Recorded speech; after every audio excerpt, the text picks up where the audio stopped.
Hello and welcome in. This is the 389th episode of the Dean Wither Show. For everybody who's joining us, I really appreciate you so much for being here. We have so much to go over today. For everybody who is joining in, if you've never been here before, let me tell you what we do. We debate Trump supporters and we try to change their minds because I think Trump sucks, okay? The worst president of your life. Not joking, okay? He's terrible. Right, but, you know, a lot of people disagree, so that's who we want to talk to, that's who we want to outreach to, and hopefully change their mind in the process of a convo. Now, we also like to go over the breaking news on a daily basis. Today's breaking news is that Donald Trump is so out of control that the military locked him out of the Situation Room during the very important retrieval of an American pilot who had their plane downed, their jet downed by Iranian forces, who was then lost on the ground, and then we later retrieved him. And during this mission of retrieving the American pilot, we are now learning that Donald Trump was legitimately locked out of the Situation Room by his top military officials because he was just going too ballistic, too insane to be beneficial to the mission whatsoever. And they didn't want him to make any extraordinarily terrible decisions because of how erratic he was acting. What's being reported is that during this mission, he was just going on and on and on about yelling across the West Wing when we look back at Jimmy Carter, how the Iranian hostage crisis is what, lost him the next election. And he was just so erratic and scared that this would turn into a hostage crisis that would tank his approval rating, that he just couldn't be trusted with war strategy and planning for the retrieval mission of this downed soldier. So he was literally locked out of the Situation Room. And, I think this is really telling, folks. It seems like his own admin knows that he can't be trusted in such a position of power. Because if he could be trusted in such a position of power, then they wouldn't be locking him out of the Situation Room. They did that for a reason, right? So I would argue that this is like the best argument that we've ever had for why his cabinet needs to invoke the 25th, or why the Dems need to win the midterms and file for those articles of impeachment. Because if his own administration, his own top military officials don't trust him to make the important decisions, then we shouldn't either. That's the breaking news of the day. We're going to go and hop into that first debate right now. We got that first Trump supporter loaded in. Unknown. I'm going to send you an invite to turn back on your mic. You can take it away and tell us why you're MAGA. Before you do, I just want to thank three people. Maddie, thank you for the $5 over on the VENMO. I appreciate you, Maddie. Shelby with a 5 who says, I love you and I hope that your girlfriend has had a good weekend. Thank you so much.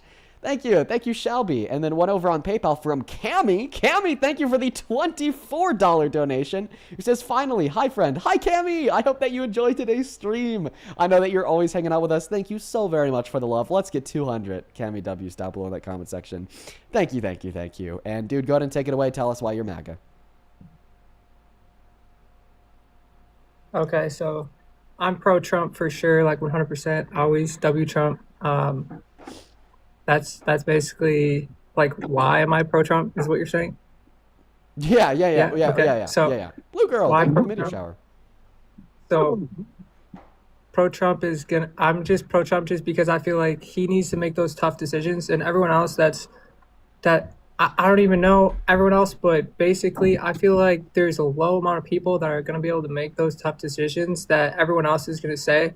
Because, like, this is what happens. This is what happens in, like, politics all the time. Is the breaking news of the day literally how he's not fit to make the tough decisions, to the extent that top military officials locked him out of the Situation Room so he couldn't make the tough decisions? That is, like, one situation where, yeah, it happened, but for the other situations, can you point towards that happening with any other president? People get into office and then they care about their polls, and then they try to see how they can be reelected again.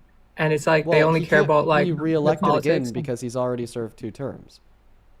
Yeah, but after he was not reelected again, and so then he had to play politics to get back in office. And so basically, he's less concerned about being because it doesn't really seem to be the case that you're responding to any of the points that I'm making.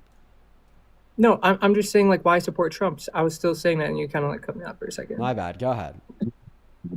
Okay. So I just feel like you're good. So I just feel like, when they get into office, they try to make all these politically correct, like, moves in order to appease their group and appease, like, their sponsors and everything like that help them get into office. And I feel like Trump doesn't really care a lot about that. He just wants to be a great president for the United States. And I feel like he's doing a good job at that specifically, Why do you putting us feel that way? back like on the board kind of thing, like with like world power levels and stuff like So that. how is Like he I don't know, I feel like increasing we were our really world a power joke level? after the Biden situation. Like people just laughed at us, and now they're not really laughing at us like that anymore. Like it's pretty crazy. As far as like switching, how is he increasing our power level? That's what he said. Yeah. Okay. So I think that he's making strategic plays, like, taking over Venezuela, overthrowing. He's not negotiating with terrorism, which is what we've been doing a lot of in the past. And I feel like instead of negotiating with terrorism when they're going to keep being terrorists and stuff, he's actually taking action and being like, hey, we're done negotiating with you guys. If you're a threat to America, especially if you're saying death to America, that's not okay anymore. We're in the 21st century. Like, you guys need to act right, or you're not gonna be making decisions anymore. Okay. Yeah, so you said a lot, but at the same time said absolutely nothing. So you said that we command more respect on the global stage because of Trump and that we are a laughingstock under Biden and now everybody loves us under Trump. That couldn't be further from the truth. The Guttmacher Institute does global polls on approval ratings of the American president and American presidential candidates during elections. And Kamala Harris led Trump by by what? A 24-point margin. Like, it is ridiculous how much Donald Trump is hated on the global stage because they're not piping fake news through Fox Entertainment into the brains of all the old white people globally the same way they are here at home in America, painting Donald Trump to be anything other than who he is, which is truly an idiotic maniac who in the last 2 weeks has attacked the Pope, praised Allah on Easter, called himself a Christian, then claimed to be God, on top Oh, of a threat of yeah, he genocide against really 90 million people. Another point that you made is that, well, instead of negotiating with terrorists, he's just taking them out. Well, unironically, he couldn't take out the quote-unquote terrorists, the IRGC, okay, claiming that he wanted a regime change and throw them back to the Stone Ages. He couldn't do it, so now he's negotiating with them. So, by your own argument, labeling the IRGC as terrorists because th've been saying death to America, it oh, seems to be the case that Donald okay. Trump is indeed negotiating with terrorists per the current ongoing peace talks with the So IRGC. yeah, I get what you're saying. Like the IRGC though, like compared to what other presidents have done with the IRGC, he's actually taken action in a point where they haven't, and gone. You don't If know he is anything about negotiating what now, other it's after presidents he's have actually done. taken action. No, I'm going to cut you off there. You don't know anything Well, about I what know other like presidents have done. Tell me, okay? What did the Democratic I presidents might do? not know like publicly what they've done and what they haven't done as far as the IRGC, but based on the recent news, they're saying that basically these Can you people have just been answer my saying death to question? America Can, for can you like can you please just 47 tell me years, what the 50 years, Democratic something like that. presidents did towards the IRGC? Terrorists. Can you tell me?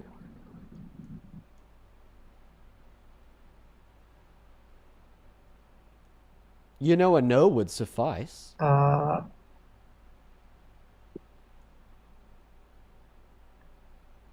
You could just say no. they like, don't they like take out the IRGC? I asked you what the Democratic presidents have done that you accused of doing nothing.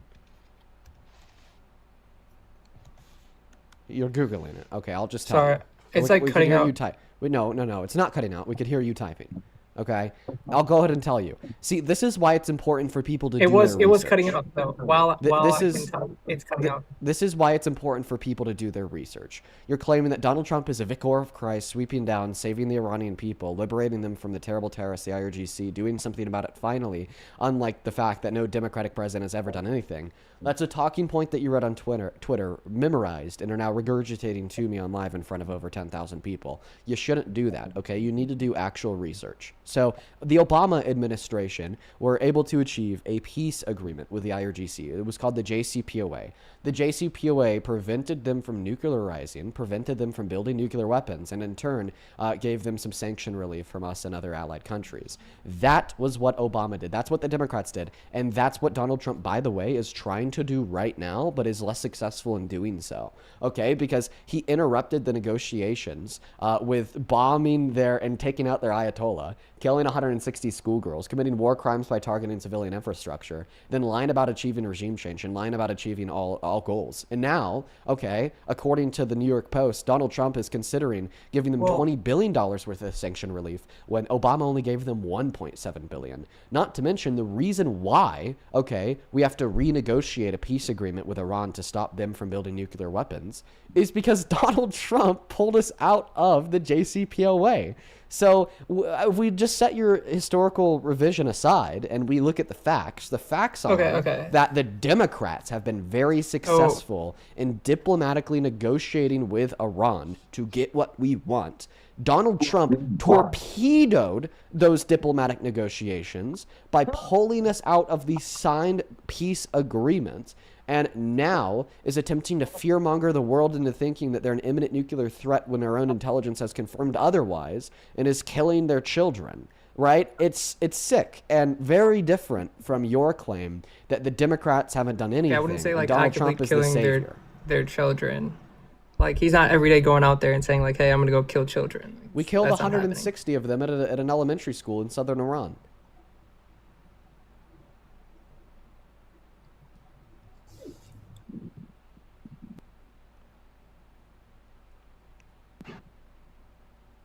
What do you have to say to that? Okay, I'm on cellular data now because my Wi-Fi that I was using was like pretty weird. You said, okay, perfect. So you said that we weren't actively killing their children. Yes, we are. We actively killed 160 of their schoolgirls at an elementary school in southern Iran, aged like 12 to like 9 to 13, 8 to 13, 8 to 12. 8 to 12. Okay. I don't condone the killing of children or anything like that. But did you just see how you were wrong when you said that we're not actively killing their kids?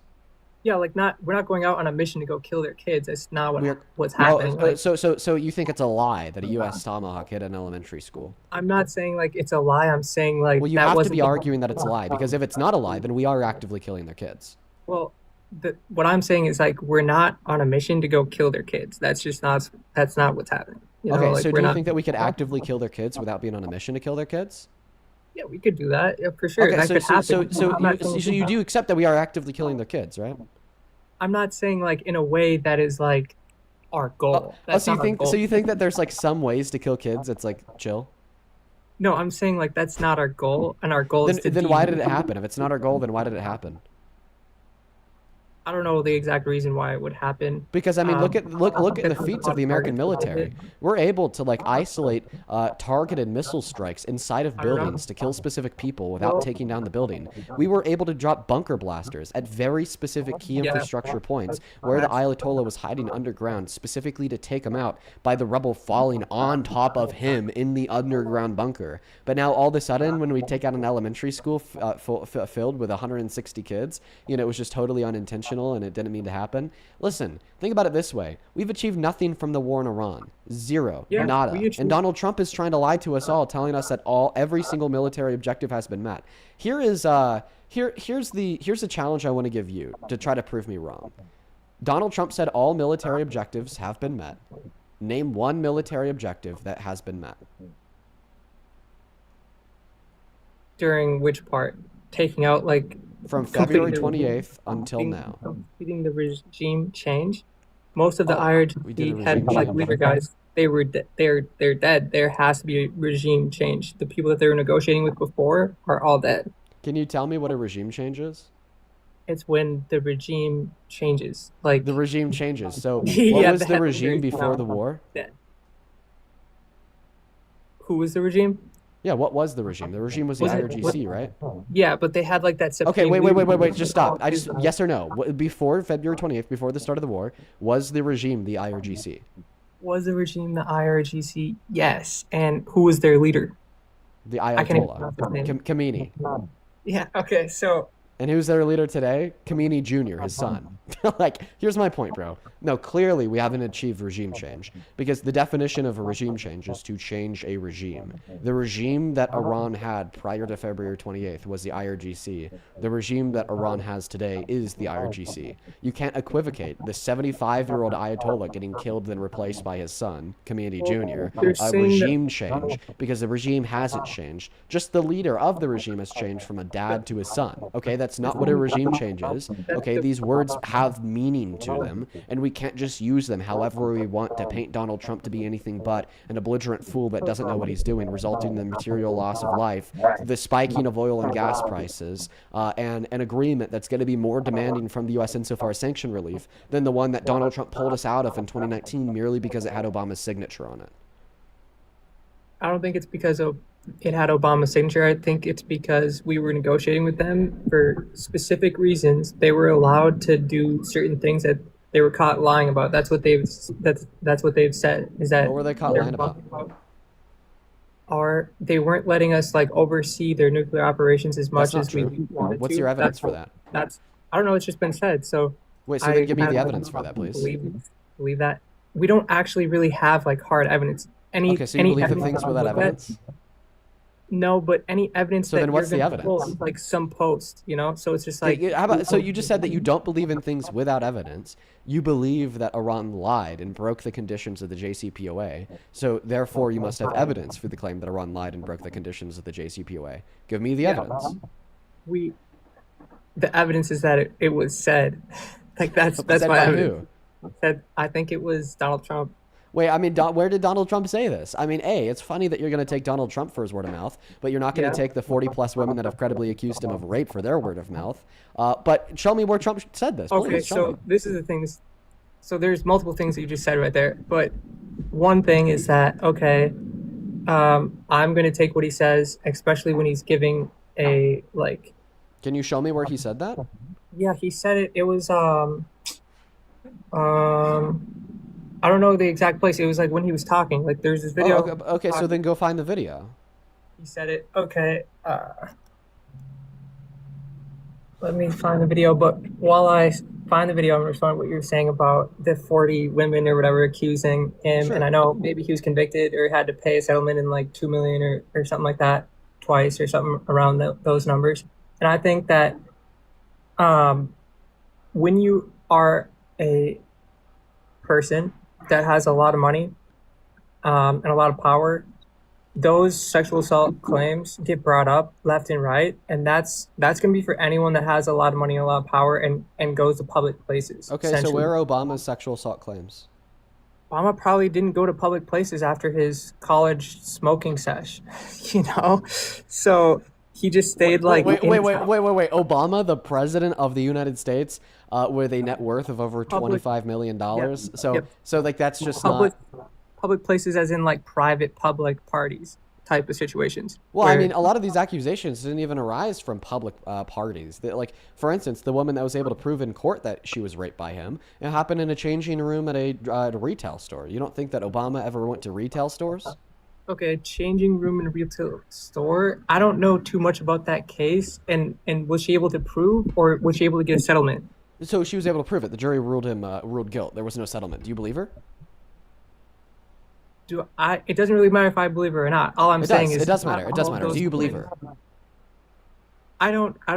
She never talked to me, so I don't know about. Wait, did Trump ever talk to you about Iran and how Iran lied and that's why we pulled outside of the JCPOA? No.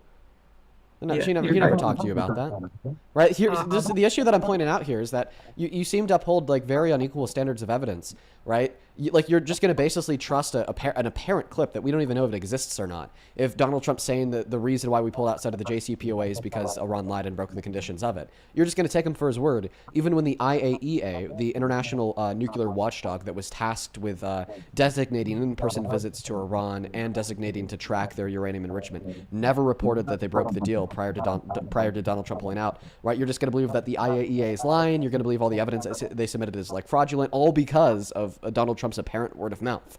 But then when it's about E. Jean Carroll, who we don't even just have her word of mouth, but we have a guilty verdict from a civil court of law, all of a sudden you don't trust it because you've never talked to her personally. Do you see how this is very unequal and very unfair? No, I never said I don't trust it. I said I'm not like briefed on the case or anything like that, so I'm not in a point where I can trust it or not. And Okay, so you're saying that you have to be like thoroughly briefed on things. Okay, So, like, so because you're claiming here, you have to be thoroughly briefed on things in order I to don't have believe to be them. thoroughly Then briefed. I want you to show me how you're thoroughly briefed on Donald Trump's claim that Iran broke the JCPOA. Tell me specifically what condition of the JCPOA Iran broke that then justified Donald Trump pulling us outside of the agreement. What condition that they broke? Since Well, you're they- thoroughly briefed on it, They and that's said why you believe Trump. Trump's actual words is that he was saying that they were withholding information about their enrichment program, right? What information? Since you're thoroughly briefed on it. That's what he said. He said that Okay, they but like broke what the information agreement. were they withholding? Since you're thoroughly briefed on it. He literally said his words that they broke the agreement. We didn't break the agreement. Okay, was them that- so show me, okay, what information they withheld, since you're clearly thoroughly briefed on the subject matter. Um, Oh, wait, you have no knowledge on the topic, right? I do. It's all like information that Donald Trump said, so it's not like Okay, it's not like a but video since you're from thoroughly Reade. briefed on what he said, okay, what information did he share about what they withheld? What I just said about the enrichment program. Oh, but I'm asking you what information about the enrichment program. Like, I don't really get like what you're saying. Oh, because you don't even know what an enrichment program is, right? No, it's within To what percent does uranium have to be enriched to in order to create nuclear weapons? Do you know? I'm Since not you're a thoroughly nuclear briefed on the scientist. subject. Probably very high amounts. Oh, okay, so it's 90%. Do you know what level of uranium enrichment was allowed under the JCPOA, since you're thoroughly briefed on the subject?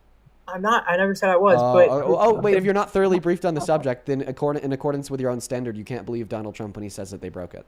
See, this was a reason why you disputed not just E. Jean Carroll's word of mouth, but the verdict in a civil court of law. So, I'm exposing your hypocrisy and double standards of evidence, where you're willing to just basically believe everything that Donald Trump says when you know nothing about what he's talking about, because you clearly haven't done an ounce of research into the JCPOA or Iran's nuclear enrichment program a day in your life. But then when it's about E. Jean Carroll, it doesn't matter. I could tell you all the evidence. I could show you the jury verdict form on screen, like I am right now, which proves that the jury held him liable for sexually abusing her. We could go through the itemized testimony of Donald Trump to demonstrate the lies and inconsistencies, and then by the end of it, you're just still not going to believe it. It doesn't, like, being briefed on it doesn't matter. You're just willfully ignorant. You don't want to research it, and you're just going to continue to believe Donald Trump for whatever he says, even when the IAEA and the rest of the UN and the EU contradicts what he says. Okay, you're not even going to be able to prove to me that he said it in the first place, and you're just going to believe him for his word. This is the issue with MAGA in Yeah, he definitely 2026, said it. is you guys legitimately operate like a cult. there's no way he didn't say it. And this is the thing. Then give me the source that he did say it, because I want to see it. I asked you for that source like 5 minutes ago. You've had your time to do the research. Give me the source that Donald Trump said Iran broke the JCPOA peace agreement, and that's why he pulled us out of it. Show me that.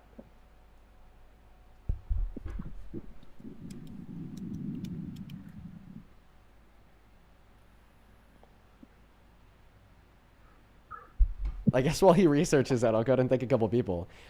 Disgusted Veteran, thank you so much for the $100 over on Super Chat.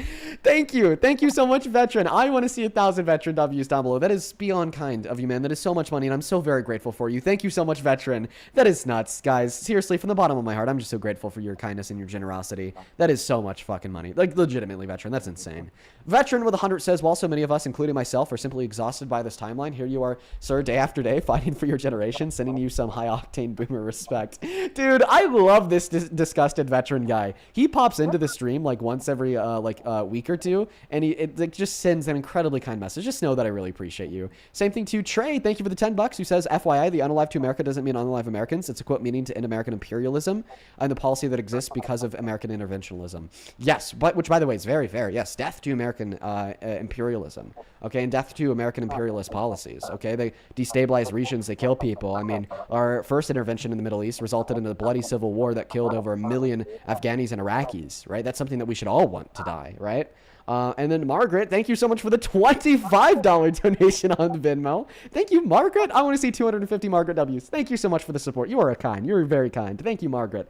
Margaret with the 25 says thank you. Well, thank you. Show some love to Margaret down below. And then Brandon, thank you for the $5 over on PayPal as well. Thank you so much, man. Shout out to Brandon. I appreciate you. And then Trey, thank you for another $5 on Super Chat. If you're watching and you want to support, you can find the Venmo, PayPal link tree in the bio on TikTok, pin message on YT, and right there, Dean Withers, without the good way to ask a question or get a message across. Appreciate you guys so much for supporting what we do. It allows us to continue to do it for 4 hours a day, 7 days a week.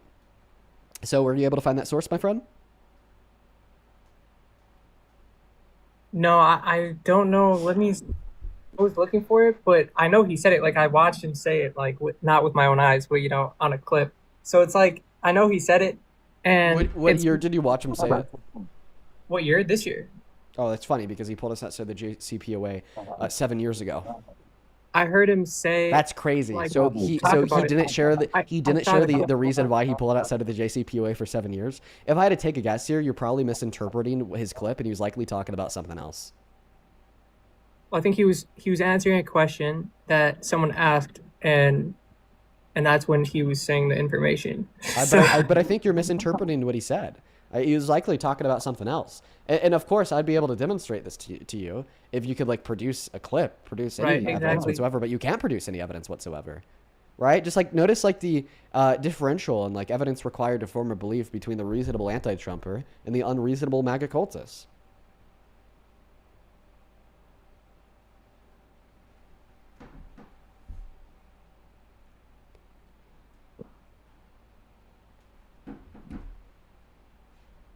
So,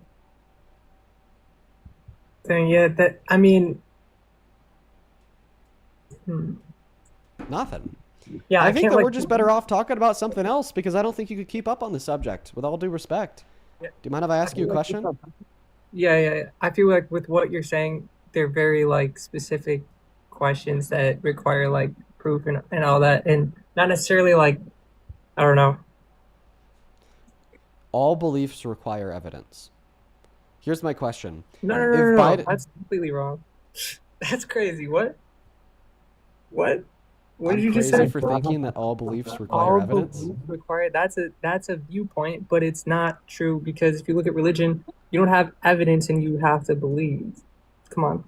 Yeah, I'd argue if you don't have evidence for your religion to be true, then you shouldn't believe the religion is true. So what is a belief? It's a belief without evidence. Come on.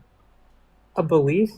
You can have a belief is a proposition in which you cognitively recognize to be true of reality. And is that Izzy, thank you for the unicorn fantasy. I appreciate you, Izzy. Show some love to Izzy down below. Thank you. You don't have to have evidence to believe. That's kind of crazy. So the argument is that you should have evidence to believe in things. Okay. And you shouldn't believe in things without evidence.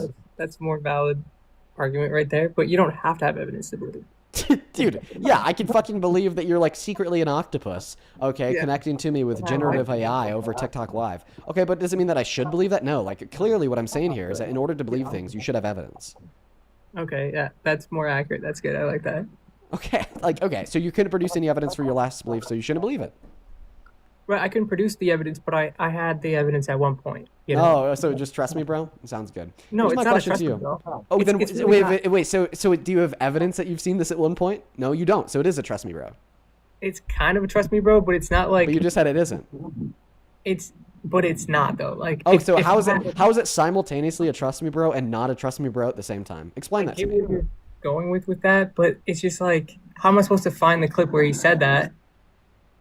Oh, so once again, are you arguing that I'm supposed to trust that this clip exists? Yeah, I mean. So then it, by definition, is a trust me, bro.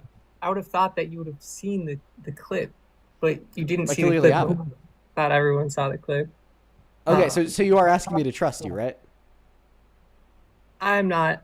I was just. Okay, so then if you're not asking me to trust you, then you're not telling me that I should believe you. So I shouldn't believe you, right? No, you should believe me. So I guess. Oh, so then you are asking me to trust you. Yeah, so it is a trust me, bro. Yeah, by definition, I guess. But I was not trying to have that be like a trust me, bro, because I thought that, if Trump is talking like on a, when he when he How talks. about, okay, so now that you've admitted that's a trust me, bro, how about we move on to something else? Can I ask you a question? That's fine. What is the question? If Biden baselessly called for the execution of 6 sitting Republicans in Congress when he was president, do you think that any reasonable Democrat should have stopped supporting him because of that? If he called for the execution of who? Like 6 Republicans in Congress with like no reason. Yeah, probably. It depends on the context, like if he's being serious or not. Yeah, so the context is that there was no good reason for him to call for the execution, and yeah, it's serious. So is it serious because it's just like how like I think calling for the execution is more of like it really depends because obviously if you say to execute people, that's a pretty big statement, you know, and it's Why not can't you very just answer the question, bro? Can you so I answer the feel question? like you can go the I already did answer the question. I said, yeah, like Okay. So you said that reasonable Democrats should have stopped supporting Biden if he baselessly called for the execution of 6 sitting Republicans in Congress. So would you argue that reasonable Republicans, clearly such as yourself, should stop supporting Trump if he were to baselessly call for the execution of 6 sitting Democrats in Congress?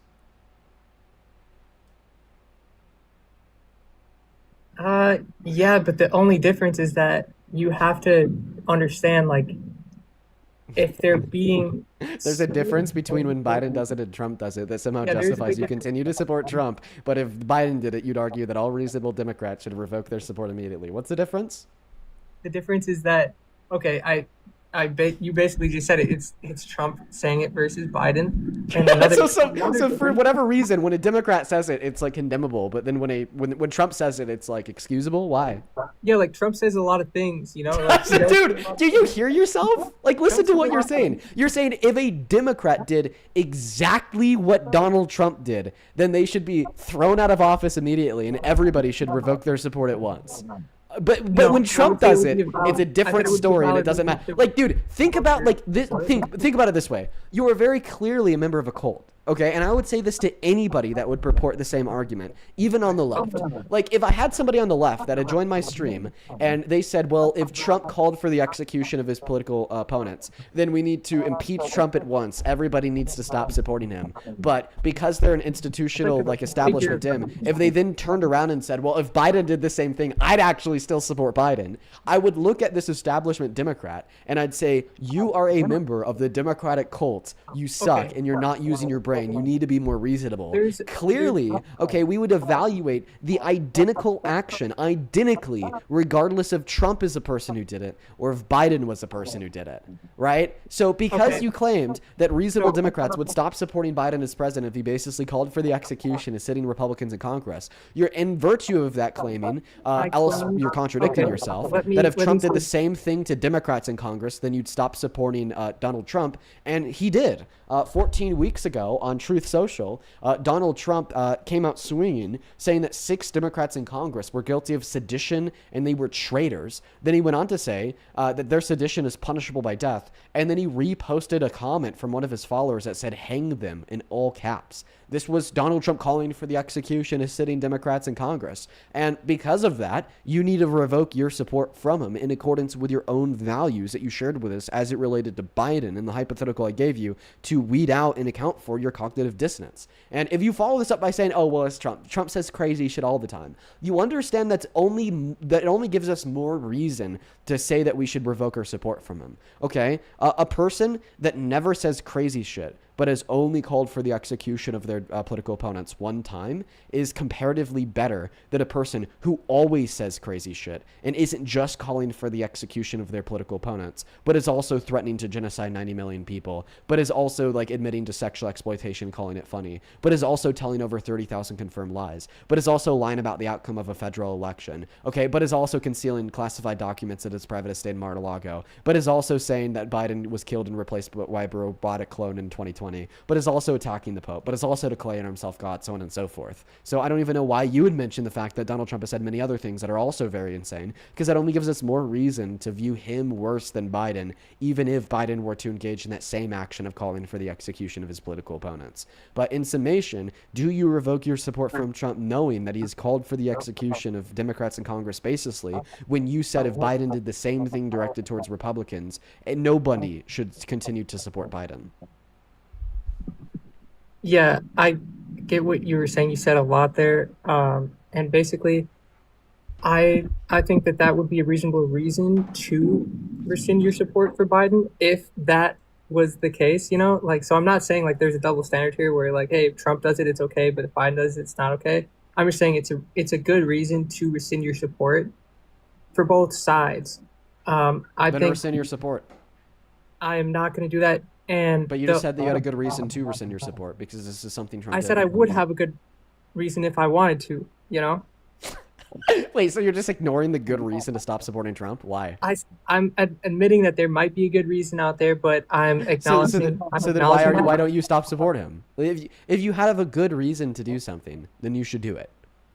No, I have a good. Yeah, it's just like you have a good reason, but you don't necessarily do certain things. Like you have a good reason not to vape, but a lot of people vape. You know, so it's like what we'd argue is because we have good reason not to vape, people shouldn't vape, which is true. yeah, but they still do. Okay, so you're arguing that you shouldn't support Trump, but you're going to continue to do it anyways? Because I do, and it's because Wait. maybe I just want to direct yes or no. Are you arguing that you shouldn't support Trump, but you're going to do it anyways? No, I'm arguing that Wait, there are but you made the reasons. analogy about vaping. Okay, that was actually a really good analogy. Okay, there's really good reason not to vape. there's also Therefore, been- people shouldn't do it. And it's true that people do it, but the people that do it are doing something that they shouldn't do because of the good reason not to do it. You admitted that Right. there's good reason not to support Trump. Clearly, you still support Trump. Therefore, in accordance with the analogy that you gave, you are doing something that you shouldn't do by continuing to support Trump. Do you accept or reject that you are doing something that you shouldn't do by continuing to support Trump? I'm accepting that I'm doing something that. So that's like a weighted question because it's not 100% like one way. Because it's like, okay, if I say like yes, I'm doing something that I shouldn't do, I'm doing something that there's evidence to say that I shouldn't potentially do that, you know, that is not in my best interest to do that, but I'm choosing to do it for the benefits, not for the reasons why I shouldn't. But clearly, if this would be good enough reason to stop supporting Trump over, then that's an acceptance of the implicit fact that there's more good reason to stop supporting them over the good reason to continue to support them. Like, that's what it means to have think good that reason to do something. To have outweigh- sufficiently good reason to do something means that the pros outweigh the cons to do it. Do you accept that's what having sufficiently good reason to do something means? Yeah, I get like pros and cons. Do but you it's just accept like- that's what having sufficiently good reason to do something means? Do you accept that having sufficiently good reason to do something means that the pros outweigh the cons to do it?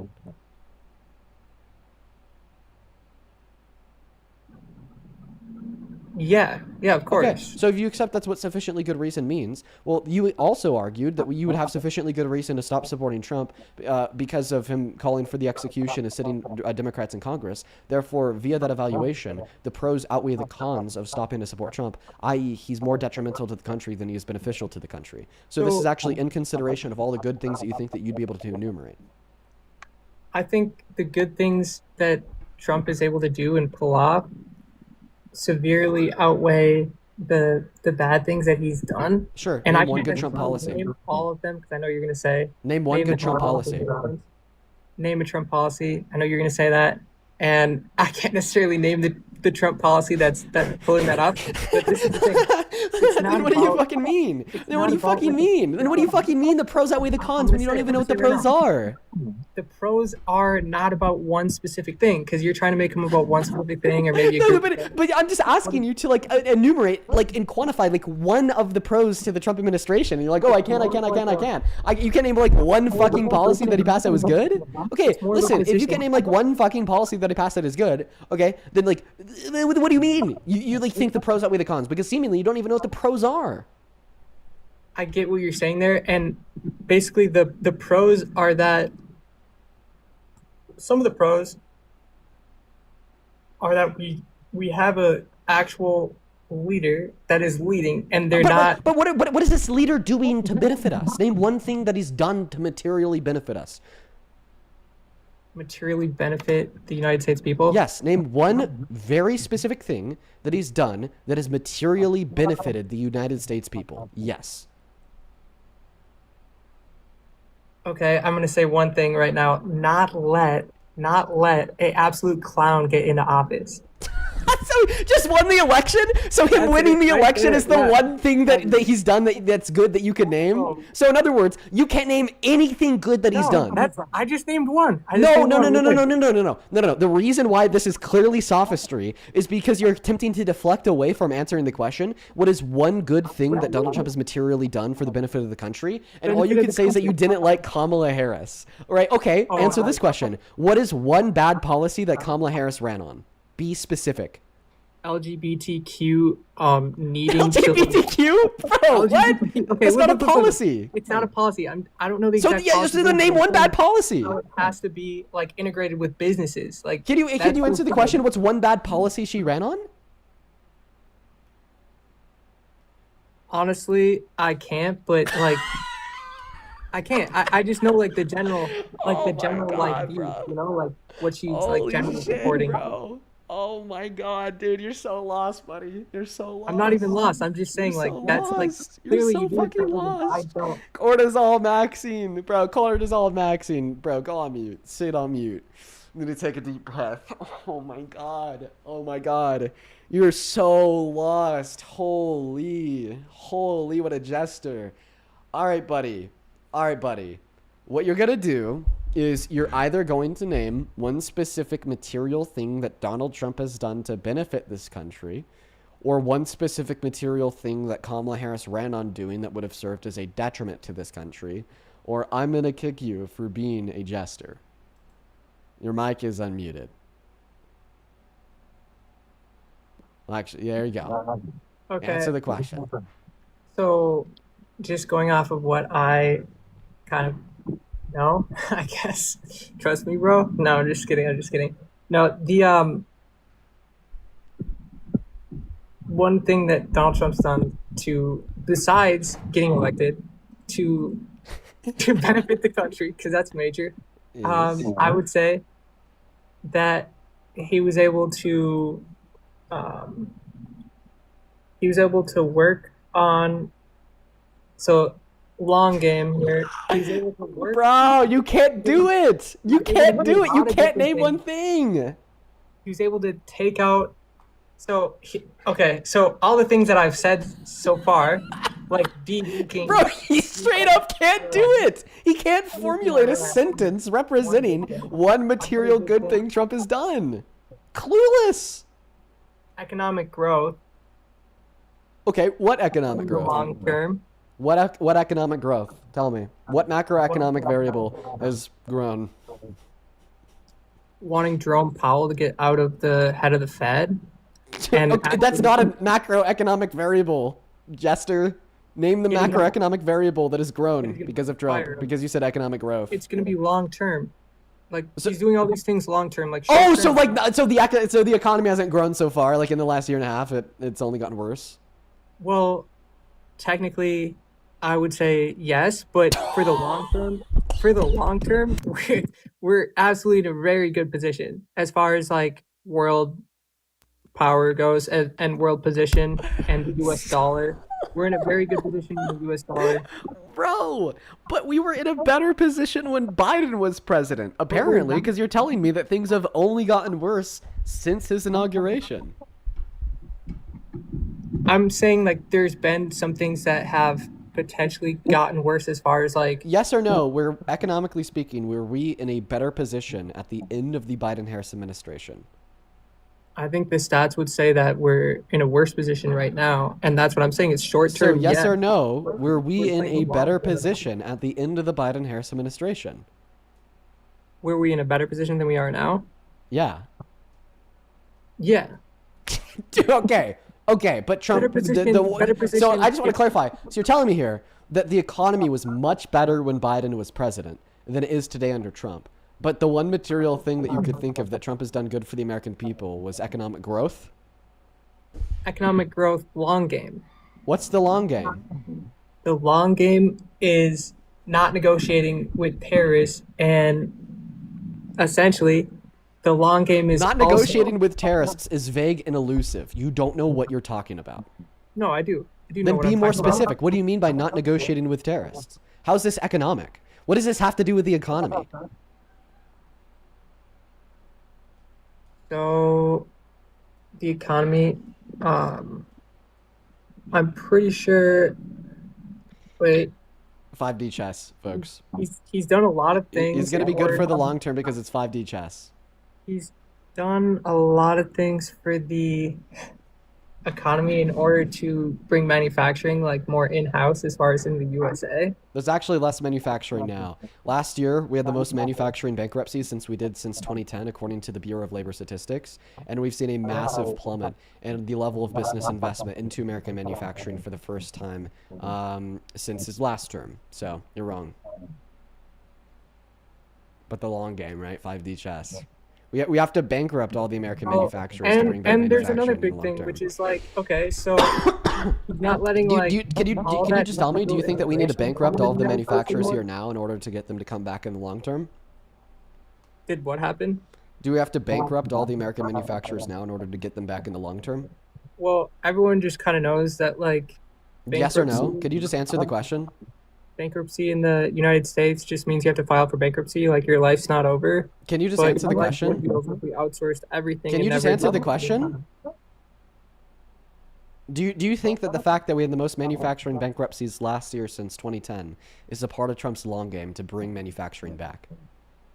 I don't think that specifically is part of the long game. Oh, okay, so except then the long for game isn't the working fact that because it all the might be- manufacturers are going bankrupt. Right, it might be like a residual, like, hey, that's not like I'm sorry. Listen, I'll kick him. I saw all the people in the chat saying to kick. I was playing with him there at the end. Dude, oh my god. We're gonna go and get that next guest loaded up in the box. Only up inside of that queue if you happen to be MAGA, please and thank you. Holy dude. Oh my god. Oh my god. Why can't they just be more reasonable, bro? Like, these are humans. These are people. These are Americans that can vote. Why can't you just like use your brain? Why? Why can't you use your brain? Welcome in. Do you support Trump? Dean, please. You've embarrassed yourself. Okay, you're a Trump supporter. How old are you? Dean, why do you have your nipples out to virtue signal? Do you think that's reasonable to do a political stance of having your nipples out? What? Does Obama on his page have his nipples out as his profile picture? Oh, on my PFP? My nipples aren't out on my PFP. Should they be out? Yeah. Should I get them out? Yeah, like you flexing and showcasing your looks. Like, does that show that you're a virtue signaler? Like, what does that have to do flexing with my big political biceps. debates? What does that have to do with political debates? Well, actually, my physique has nothing to do with political debates, which is why Right, so I'm it's not a boost of ego. So really you start off with your very Whoa. first picture signaling Whoa. ego. So Can we I signal hop in ego. here? No, you can't. So anyway, so Okay. back to my point. Let's do with this. So I got a question. If you really care about human rights and all that, why aren't you arguing for Africa? Those people don't even have water. We Like, why actually don't you use did. your platform for that? We did an $18,000 fundraiser for Focus Congo, which is Yeah. an initiative inside of Congo to bring clean water, food, and supplies to the innocent Congolese people who are being genocided. Yeah, but you do that. How often do you do that? You mostly do told you. nationalism. So Can you tell How me how often? much you've raised for Focus Congo? no, I haven't raised any. I don't have a. Okay, I don't so have do a you 2, care? 3 Do you, million do you care platform. about the people that are being genocided in the Congo then? I do. I've sent. Oh, but I've you sent- haven't raised money for them. See, No, that's the I've thing. sent Is money. is like you No, just no, like no, I've presented sent the money. standard that if Dean Withers doesn't do something with his platform for the Congolese, then Dean Withers doesn't care about the Congolese. I gave No, you an I'm saying example of you me don't go doing something daily- for the Congolese, and then you just simply went on to say that it wasn't enough. Okay, but I could actually use this same view But is there and superimpose it suffering on more? you. Is Okay, there- you don't care about the Congolese because you haven't done anything for the Congolese. Oh, I've raised $600 for him Show me. when I was homeless. Show me. You ever done that when you were homeless? Can you Did can put you them show me above that? you? I'm not going to take your word for it. Could you show me that? Yeah, I can show you my bank statements if you'd like. I can't show you now because to go off this, I would. But if you message me, I will gladly show you my bank statements. Gladly. Okay. I think So if you're a anyway, so Trump back to the supporter, you point can't again. really argue that you support the Congolese people. I don't dude, support Trump. I don't support you. That's the difference. I don't Oh. support Trump. Fuck Okay. Trump. We're fuck Trump. That helps fuck me Trump reframe the and conversation. fuck your ego. That's the whole point. So we're back to this. So now are my you just question mad? is this: How come Okay, you don't listen. vote daily Can I for the hop in here? Congolese? Why No, are you can't. okay? How about the why daily are you? you don't vote for Why are you body shaming me? Can I ask you that question? Like straight up, like why did you body shame my physique? You said that like the fact that I have a picture of me on my profile is somehow negatively reflective of who I am as a person. That is like legit a form of body shaming. So why are you body shaming? See, you're stupid. Ego shaming. Wait, you think that I have an ego just because I have a good physique? I'm ego shaming. You think that I have an ego just because I have a good physique? Wait, can you please tell me? Did you do that for validation? Can you please justify the view that I have an ego because I have a good physique? Did you do it for validation of your ego? No. Okay, so you did that to increase your political stance. I could tell you why I did that. Would you like to know? I'd love to hear it. Because a lot of people on the right like to claim that the gym is right coded and that men who care about their physical health and, you know, go into the gym, work out and stay on top of their diet, etc., are like automatically in virtue of that fact supposed to be on the right. So the reason why like I have highlighted my physique in my profile picture as long as I've been running this platform is just like a very silent way to kind of counteract the notion that people who care about their physical health and go to the gym and like have a good diet are supposed to be on the right by representing that there could also be people like that on the left. Also, it's also just kind of reach out to like young men who are like getting into the gym because it's an interest that a lot of like young men and boys have. And as soon as they get into the gym, well, then they're drawn to other people that also go to the gym on the internet. But then most of the people that like announce that they go to the gym on the internet are definitely on the right. So, I mean, that's just a very quiet way of trying to counteract the messaging that if you go to the gym as a man, then you're on the right, and a way just to kind of try to appeal to like that younger male audience that might be more into the gym. They see that profile picture, dude works out, maybe I should listen to him, because unfortunately that is the way that a lot of like 16, 17, and 18-year-old white boys think. So it kind of helps outreach to more people who I could have their minds changed. But see, you on the other hand automatically assume that none of that could be true and that it's just so you're doing it for the benefit of white people. I'm doing it to try to convince more young and idiotic 16, 17, and 18-year-old white boys and white people, that they should care about the rest of society. Because guess what? There's a significantly lower amount of like 16, 17, and 18-year-old non-white boys and men who already know, okay, that they should care about the world around them, who already know that they should detest people such as Donald Trump because they're personally impacted by that. And then they were raised by individuals on the left as well. I'm trying to describe this to you. LeBron James? About LeBron James. LeBron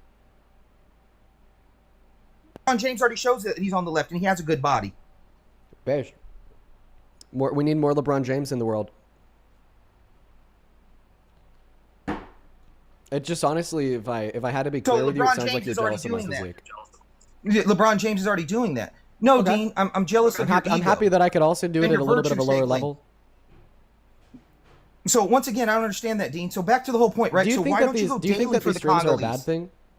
Why do you? No. I think that you don't use it to go daily for the water. Wait, yes, why I think are you it's answering wrong my that question? you. Here, I'm going to tell you. Yes, I think these are daily bad when you don't argue every day for water in Africa. Okay. Why?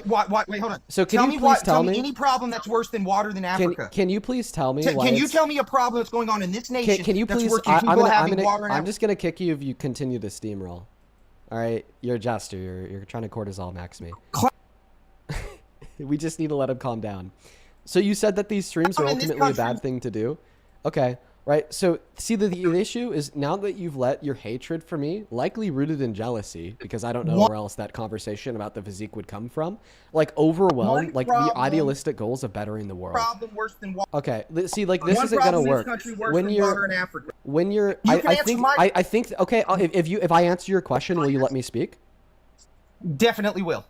Okay, so you asked me what's one problem in this country that's larger than like a lack of access to clean water in places in Africa. Correct. Well, what I would say is that even if it is the case that access to clean water in parts of Africa is a larger problem than many other of the problems experienced by Americans in the USA, this doesn't undervalue the problems experienced by Americans in the USA. Listen, I think regardless of you're in Africa, regardless of you're in Europe, regardless of you're in Asia, North America, or South America, okay, if you are a 15-year-old girl and you're raped and impregnated, that you shouldn't be forced to undergo bodily torture and mutilation to then be forced to give birth to that fetus and to that baby. Okay, and this is exactly why I do what I do every day. One of the stories that I wanted to share you to demonstrate the efficacy of what we do is the fact that there was a 15-year-old girl who was raped and impregnated, okay, and she had her family members watch my live stream, and after tuning in to many of my debates specifically about abortion, more specifically why victims of rape should be able to access abortion, I was able to help change her parents' minds, and then she was able to go and get an abortion, circumnavigating literal torture and mutilation of her body for 9 months. And then you think that the streams don't matter, they don't do anything, they're not moving the needle. Well, you know what? The people say differently. The Jordan Center, in accordance with the IPSOS, just did a poll on favorite influencers from people on the left, right, and center.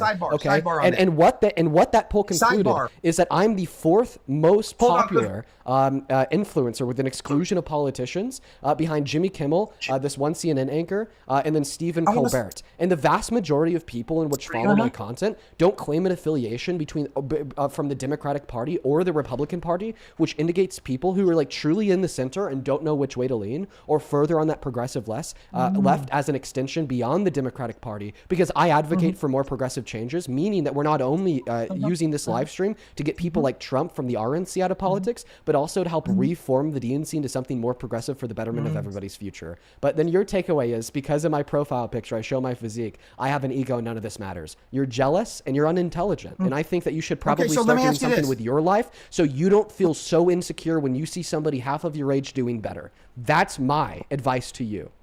Okay, here's my advice to you. Why is that girl worth? We're going to go to get that next guest loaded up into the box right now. Only up inside of the queue if you happen to be MAGA, folks. We got Judge 1-1 loading up into the box. Thank you so much, Caesar, for the $20 over on Super Chat. Let's get 200 Caesar W's. Thank you so much, Caesar. Caesar with the $20 says, Dean, Trump labeled Iran as the biggest terrorist state in the world, and he continues to quote-unquote negotiate them. So we do negotiate with terrorists. Don't let Mac say otherwise. I know. That's the point that I was trying to make earlier, when that guy was like saying, oh, we don't negotiate with terrorists. According to Trump, we are. Welcome in. Do you support Trump? Hi, how are you, Mr. Dean? I'm doing all right. I have to first say, as a Muslim, I don't believe in any Taghut system. But I have to applaud you, sir. You speak with eloquence. As a young man, that's what we need in our. As a young man, that's what we need more in our country. And I applaud you. Keep going. Well, thank you. I appreciate you. Thank you so much, man. You have a good rest of your day. We're gonna go to get that next guest loaded up into the box, you guys. We are only looking to talk to Trump supporters, so please only hop inside of the queue if you're MAGA. Hi, welcome in. Do you support Trump? Yes, I do. How old are you? 19. Oh, it's you again. You come up here like every other day. What do you want? No, I haven't actually. I swear to God, I haven't been on this. I haven't debated you since 2024. I swear to God. Oh, what the fuck? You sounded British for a second. Oh, wow. No. All right, bro. I'm sick. I'm sick right now. So. What year are you born in? I was born in 2006. All right, sounds good. Let me thank a couple people, and then I'll pass it at Mike. This is over on Venmo. Andrew, thank you so much for the $20 donation. Let's get 200 Andrew W's down below. Thank you so much. Andrew with the $20 says, I would like to share some news. A year ago, I donated bone marrow to a woman with blood disease. I finally got in contact with her this week, and she told me I quote-unquote saved her. Please promote the National Marrow Donor Program. I'll be right back. Okay, DP. Google NMDP and sign up for the registry. That is such a good thing you did, Andrew. You did save a life, and I will happily promote the NMDP. Thank you for the $20. Courtney, thank you so much for the $3 as well. I appreciate you so much. Thank you, thank you, thank you. Nicole, thank you for the $1. I appreciate you. Lauren, thank you so much for the $5. And then Michaela with a 1. And then Kelly with a 5. And then Ava with the $5 as well. We are all caught up over on Venmo, guys. Thank you so much for all the love and support. On PayPal, thank you so much for the love. Rebecca, who sent $5, who says, great grandma here. Love listening to your debates. Well, thank you, Rebecca. You are awesome. Such a sweetheart. Thank you so much. Danny, thank you for the $1. Then T, thank you for the $10, who says his name is unknown, but his brain cells are unfound. I think the brain cells of everybody we've had on today have been pretty unfound. Thank you for the $10. Dana with a 5 says, I don't know how you do this every day. Caller's insane. I know, bro. Honestly, it's hard. It is hard to do every day. I'll be honest. Okay, but I do it anyways because I love it. Avery, thank you for the $10, who says, Dean, I'm chronically ill and I'm really sick at the moment, and watching you take down these MAGA idiots is making my day better. Way better. Thank you for all that you do. Avery, thank you so much for being here. I'm so happy that you enjoy the live streams, and I'm so sorry to hear that you're struggling with chronic illness. Just know that I appreciate you so much for being here. And then T with another $15 donation. Let's get 115 TWs. Thank you. Who says, from LGBTQ plus vet, thank you for getting me through work with laughs as you cook these brainless idiots every day. Thank you, T. You are awesome. And then we have just one last person to thank before we pass the mic and the floor to the guests. Alexandra, thank you for the $30 donation. Thank you, Alexandria. That is so much love. Thank you. 300 Alexandria W's. Alexandra with the 300 says, I don't know if you've seen the video at the table with others rating teens for the pageant and quote-unquote looks and personality, and one man proceeded to ask a teen to put up her hair. The whole video rubs me the wrong way. If you want, I can send it to you if you'd like. Like involving Trump? Yeah, please feel free to send that to me, Alexandra. Thank you for the $30. And your average Republican, tell us why you suck. Well, I didn't know we were gonna come off this way, but yes, so I support Trump. Because I just feel like, as an African American, the First Step Act and his opportunities for African Americans really helped me out. Yes, I do think that African Americans should celebrate their pride like DEI, but why are we hiring people? As an African American, why are we hiring people based off their race? And we should give minorities opportunities, but us minorities do a lot for this country, but we shouldn't be hiring people based off their race. So that's why I feel like so the first point that I'll make here is that the First Step Act was good. It was actually proposed to Congress under Obama, but then the GOP refused to pass it until Trump was in. But by the way, Trump hates the First Step Act. In fact, he's contradicting that now in a second term because he's advocating for DRUG dealers to be sentenced to death. That was expressly a provision in which was condemned and weeded out of the criminal justice system by the First Step Act, which Donald Trump is now going against. Now, the second point that I'll bring up here is that I think that you've just fallen victim to the misconceptions of what DEI even is. DEI, okay, it's not giving jobs to black people because they're black, women because they're women. DEI, in practice, okay, is just ensuring that black people don't lose job opportunities because they're black, that women don't lose job opportunities because they're women. And I could prove it. I could prove this to you. Yes, one of the largest targets of the anti-DEI tirade that we've seen from the right, okay, would be the aviation industries and pilots. I mean, this is where the very infamous quote from Charlie Kirk comes from. I wouldn't trust a black pilot. Okay, because the allegation from the right is that because the aviation industry upholds DEI, black pilots have a lower level of training compared to white pilots. And I could prove that wrong. Nowhere inside of the FAA regulatory guidelines for training of new pilots or certifications required to possess a commercial license will you be able to find a lower level of training required specifically for black people. Everybody has to pass the same bar, which means everybody has to have the same merit, which means no, people without merit that are black are not getting jobs because they're black. Okay, so I have a question, Dean. Can I become a live streamer like you, even though I'm black? Well, what's the difference? I can become a doctor. You can become a doctor. What? Why do we have to bring up race? The reason why this country it is now is because we have to bring up race. Oh, he didn't get the job because he was black. No, simply because of the qualifications. Maybe back then, yes, under Jim Crow laws, African Americans had trouble getting jobs. But in present day America, with the opportunities, we're a country of immigrants, Dean. Anybody can be who they want. Why do we have to keep pitting this narrative that they can't get the job because they're not black? I mean, and also to the people saying that I'm not black, I can literally show you that I'm black. But I don't want to. Yeah. So, I mean, research has consistently demonstrated that black applicants for jobs are more likely to be rejected for job opportunities compared to equally qualified white counterparts. I mean, study after study has continued to indicate that they receive roughly 50% fewer callbacks.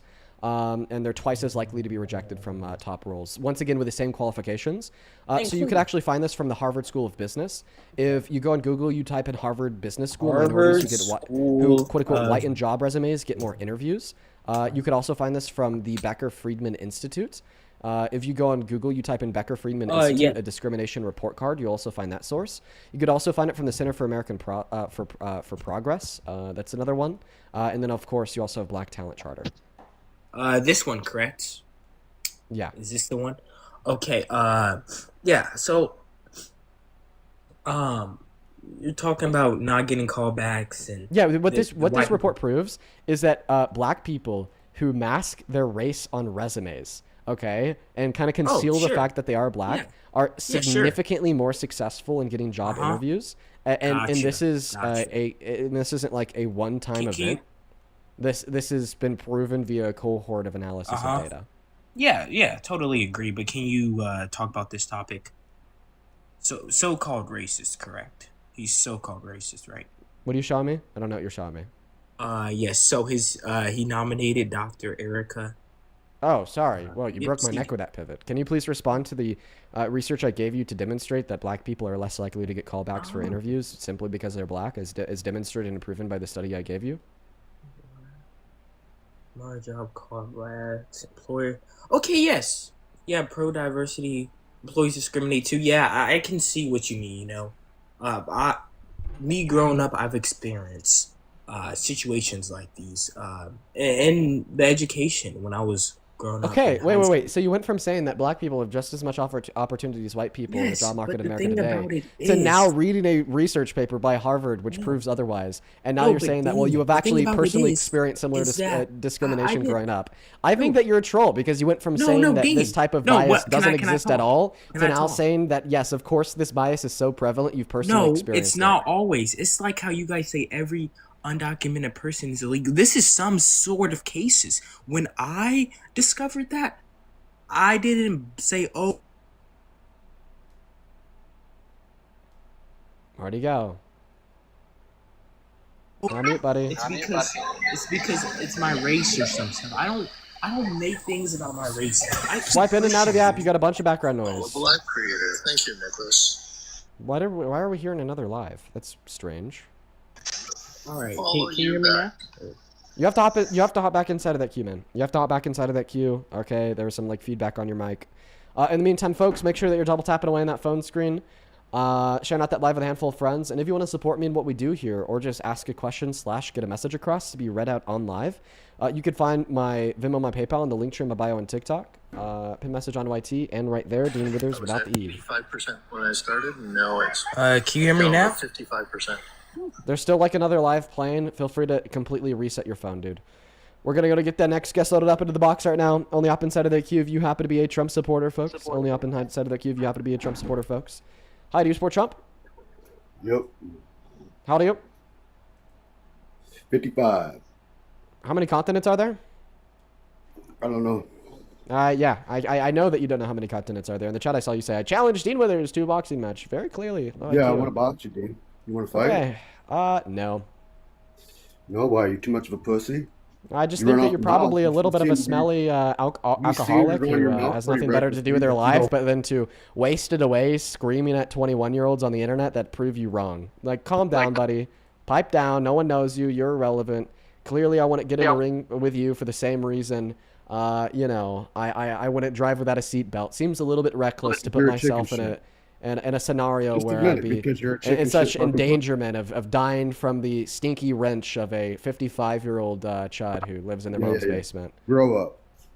You're Grow the the one. fuck You're up. the one. You're the one. Like Because calling you me ru- a pussy because I'm Talk not down like to you're a box tough you guy. as a random dude You on the talk- internet when I'm a political debater. I think if anybody needs to grow up here, it's you. You talk like a tough guy. Let's go. Come on, I know, I challenge you. I don't Right talk here, like a I tough challenge guy. you I at talk any like time. an honest guy. I challenge you. Are you backing down? You know what? Actually, how about this?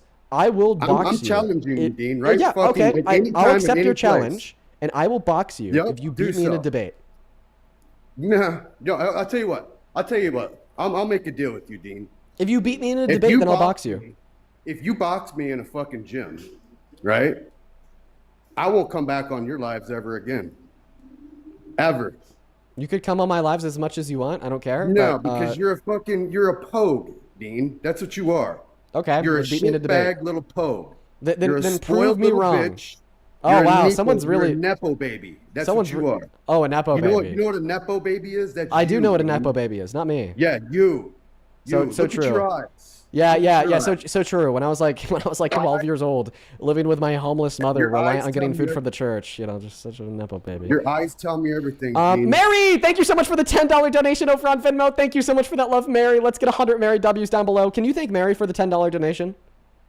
Okay, John, what is it? Johnny Palmadessa move now? Can you thank Mary for the $10 donation?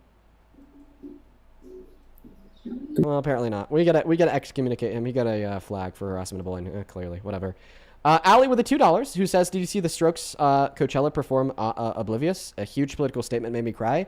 I did see that. And honestly, man, I've been a fan of the Strokes for years now. I've been such a big fan of the Strokes for years now. All right. The S with the $10 as well, who says, call me Sal for privacy. Sal, thank you for the $10, who says, I wish that you'd go to law school instead of getting stressed over these people who are purposely trying to drive you nuts. Hope you're thinking about your long-term health and well-being. You know, honestly, what a good time for me to even read that donation message, because that last guy, I feel like they do try to stress me out on purpose, but honestly, I make it my goal to try to not let it get to me, if that makes any sense. Also on PayPal, thank you, Brooklyn, for the $5, who says, Dean, because of you, I got my Christian mom to stop supporting Trump. Love that, Brooklyn. And then Alexandra, thank you so much for the $30 on PayPal. Alexandra, thank you. That is so kind of you. Thank you, thank you, thank you. And I will happily check that out. You said love from Kentucky. Love to you and love to Kentucky. Let's get 300 Alexandria W's down below in that chat for supporting the Nepo Baby Grift, as well as Danielle. Thank you for the $15. I appreciate you. Who says, I know it's a lot debating with these idiots, but definitely prioritize your mental health. Thank you, Danielle. Trust me, I got that unlocked. Thank you so much. Once again, if you're watching and you want to support me and what we do here, you can find the Venmo, PayPal, link in the bio on TikTok, the message on YT, and right there, Dean Withers, without the E. Welcome back in. It seems like you're all good now. Yeah, I'm sorry about that, TikTok glitches. And I also found another evidence.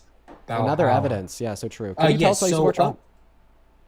So I support Trump because I feel like he gave a lot of economic opportunities to African Americans, and how the reason what I had with Kamala Harris, I had one thing I didn't like. How is Donald Trump given more economic opportunities to black people? Yes. So he signed over he designated over 8,000 opportunity zones that spurred $100 billion in private investments in minority communities. Also, the black poverty reached a historic low in 2019. So he's done a lot, and also he funded $1 billion in capital funding for minority-owned business through the Commerce Department in his first term. So, and just recently he nominated a qualified African American woman to the director of CDC. So I'm really happy for that. And he also put in $80 million into HBCUs, which was a little bit lower than what Biden put in, but that's also still good. So. Okay. Yeah, so the issue with the creation of his opportunity zones is that they didn't help like the members that lived inside of the opportunity zones, but rather just served as like tax subsidies for wealthy investors who wanted to invest inside of their own real estate properties, compared to like manufacturing or retail to like generate more economic productivity for the zone. So I actually have a source for you on that. That's going to be the Brookings, or financial institution. So if you go on Google, you type in Brookings, what happened with opportunity zones in the reconciliation bill, you'll see that all of the funding that went into opportunity zones, at the end of the day, only 1.2% of that investment went into manufacturing and retail, meaning that the vast majority of that investment just went back into, like real estate for the ultra wealthy, because it allows the wealthy investors to defer or eliminate taxes on their capital gains for those investments inside of the real estate in the opportunity zones. And because of that, it leads to accelerated gentrification and displacement in designated low-income areas, which then inevitably ends up hurting the people who live in the areas more than helping them. It's a little bit more of like a nuanced problem for sure, but at the end of the day, the data indicates that they missed their target and they didn't function how they were intended to because of how they were designed.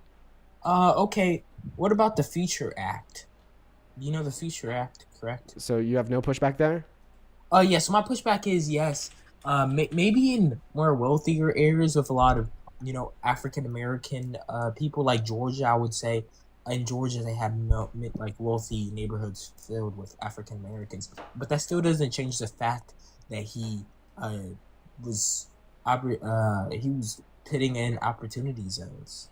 Basically. Yeah, but the opportunity zones caused more damage than they did help, and I just gave you sources. From what I've heard from explain that. My dad.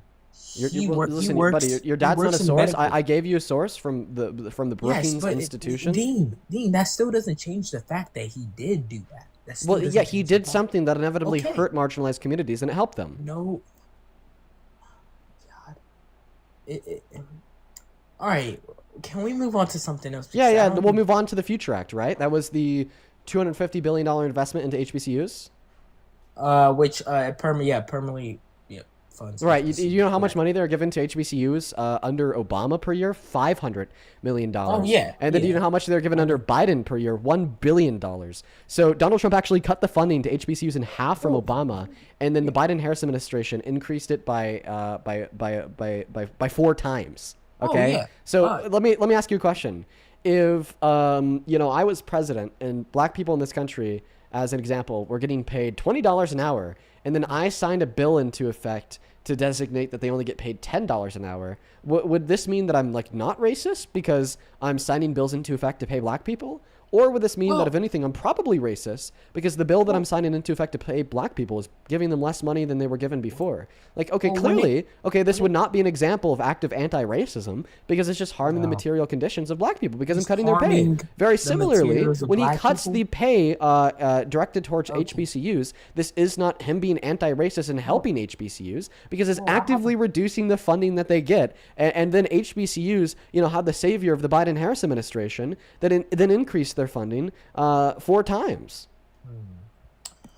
Yes, certainly. Yes, you're right. But that was just his first term. His second term is filled with a lot of opportunities for African. Thank you so much for the galaxy. As we just seen, he nominated this qualified woman. I've looked into her background, and she's really qualified working in the medical field. Okay, and so you've completely forgone the future track. You've completely forgone the anti-DE argument. You've completely forgone, one moment, you've completely forgone the opportunity zones. And now the only thing that you're left with is the black woman that he put on his cabinet. Okay, all right. I don't think that a white man having black people work for them at no expense to said white man because that black woman is paid for by the taxpayer is the anti-racist own you think it is. Use your brain. White men hiring black people to work for them at no expense to that white person. If that made somebody anti-racist, then I think our description of history may be a little bit different. No. So some of the stuff you see that Trump says, like with the video he made of Obama depicting them as apes. Okay, so now we got you to just completely move on from all the points that you try to give me to justify that Donald Trump is actively anti-racist. Now you're gonna run top line defense for all the racist things he's done. So let me actually give those to you. I want to hear your thoughts. In 1977, he was sued by the New York State Justice Department for refusing to rent to black people because of the color of their skin. Racist. Okay. In 1990s, he called all black people. Shut up while I'm speaking. Thank you. In 1990s, he called all black people lazy to a reporter in 1992, and then when asked about that by another reporter in 1997, he said that's probably something that he did too. Racist. What was his introduction into American politics? Criticizing Obama, saying that because Obama is black, there's no way that he could have been born here, even though he had a birth certificate from Hawaii, and he posited that he was rather born in Nigeria. Racist. Calling for the death penalty for the exonerated Central Park 5 and not apologizing for that or taking that back even after they were exonerated. Racist. Saying that immigrants are the poison in the blood of our country, literally quoting Mein Kampf. Racist. Okay, saying that you could look at an immigrant and tell if they're good or bad just upon the way they look. Racist. Okay, working with Netanyahu on a plan to just forcibly ethnically cleanse the totality of the Gaza Strip to build a Riviera. Racist. Okay, allowing ICE agents to use one's race as a consideration in determining if they're an undocumented immigrant or not. Racist. All of these things are very racist. How do you respond to them? Oh, and the depiction of the Obamas as literal apes. Racist. Well, I can say in this country that a lot of people have butthurt feelings. What he meant, he had other people who weren't black as apes. People can't take a joke seriously. This country needs to wake up and say, hey, a president takes a joke. You keep saying about all these things Trump has. What about the William Reynolds nomination in 1985 when Joe Biden said the N-word twice? You support Joe Biden, who's literally depicted on Indians and African Americans. I just don't understand, Dean. Okay, so first and foremost, I don't want to play the clip because I don't want to play the clip or else I'll get kicked. But so first and foremost, you didn't respond to a single claim that I made. You only responded to him depicting the Obamas as apes, and you said that wasn't racist because he depicted other people's apes too. Was literally a joke. Well, no, he actually didn't. What was posted on his page was only a depiction of the two Obamas as apes. Not to mention that when you look at the longer form video that includes the depictions of everybody else's animals, there's very clearly subliminal suggestions insofar as why they depicted them as animals. Like, for instance, depicting Harry Sisson as a pink flamingo, that's because a lot of people on the right like to say that Harry Sisson is gay. Depicting Olivia Giuliani as a pig, well, that's because a lot of people on the right criticize Olivia Giuliani for her weight. So clearly when we see the most two powerful black people in the history of our country depicted as monkeys, you understand what that implies. And then your second line of defense was to say that it's a joke. Okay, all right. A racist joke. It is racist to depict black people as monkeys because of where that depiction comes from. Back? You want to talk about racism? You want to go back to that Fortnite video in front of 13,000 people? Let's not do this, sir. The fact that I used the N-word when I was 14 and am able to hold myself accountable for that today and actively be anti-racist in the live streams in which I run only further demonstrates that Donald Trump is a man who shouldn't be in politics, because this 21-year-old white boy was able to hold himself to a higher degree of accountability than the president of the goddamn United States of America. All right? And I think that that is a point that is very inconvenient for your narrative. So I thank you for bringing up the fact that when I was 14, I called one of my white friends the N-word, and by saying hella goated my N-word in response to a Fortnite edit that they sent me, because it only demonstrates, okay, that if a 21-year-old white boy on TikTok could hold himself accountable and actively fight against racism every single day in the lives in which he runs, then why can't the president of the United States do it? Why has he never apologized for not renting to black people? Why has he never held himself accountable for calling all black people lazy? Why has he never acknowledged the fact that it was racist for the further condemnation and the calls for the execution of the Central Park Five? And why has he continued on to allow ICE to racially profile and depict black people as apes? Why? Okay, so I'm gonna get on that. Well, certainly Trump does go too far when he talks about minorities. But if Trump really meant it, he would actually say he meant it. And I just think our country should wake up and realize that Trump's just a troll. Trump goes too far sometimes. He trolls. In 2016, he trolled Hillary Clinton. He trolls the media. Exactly. So now you're just going to call all the examples of him being racist a troll, buddy. Impact over intent. When you do something racist as a troll, it indicates that you actually have the intention to be racist, because people who don't have the intention to be racist don't think that racist things are funny. Okay, only somebody that intends to be racist would think that it's funny to depict black people as monkeys. Okay, but regardless of the intent, impact over the intent, it doesn't matter if it's a joke. It doesn't matter if it's a troll. When you depict the most two powerful black people in the history of this country as monkeys, okay, you are setting our country back. The depiction of black people as monkeys comes from like pro-segregationist rhetoric of saying that they're the beasts of the wild. That's why they need to be outside of the cities in which the more civilized white people live in. Okay, it comes in the separation of the creationist myth from Christian evangelists in Europe prior to the introduction of slavery. Okay, as insofar as to create justification for slavery on the basis of race, saying that, well, they are the beasts of the wild, they're the dog that you could do whatever you want with, and that's why you could own them as property for life. Okay, and that's what I'd like you to address. Your point is, it's a troll. My point is, regardless if it's a troll or not, okay, it's racist. So please address that now. I don't want you to pivot. I don't want you to deflect. I'm sorry. Sorry. I was going off topic. I was just trying to get rich, basically. I was trying to get rich off a course, Dean. Yes, so certainly him depicting African Americans as apes, I can see where it hurts some people. Is it racist? Me and my friend make racist jokes. As long as we're both cool, I'm fine. I don't mind Trump.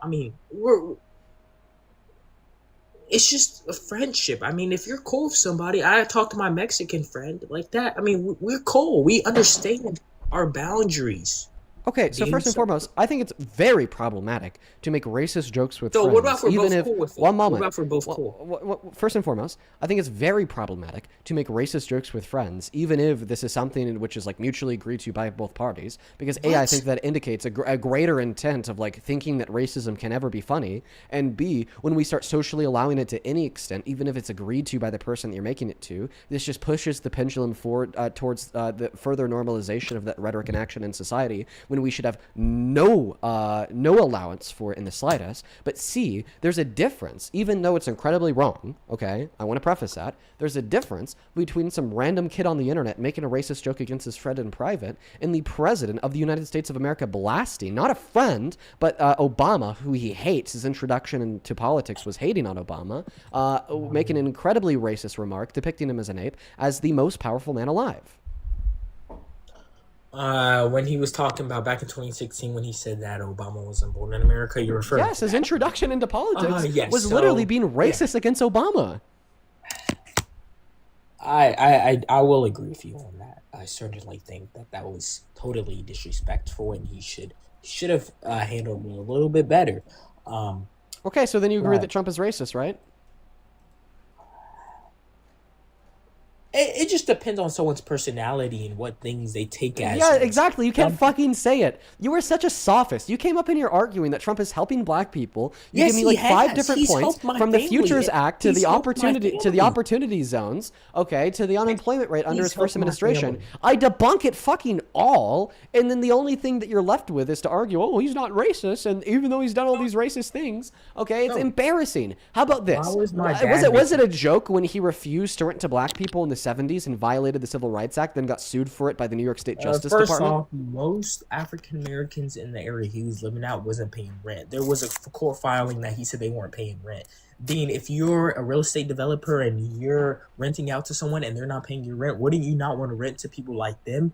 You know It's, why for they example, weren't paying Venezuelans. him rent? Because they weren't renting from him, because they were denied a housing application in the first place. If you've read the court filings, then you know that the reason that the New York State Justice Department inevitably sued him for that is because they had gotten reports from black people that when they went in to request a tour or a housing application, they were told that it was all booked up. So then the Justice Well, maybe Department it turned was. around, sent black and white. Well, guess what? The Justice Department confirmed that it wasn't, because they then turned around and they sent black and white testers into the properties. Okay, they had the white testers ask if there's any available units. They were told, yes, there is available units. Then they had the black testers ask if there's any available units, and they said, no, there isn't any available units. Then they got one of the property managers to flip on Trump and admit that when they would get housing applications from black people, they'd put a letter C on it standing for colored, and then they throw it in the junk drawer.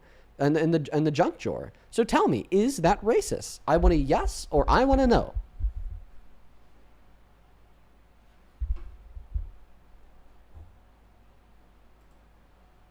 Oh, apparently I won't get a yes or a no because you're fucking terrified.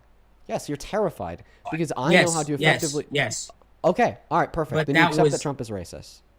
Yes, but Biden was too. Okay, now show me where Donald Trump actively held himself accountable and attempted to advocate for a change with broader policy for the benefit of black Americans. Because I agree, Biden was racist. He did use the N-word. Okay? So And that why was why do you racist. But the difference between Biden and Trump here is that at least Biden apologized for it. No, At least show me Biden the tried to clip. hold himself accountable. And at least Biden then turned around and attempted to fight for the continued betterment of black Americans through his policy. Actually, my parents went through a lot of debt under Biden, and his Inflation Reduction Act really hurted my family. So How? I would. Yes. So my dad, under Bush, he started his own. You know what a hedge fund is, I'm sure, because you do all these e-rich stuff. So my dad started a hedge fund under Bush. I thought that you said that he was a doctor. You're trolling. You're a troll. You're actually just up here to rage bait. Okay, the reason why I'm on here. Can I tell you why I'm on here? Can I tell Less you than why 10 I'm minutes on here? ago, you said that your dad's a doctor. My dad worked in the medical field. Oh, okay. So he's simultaneously the sole manager of a hedge fund and a doctor. No, he worked in the medical field. Oh, how is he working in the medical field if he was the sole manager of a hedge fund? Because that was way before Bush. My dad, when he became in the medical field, this was under Reagan. I hope you know that, right? I think And I think that this guy came up here with some vindication and and trust in his All right, claim can I that say Trump one isn't more thing? racist, Can but I he's say just one gotten more thoroughly debunked. Yeah, what? Do you know who this woman is? It's so grainy and low res, I don't even know what you're showing me. Just get it out. Reade. This Tara woman Reade. who accused Reade. I do know who Tara she- Reade is. Yeah, so did you see the allegation she made towards Biden of what he Yes. he did to her? Yeah, Yeah, I so Yeah. So what do you say to that? Are you gonna acknowledge that that was wrong? Well, I think the first question I want to ask you is, do you believe her? Yes, I certainly do, based off evidence of Biden kissing underage women, and also the allegations against Trump wasn't these women. They're women lie sometimes, okay? So you can't. Really, Okay, well, if women lie No. sometimes, then why do you believe Tara Reade? Well, no, when you're famous, there's gonna be people who come after you. Is Biden not famous? Yes, I think.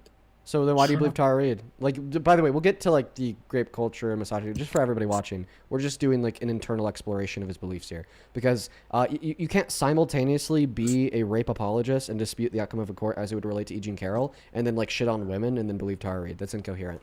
So if women lie sometimes and they falsely accuse rich men all the time, well then why do you believe Tara Reade? She's a woman. He was rich and famous. Well, I think Tara Reade, um, she used to work as a staff assistant in his Senate office in Washington D.C., which has been verified and checked. Yeah. And she alleged that Biden used to put his hand on her shoulder and run his finger up her neck. Reade also told of another incident in which she just alleged straight up you're reading off the Wikipedia, bro. She alleged that he raped her. YMC. Yeah, she did. So why do you believe her but not E. Jean Carroll? Oh, I certainly do, mate. I certainly do believe E. Jean Carroll. Trump. Do you think that Trump is a rapist? Yes, but did he ask for forgiveness? You gotta ask. Holy for shit! forgiveness. Okay. All In the right. Bible, So God forgives so perfect. everybody. You think that Trump is a rapist? So Biden isn't a rapist. Tara Reade was a liar. So inevitably, when God she took this forgives to court, everybody. inevitably God's- when she God shut up. forgives Inevitably, everybody. when Tara Reade took this to court against Joe Biden, okay, she had lied and contradicted herself Christ is so many king. times that she was actually dropped by 2 lawyers back to back, dude. Okay, and then inevitably, after she was dropped by 2 lawyers back to back because of her lies, contradictions, and inconsistencies, she then dropped the court case, and then she fled to Russia and joined an alt-right misinformation campaign. So it seems like the conclusion of your efforts on this point about Tara Reade is that Biden is not a rapist because we shouldn't believe Tara Reade because we could dispute her testimony as being credible. Yet we should believe, okay, E. Jean Carroll, and believe that Donald Trump is a rapist. Hey, Parker. Hey, What's Parker. up? What's up? What's up? I have a few minutes to cover you real quick, and then Appreciate you, man. I'll I'm probably gonna join go- back in a bit because I got to eat. Perfect. I'm going to go pee real quick, everybody. Parker's going to momentarily take over. Parker, to quickly catch you up, this guy was arguing that Trump wasn't racist. He completely whiffed. Okay, he went over all the policy of Trump's that he thought was good, explained to him why it was bad. He then addressed all the points in which Trump made, and insofar as how he was racist, he just kind of ran frontline defense for it. And now he's on the point about Tara Reade. He says that he does believe Tara Reade, but I just gave him all the reason to dispute that. I'll go and leave it with you for everybody watching. I'll be right back. Yeah. So I guess I have a question for you. Yes. If you do believe that Donald Trump is a rapist, He is. and you he say is. that you're willing to support him because under your religious view that sins are Trump is a forgivable, rapist. I'm not you say lying. Trump, so. yeah, So he you is. think so? You're willing to forgive him because that sin within your religion is forgivable, correct?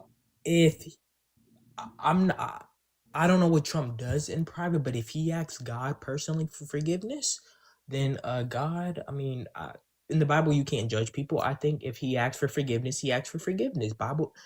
In the Bible they forgive. Well, he's actually said that he's never asked God for forgiveness. 1 and 2, that he's engaged that in was with- blasphemy. He engaged in blasphemy recently, which is by your own religious view, yeah, that's actually unforgivable. Even Jesus himself has acknowledged that it's unforgivable. Oh yeah. Yeah, that was really Well, why'd you just randomly show me a picture of that chud, JD Vance? I know, because I'm just letting you know this is gonna be your next president, so I hope you know that. But you just 8 use that to years. pivot away from my point. Do you want 8 to years acknowledge my ago. point first? Vice President Vance. Do you want to acknowledge? I know that you just wanted to show me a guy that has love and makes love with couches, but I'm specifically focused on the argument that I was Like, you providing don't to you. make fun of your little okay, I'm not gonna get into that. No. I don't. I'm not JD Vance. I don't fuck couches. Well, I'm not gonna get on March anyways. But anyways, Do you want to engage with the point that I brought up? I like Yes, how you let's- just can't actually directly Yes. engage with anything I've said so far. frankly. Yes, let's get into that.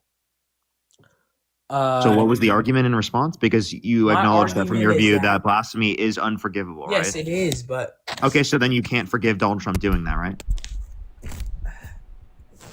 I Oh, like him. are you going to pivot again? I don't You like got him as a nothing? person. I like him as a politician. That's different. Okay, so you don't like him as a person, you like him as a politician. I have a question. Would you be willing to vote for Jeffrey Epstein with Donald Trump's policies over Kamala Harris? I would vote for the libertarian candidate. So you would vote third party. So you would change your vote based upon the fact that he has such a horrible character. So just to Well, clarify no, real quick, it's actually just to clarify real quick, you're willing to say if they have such a horrible character that's unforgivable, you're not willing to support them anymore. Donald Trump has engaged in an unforgivable sin under your own worldview. Therefore, you couldn't possibly support him. If it's a red line for your Jeffrey God, Epstein- why is it not a Jeffrey red line for you, brother? But Jeffrey Epstein actually raped, like actually had his own. You already agreed that Donald Trump has raped women. Not only have you already agreed was that, but found you liable. are arguing that that was forgivable. So the argument that you're making there under your view acknowledges that from your perspective, you think what Epstein did was forgivable, but under your view, you still can't even say that what Trump did was forgivable. What he did was unforgivable from your own worldview. So why would you say that you wouldn't vote for Epstein with Donald Trump's policies, but you would vote for Donald Trump? Guys,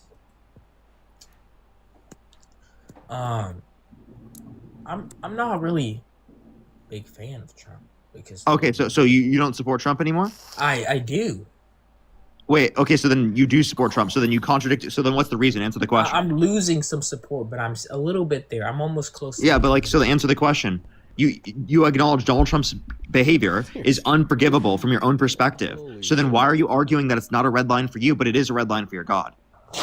Because I follow what Jesus Christ says in me. Yeah, and Jesus Christ told you that blasphemy is an unforgivable sin. So how about you address that point first? That's up to Jesus and Trump. I can't. Yeah, and Jesus said that himself specifically. So why don't you acknowledge that? I'm not gonna pit my opinions on religions with people. It's against the Bible. I'm not gonna judge or anything. So that's up to. You're not going to judge. Weren't you simply arguing right now that you were going to make a judgment that he's forgiven? Right. You also No, tried to judge I'm me just for saying using. that- Wait. You were judging me for using the N-word at 14, but you can't judge Donald Trump for raping a woman and committing the highest order of a sin. Dean, I'll forgive you Oh. if you come. I'll forgive you, Dean, if you come to Christ. I'll forgive Oh, you. if you wait. Yeah, so now you're saying that you hold up judgment against me because you just argue that you'd forgive me if I did something. So therefore you do judge me. So If why you don't you come judge to Trump? Christ, you're So why not don't you religious, judge- so you why don't- can't why don't ask you God judge for Trump? forgiveness. You're not religious, so you can't ask God. But you for just said that you can't forgiveness. judge people. Wait. So you're saying if you can't ask God for forgiveness for something, then you would judge them. Can God ask? Yes. Can Trump Yep. ask God to forgive his blasphemy? He can try. Well, But he guess won't what? do anything because But it's guess what? We know unforgivable, that right? he can't. We know that he can't. We know that he can't get. He was forgiveness trying to from be God a for his red blasphemy. heart. He was trying to be a nurse. You mean a doctor, genius. So obviously we know that he wasn't a doctor in that scenario. That's literally the exact type of clothing that Jesus would wear. And he's like specifically healing people. They also changed the image to make it look more demonic in the background, specifically amongst the characters that existed. So you understand that it was obviously meant to invoke religiosity, right? And invoke that he was like sort of divine within some respect. That's blasphemy. Even Christians have acknowledged this. Yo, Dean, I just want to say you're a W, bro. Parker W, bro. You guys are so fucking dumb. I trolled you guys, but I like you guys. You guys are a W. You guys are actually W. Okay, Oh, that well. guy's no life. Parker, appreciate Already, you well, coming up. I'll see a Dean here pretty much in probably like within an hour or so. Yeah. See you soon. Hour or two. I'll see you soon. You take care. We're gonna go get that next guest loaded up into the box right now, folks. Only up inside of that queue if you happen to be MAGA. Only up inside of that queue if you happen to be MAGA. Please do make sure that you're following the rules. Liam, bro, you've been sitting in the queue for 2 hours. Get a life, man. Get a life, Liam. I called you out Feisty, last thank you night. so much for the I $20 called you over out on YouTube last Super night. Chat who says Geometry Dash Weirdo. Might have been Feisty. Thank you for the $20. I appreciate you. Let's get 200 Feisty W's down below. Thank you so much, Feisty. Then Bread, thank you so much for the $50 on YouTube.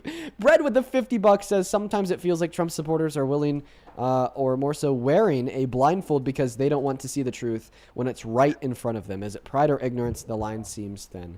I think it's a mix of both. Thank you. Thank you so much for the $50, Bread. I would really appreciate if everybody watching can please show some love to Bread down below in that comment section for the $50 donation. Thank you so very much for the love. That is so fucking kind of you. Thank you so much, Bread. Show some love to Bread. Thank you. We have a couple people to thank here on Venmo real quick. On Venmo, thank you so much. Chloe for the $20 who says hello from Maine. I've watched you for so long now. You and Parker have taught me so much. Hashtag blue forever. Thank you, Chloe. I'm so happy that the streams have been beneficial to you. I hope that you enjoyed today's stream. Let's get 200 Chloe W's down below in that chat. It's same thing with Matthew. Thank you for the $25 who says, hey, Dean, just wanted to say, keep doing your thing. It's so upsetting that people just don't see the truth with Trump. MAGA is just one big cult. I completely agree, Matthew. It is crazy watching the cognitive dissonance in real time. Let's get 250 Matthew W's. Thank you so much for supporting the stream, me and what we do. Same thing to Phil. Thank you for the $15. Ellie, thank you for the 5. Elena, thank you for the 5. And then Mary, thank you so much for the $10. Show some love to Mary down below in that chat for the 10. We're all caught up over there. On PayPal, thank you so much, Raven, for the $10. She says, Dean, I did send this on YouTube, but I wanted to say thank you. My whole family is MAGA, and I was too until I started watching you. So thank you for teaching me about politics. You are literally why I do what I do, Raven. Thank you so much for sharing that information with me. Thank you so much for the $10. You are awesome. Same thing to DD with the $10 on PayPal, who says also thank you for your hard work today. Thank you, DD. Evan with the $10, who says the lives are getting me through my last month of high school. Thank you for being such a role model to teenagers who are soon to be voters and adults. Oh, thank you. Thank you, Evan. What a kind message. That puts a smile on my face. Thank you, Evan. And then same thing to Dee. Thank you for the $10 as well over on PayPal. I really appreciate you. And then we have one last one here. And oh my God, I am like legitimately lost for words on this one. Lisa, I really hope that you're still watching this stream. Lisa, thank you for the $210 donation on PayPal. Thank you. Thank you for the $210 donation. I want to see 2,000 Lisa W's because holy shit. That is so much money. I don't deserve a penny of that. Not a bone in my body does. To the moon and back from the bottom of my heart. Thank you for your kindness, your generosity. That is just insane. I will never understand why some people choose to be so kind to me. It bewilders me, and I'm so grateful for it, Lisa. Lisa, with the $210 donation, says, Dean, in recognition of the fact that you at 21 years old are an extraordinary talent, incredibly knowledgeable, and your knowledge is beyond the PhD level, I offer this little acknowledgement of your extraordinary talent and my appreciation for you. Lisa, a.k.a. Legal Lease. Oh, thank you, Lisa. That is just beyond kind. I'm almost lost for words here. Thank you. Thank you, thank you, thank you. While we're hopping into this next debate, I want you guys to show some massive fucking love to Lisa down below. Beyond kind. I don't know if I'm on beyond PhD level. I definitely don't think that's true, but I appreciate you so much. If you're watching and you want to support me and support what we do here, so we could continue to do it for 4 hours a day, 7 days a week, or just are you going to run from me as soon as you're done with this, Dean? You can Dean, are you find going to my run? Venmo and my PayPal and the link tree in my bio. Are you going to run, Dean? Pin message over on YT and Dean's right a there, runner. Dean Withers without the E. I really appreciate you guys so much for all of the love. I just thank you guys so much for the love. Thank you, thank you, thank you. Please show some love to all of the donors down below in that comment section. Mute, do it. Unmute yourself and speak if you're a good boy. Do it, mute. Good boy, Liam! Mute me, do it. Liam, how did it feel to get absolutely shit on by me last night? You had to come in on your alternate account because I called you out, and I know you didn't want to run, but you did run. Do you remember the last thing I said as you were walking out of the room? Please, go ahead.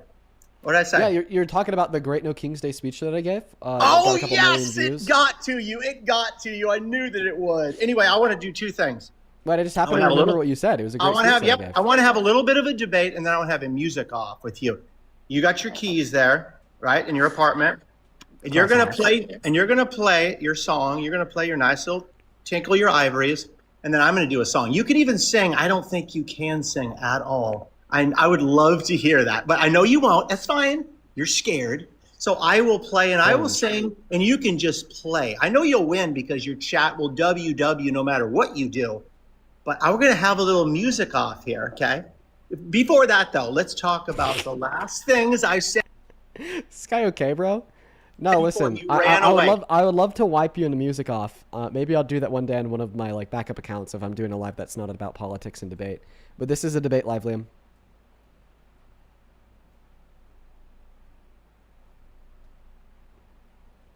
He doesn't know that he's muted. It's kind of nice.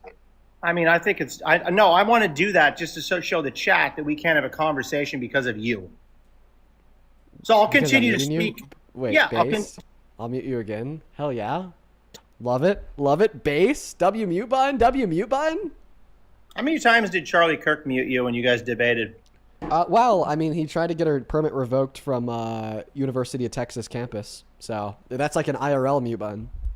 Hey, aren't you weasels trying to introduce? I gave you an example of him implementing the IRL mute button. Can you address that? Aren't you weasels trying to enact the stop Nick Shirley at this point out of California? Their little snowflake. I don't care about that little Wait a minute, twerk, listen dude. to this. Wholly No, I've irrelevant. heard you. Wait a minute, I'm still speaking. You've talked so Wholly much irrelevant. dog shit. Wait a minute, you've talked so much shit on him about how he's ignorant, he can't speak. Also, Yeah, he's just stupid. Daddy speaking, okay? Please. Did you just call myself my daddy? Did you just call yourself my daddy, Liam? That's really strange. Yeah, I think that, you had a bad father figure. Hope, it kind of seems that way. Do you think that you'd be a better father figure? I hope so. Okay, Yeah. so how would your child know if you were if he knew that you were calling like 21-year-old randoms on the internet? Like if you're calling yourself daddy to him. He would say, "Why are you doing that?" He would test my logic, and my father would say, "Okay, Right. so do you believe that this Right. young man?" Right. Hey, Right. hey, Liam. Right. Can I speak when you ask a question? No, yeah, go ahead. So I think my Right. father. No, right. I get it. You just can't. Right. You can't. It's not in you, is it? No. Go ahead. Okay. So again, back to what I said. This No, I'm is following. dumb. Okay. You know you need a good father What? figure. Okay. What's that? So sad, Right. bro. It's so chat. He can't debate with me. Right. It's the only No, person right. on Right. the entirety of Liam, TikTok Liam, that you cannot debate. Yeah, I can't. Right. Right. Right. Okay. Right. Right. How is this productive? Well, I mean, can I ask you a question? You can ask me whatever you want. It's The your last life. time you joined my live, Oh, wait. you I want told to thank me. my donors. Give me a minute. unfortunately, you don't have any. The last time you joined my live, you told me that you don't think it's like productive to teach people about the different ways that people could get raped. I'm gonna either need you to explain those comments and take them back and acknowledge that was wrong. I'm just gonna kick you. I would love to do that. Thank you for giving me the platform to actually. I spoke a lot last time when I did speak with you on that, and you just kind of were silent and you didn't say anything. That was a very tough conversation that you were having with a woman prior to when I walked in the room. And what I said was, you're not actively helping people with the issue of being assaulted, okay? Because if you are not saying, hey, we need to advocate for victims to instantly be able to get the support that they need. I just can't do it. I can't do it. I tried. I just can't. I just can't have people like that on my live. Like I really tried. I really tried. I can't do it. I feel so uncomfortable with people saying that in my presence. I don't want to be in the presence of people that say that. And that should really tell you something, because I put myself in the presence of a lot of really bad people. Oh my God, hurry up, dude. Let's go with the self-entitlement bullshit. Let's go with the debate. Come on, boy. Oh, Jesus Christ. This guy's going to be fun. But like the moment that like people start suggesting that it's like not a good thing, not productive, not helping victims to like explore and educate on the different ways that people could get raped. It's like I just like physically Are you can't gonna do it. compliment your fucking donors or what, Grifter? Let's go. Yes. Yes, I will. Thank you for reminding me. Oh my God. Jill, thank you for useless. the 10. A beta boy. I'm putting you in mute, Doug, not because I want to, silence your free speech or whatever. TikTok's just been really sensitive recently with what they've been moderating people for. Do you think that you could just like bring it down a level? Like you're probably going to end up getting your account flagged and banned for like a week for harassment and bullying. Personally, I don't care, dude. Listen, I don't give a shit. It's not me. All right, it's TikTok. let's go. Let's debate. Let's stop. Well, with the I gotta thank all my donors because I'm a grifter. Let's go. Come on. Jill, thank you for the $10 on Venmo. I appreciate you. Says listening to your intelligent, articulate, educated conversations made me feel a little bit better. Wait, can I finish? Can I please finish thanking my donor, Douglas? Well, I don't have time. I want to thank Dill. I don't have time for kid play. All Okay, right, well, so let's go. I'm not being a kid by thanking people that support me and donate to me. That's strange. Jill, thank you for the $10. Please show some love to Jill in that chat. Okay, since this guy's getting so frustrated about it, I mean, we might as well show some love to Jill in that chat. Today.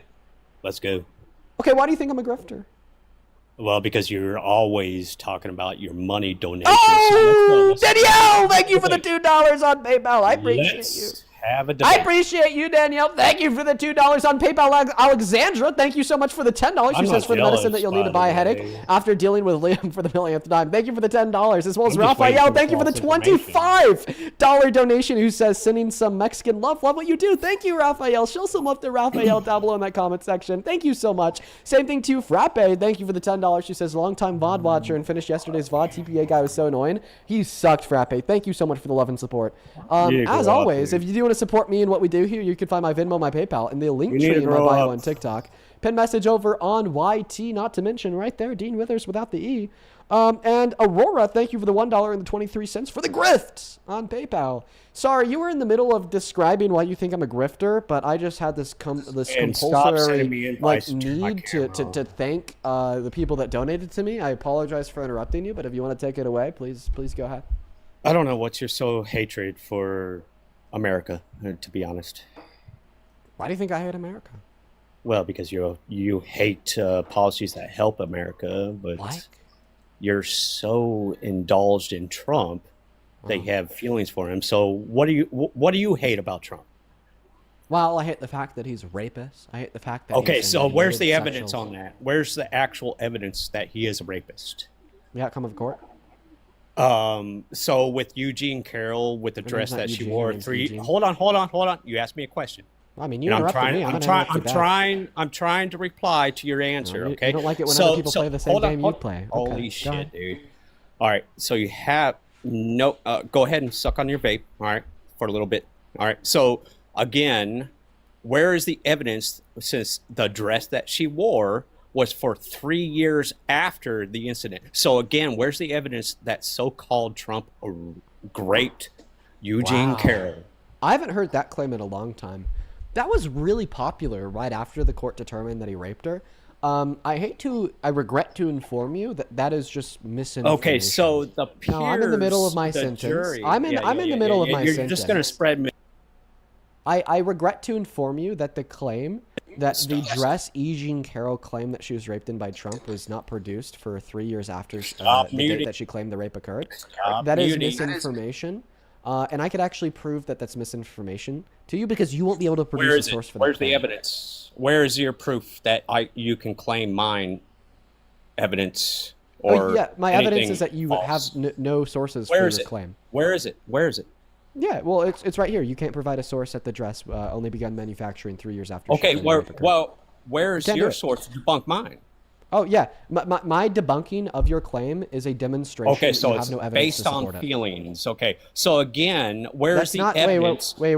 Hold on, sir. No, you're not listening to me. You asked me how I'm debunking your claim. Check this out. I'm debunking your claim by pointing out that you have no evidence to support it. So again, where is do the you have evidence evidence that to support Trump it? raped someone? Where's the actual physical evidence that he raped someone? Please define it. Put it on your screen. Give me actual evidence that he raped. Where's the substantial evidence like DNA, anything except for word of mouth, which is admissible in court? So again, where's the evidence? Where is the evidence? Yes, I'll happily share all of the evidence that Trump raped Eugene Carroll. Okay, go over. Provide it on your screen right now, please. Can you let me speak? I'm asking for the evidence. You're going on a monologue. I want evidence, sir. Respectfully, I'm being nice, as you are younger than me. I just need so give me the evidence. Okay. I'm speaking now. You're listening now. I'll happily do that. I'll happily go over all the evidence for you. But before we do that, I mean, I kind of want you to address. Let's the first go thing. with the answer. Evidence. I don't want you to Well, go and you said deflect again, like you so always do. I so want you the said- evidence that you want to provide that he Yeah. is a rapist, please. So your request for evidence was the second thing that you said. The first I want thing evidence that you provide that Right. is actual substantial evidence that he had raped someone. Yeah, that was your second request. No, your that was first my statement- first. So No, again, your what's first- the evidence that he raped someone? Nice try first- on the deflection again there, buddy. So So again, those- what's the I- evidence? I'm I asked you trying one to- question, seriously. Yeah, I So where's understand. your evidence? Where's I your understand. evidence? I go over that evidence every I don't day. care if I'm rude. Now, But again, that where's your was- evidence? Yeah, it's Put it it's on the right, screen. It's right here, my friend. It doesn't We'll go- matter about your fucking thinking. Can you It let me matters speak about at all? substantial, actual evidence. Do I need to kick you in order to be able Police to speak? evidence. Police evidence that he had raped someone. Okay, so I'm going to start speaking now. Okay, so you The don't have evidence an that answer. Trump, the evidence that Trump You raped don't Eugene have an Carroll- answer. The evidence that Trump raped E. Jean Carroll includes a multiplicity of facts. It includes the direct evidence that was submitted in the trial, the lies and contradictions that were true of Donald Trump's testimony, the request for a DNA sample that was never given, on top of all of the other inconsistencies that we saw within Donald Trump's past that would indicate character priors that this is something like he did, like when he admitted to sexual exploitation on the Howard Stern radio show in 2005. Okay? But I would say the most damning piece of evidence would be the strong testimony that E. Jean Carroll gave for 30 years straight that never changed and never shifted, as corroborated by therapist notes, medical records from the 90s, and four other people. That was then later instantiated to be more reliable via the fact that Donald Trump claimed that he never met her, which was proven to be a lie. He also claimed that he never raped her because she wasn't his type, but then he confused a picture of his ex-wife Marla Maples to be her under deposition. The fact that she claimed she had a dress with his DNA in it from the day she was raped, and if he was an innocent man, then that would have been his golden gun that he would have been able to prove his innocence. Okay, but then instead of submitting his DNA to be tested against the DNA in the dress, he refused to. And we know that he's very much so likely to rape a woman because he's already admitted to other forms of sexual violence, like the sexual exploitation of women and girls at Miss Teen USA, Miss USA. Now, he left when I started giving the evidence. So he didn't get kicked, and by the way, he didn't get a flag either. So TikTok tells me when people get kicked because of like a flag for harassment and bullying, he didn't get one, so he just like left. He made a conscious decision to leave the live. Dude, unreal. So I think that his approach was to demand that I gave him the evidence, thinking that I wouldn't be able to do it, but then I did. Hello? And Is honestly, this thing working? to be clear, like I didn't want to give him that evidence because I first wanted him to address his claim that the dress E. Jean Carroll claims she wore during the rape was only begun manufacturing years after the fact. But instead he left. I put him off script. What a bad day. What a bad day. Yeah, none of that was evidence. Those were hearsay. You're talking about claims and words. One moment. Evidence Victoria, is thank you for the physical. $25 donation on Venmo, who says, another MAGA who knows how to twist his brain into a pretzel. Sigh, love your surrogate grandma again. Thank you, Victoria. It is so good to see you. Thank you, thank you, thank you. Please show some love to Victoria down below in that comment section. Thank you for that $25 donation. As well as Diana, thank you so much for the $5. I appreciate you. Now, Red, you just claimed that evidence is physical. No, that's not true. So we have empirical evidence, which is physical evidence, and we have rational evidence, which would be non-physical evidence. Now, and most oftentimes we'll see rational evidence presented through the use of deductive argumentation or inductive argumentation. And what we saw, like for example, E. Jean Carroll's court case, was a combination of empirical evidence and inductive argumentation, in which then yielded a probability that he raped her to be very close to certainty. Right, but Now, you see how you're saying probability because we're in civil court. When people say evidence, all of the things that you named are called hearsay.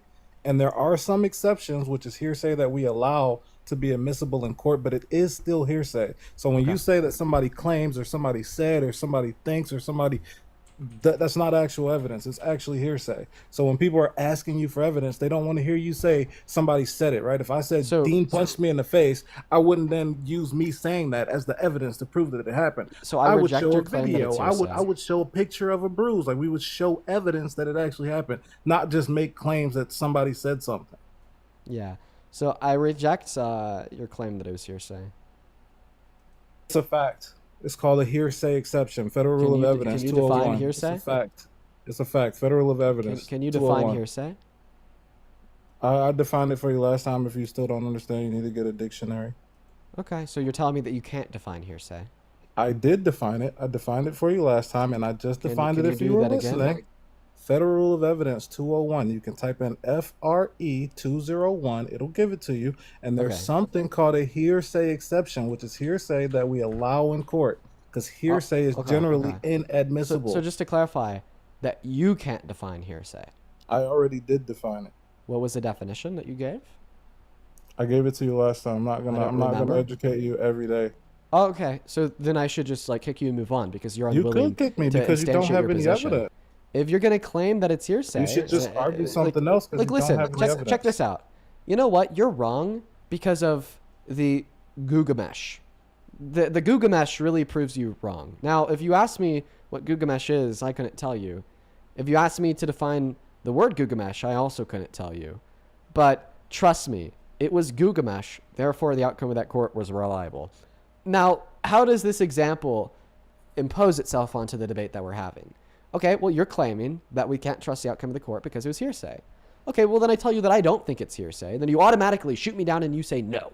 Okay, well, no, I need to understand what you I need to understand what you mean by hearsay in order to, test your logic or see if your claim is actually true, right? In the same way that you would have no refutation to the argument, E. Jean Carroll was telling the truth and we know that she was raped because of Gilgamesh. If you didn't know what Gilgamesh is, okay? Well, I can't have any type of cohesive conversation with you about your claim E. Jean Carroll was a liar and wasn't raped because of hearsay if I don't know what you mean by hearsay. Okay? Right. So because why I take hearsay to be one moment. Because case? I take hearsay to be information received from other people that cannot be adequately substantiated.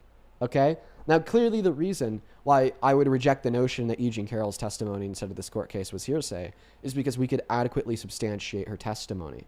All right, and the outcome of the court agrees with it. So now, if you want to provide your definition of hearsay or agree that it's the same one as mine, maybe we can move forward. How do you substantiate it? Yeah, I substantiate her testimony via a handful of things. The first thing that I substantiate her testimony is with the reliability of the testimony over the course of 30 years as confirmed by 4 others. Also, how do we know it's been 30 facts. Years? Of course, because that's what all 4 of them testified to, and that's what the facts indicate outside of the testimony that I'm trying to give to you, but you're interrupting me. Because I typically reduce the evidence down to 3 different categories, and I'm trying to go through it, and you're just not letting me. Well, I would like to have a conversation, not you just steamroll. So if you're saying that it's been 30 years, how can you prove that it's been 30 years when there's not even a date for this on the case, which we talked about last time? You don't know if it was 94, 95, 96, 97. We don't know. Yeah, we actually so how can you say it's been been 30 years? So we actually do know that it occurred in late 1995 or early 1996. Late 1995 or early 1996, or she also reported 1994, which is problematic. So how can you substantiate a claim if you're going to say, hey, well, I called this person and I told this person, and you don't even know what year that was? None of you can substantiate what season it was. I'd like to do that for you. When you made that claim. So late 1995 to early 1996 is when? By that logic, I could say Dean essayed me, and if I go and get 3 people to substantiate it, then you did it. Yeah. Now, see, the difference is you wouldn't be able to win that court case because you wouldn't be able to substantiate your claim that I raped you by me lying about never meeting you with you then submitting a picture of us 2 together, by you submitting the clothes in which you were apparently raped into the court, confirming that it had male DNA in it, and then me truly being innocent, not willing or wanting to submit my DNA to the court to exonerate myself. Okay. And on top of that, you wouldn't be able to point us towards priors. One moment. You wouldn't be able to point us towards priors of like me admitting to other forms of sexual violence. And I kind of feel like that's like the really big, funny joke, bro. And I kind of feel like that's like the really big silver bullet in the Trump case for me is the fact that he's admitted to other forms of sexual violence, dude. Right? He straight up said that he sexually exploited women and he found it funny. Okay, so because you went live before, does that mean you went live on some other platform that you don't have a fucking page on? No, that doesn't prove anything. When you prove the fact of a matter of a case, you actually have to have evidence that this certain thing occurred, not something else occurred, not you said something else, not this is the type of person you are, that this happened.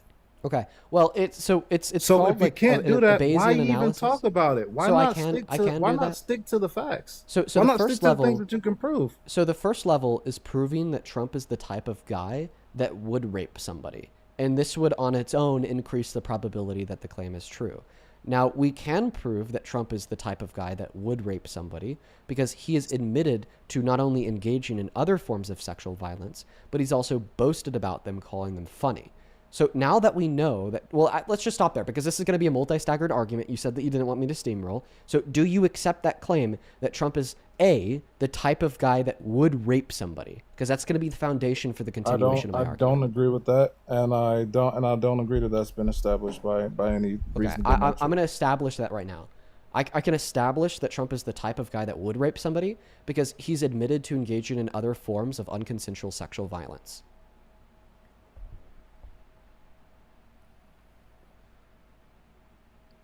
Bro, are you smoking on chat, bro? What are you doing, dude?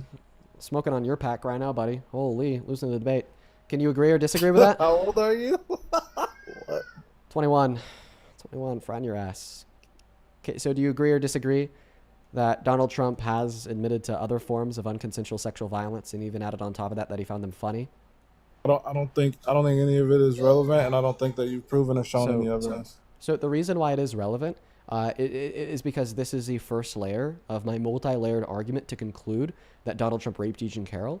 And the first layer, of course, is determining and concluding that Trump is the type of guy that would rape somebody. So I'm telling you it is relevant to my argument. So do you accept or reject that foundation that Trump is the type of guy that would rape somebody because he's engaged in other forms of unconsensual sexual violence? I'm not seeing any evidence here.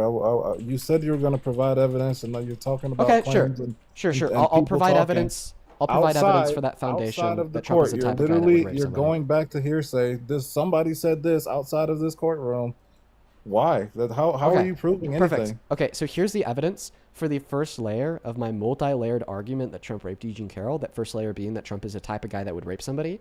And of course, I substantiated that with a claim. What does that even mean? It doesn't make any sense. This doesn't make any sense. Do you have any actual evidence? So the type of guy that would rape somebody is a man in which does not value the consent of women and girls, and in fact values sexual actions with women and girls to the point where they're willing to infringe upon the consent of women and girls. Now, I could substantiate this first foundational level. You're going to determine that by hearsay, correct? I could determine that by Donald Trump's admission of guilt. Here's Donald Trump admitting to barging into the dressing rooms of people and looking at their naked bodies amounting to unconsensual sexual conduct. Sure, let's play it. Pageant, it's your obligation to do that. So you have done that. Now, I'll tell you the funniest is that I'll go backstage before a show, and everyone's getting dressed room, and ready and everything else, and no men are anywhere. Okay, so you're interrupting the clip as it is playing. Well, I'm going to put you on mute. You said dress. I'm going to put you on mute until the end of backstage. it. So just save your reservations until the end of the clip, okay? Sure.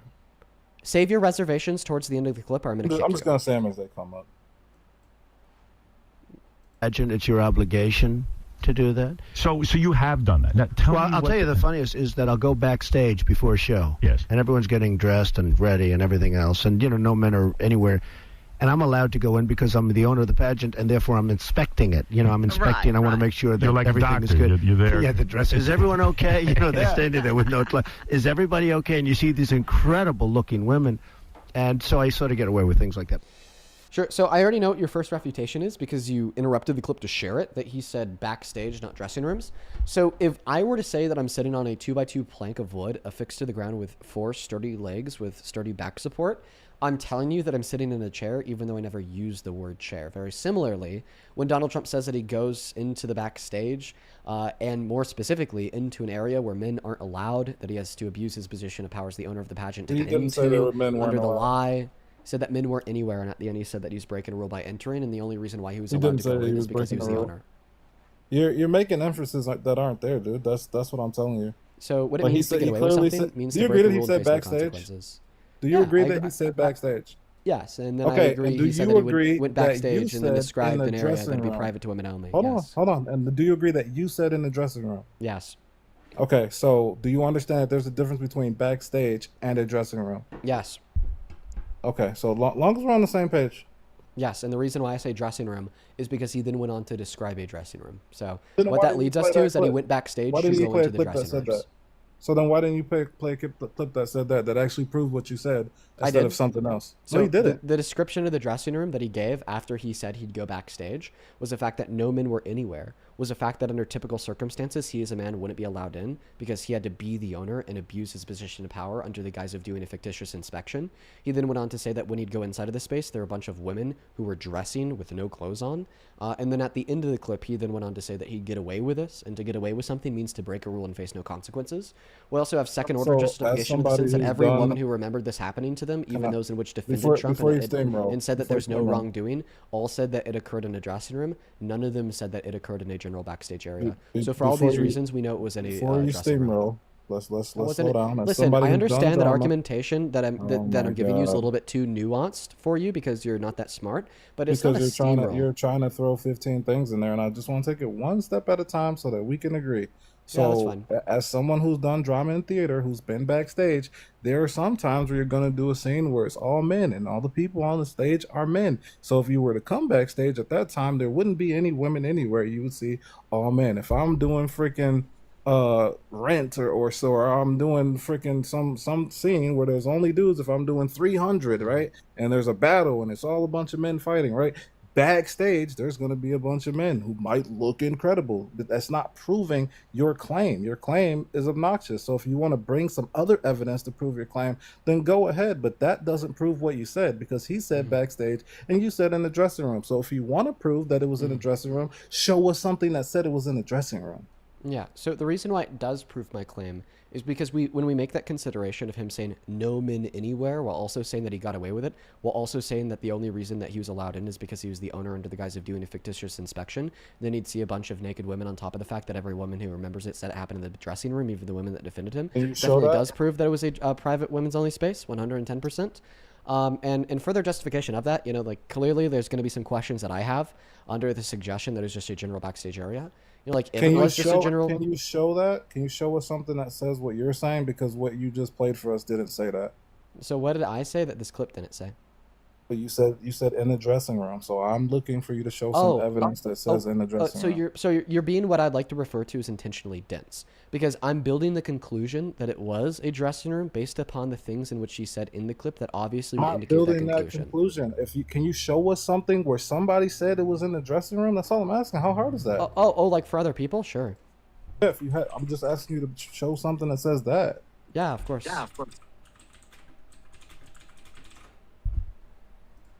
Don't let your vacation rental in. This is Tasha Dixon, Miss USA from 2001. Right in. There was no. He just came strolling right in. There was no second to put a robe on or any sort of clothing or anything.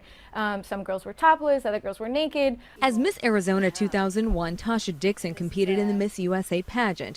Donald Trump owned the contest along with Miss Universe and Miss Teen USA for 19 years. Our first introduction to him was when we were at the dress rehearsal and half naked changing into our bikinis. To have the owner come waltzing in when we're naked or half naked in a very physically vulnerable position, and then to have the pressure of the the people that work for him telling us to go fawn all over him, go walk up to him, talk to him. And Dixon has. There you go.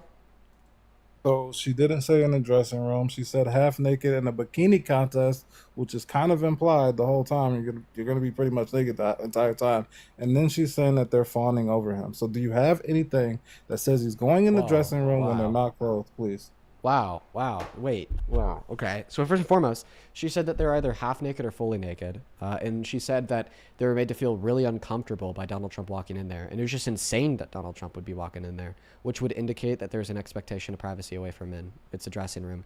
Plus, if you just want the beauty pageant contestants, if you want the I'm beauty just trying to pageant, get you to prove so it. I'm just trying to get you so to I want to prove it. clarify that you want somebody who explicitly said dressing room.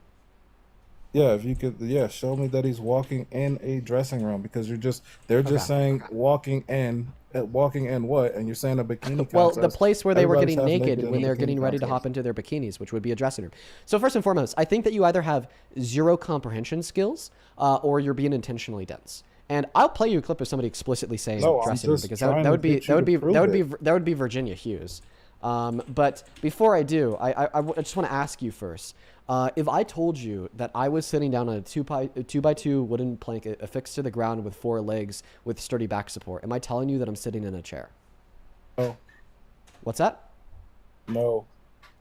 Okay, I think I'm just getting in this conversation here because you're clearly being intellectually dense, and I want to talk to people that at least have a mind that's a little bit open. Well, that's how evidence works. If you want to say something, then you have to actually find something that says what you're saying. It just doesn't say that. Red, I hope that you have a good rest of your day, okay? Well, now you're running. Okay, sure.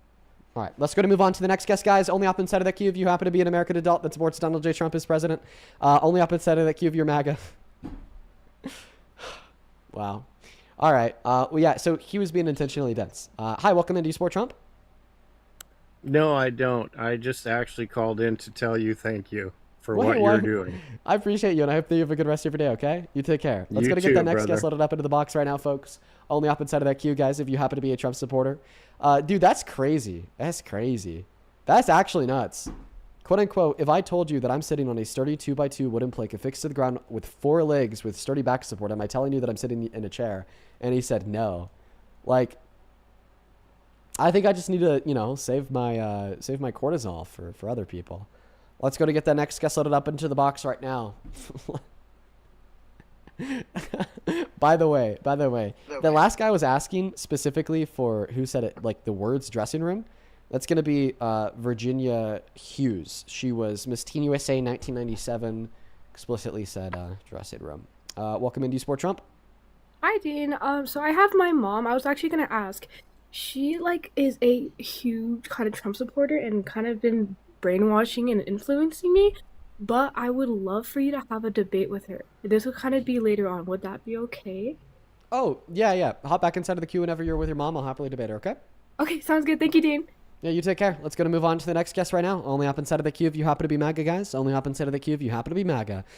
We're going to go to get that next guest loaded up in here right now. By the way, somebody made a really good recommendation the other day that when we have parents debating on their kids' accounts to put it on the screen that this is a parent debating on a kid's account. So then you guys don't go flood the comment section. And when I debate your mom later, Issa, I'm gonna do that for you. Welcome in. Do you support Trump? Yeah. How old are you? 18. 18. What year were you born in? 2008, January. What time is it? What time is it? Like when I was born or right now? Right now. 7 to 7. Okay, well, he said 7. That could be EST. I don't know why I kicked him. I don't. I'm sorry, dude. You had a British accent. I guess you said 7. That could be EST. Feel free to hop back inside of that queue. Hi, welcome in. Do you support Trump? Well, I'm not too sure now at the minute. I'm Irish, at the minute. And over here now, our oil prices. Yeah, oil skyrocketing because of him. You should definitely stop supporting the man.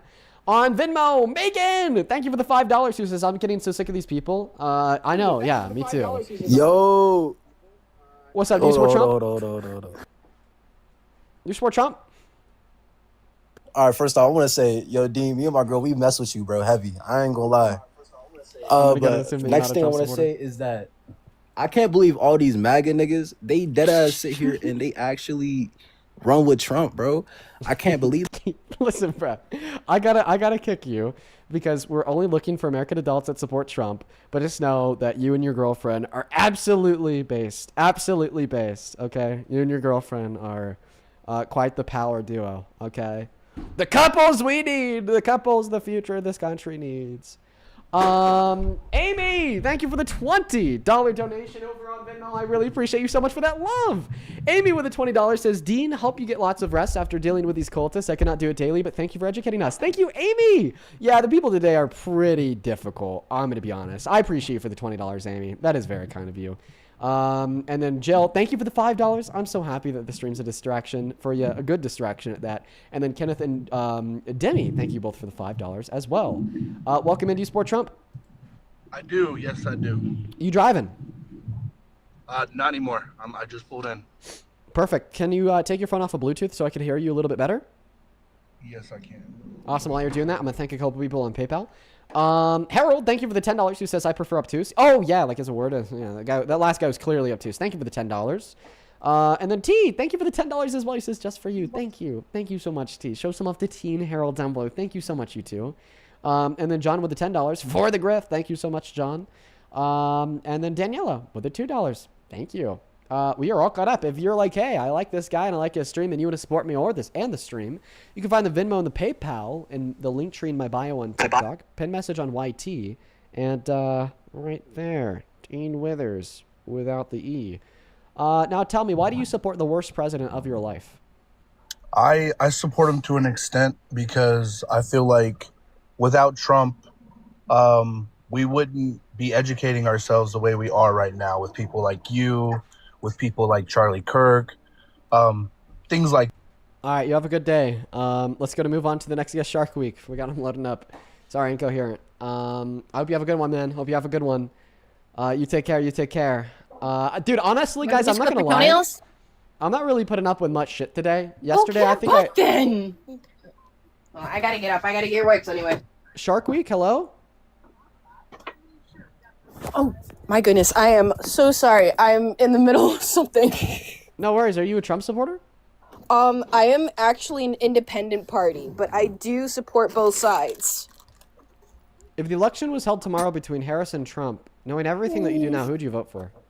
Oh, that's really hard to say. I don't know if I'd vote for either. Okay. All right. Well, we're looking for people that answer, I'd vote for Trump to that question. So I'm going to kick you, quite frankly. While we move on to the next guest, only hop inside of the queue if you are MAGA. Thank you, thank you, thank you. Once again, give us a moment here while we're trying to get that next guest up. Folks, give us a moment here while we're trying to get that next guest up. Jenna, this just came in. I appreciate you so much for the $15 donation on Venmo. Show some love to Jenna down below. Jenna with a 15 says, I'm so tired of this whole argument about men where the pageant women were when they were naked. They have to change clothes for events, bikini, evening gown, etc. And depending on the venue, the area that you change is going to be somewhere backstage. Yeah, that's why we kicked that guy, because he was just being intentionally obtuse, in my opinion. Thank you for the $15, Jenna. Hey, what's up, Keith? Do you support Trump? Yes, no, I'm kind of in the middle. I could hear your turn signal, so you're driving, man. Unfortunately, got to kick you out. You have a good rest of your day. Hi, welcome in. Do you support Trump? Oh, no, ew, sorry. Base, we're just looking for Trump supporters. Guys, what do you let me know in that comment section if you're a Trump supporter? Like, I'm trying to find people in the queue, but quite frankly, I'm not having that good of a time. There's proven to be quite a little bit of pushback today. Not too many Trump supporters. Hi, welcome in. What is up? Addison, do you support Trump? All right, bands, moving on to the next guest. Guys, we got Specky loading up into the box. Trying to find anybody. We got Flynn Michael loading up into the box. Specky, welcome in. Do you support Trump? Hello? Yeah, what's up, gang? I farted in my grandpa's breathing machine. Oh, fuck. Specky, do you support Trump? Yeah. How old are you? How old do you have to be on here? You're like 12. You take care. We got Jared Miller loading up in the box. Hi, welcome in. Do you support Trump? Hello? Am I making contact to the great beyond? We're gonna get that next guest. Maximus is loaded up into the box, and we're actually gonna turn around here and ban Maximus because he's 15 years old and graduates high school in 2029. We're gonna go to get that next guest, Nikki, loading up into the box. Everyone, just give us a moment here while we're trying to get that next guest connected.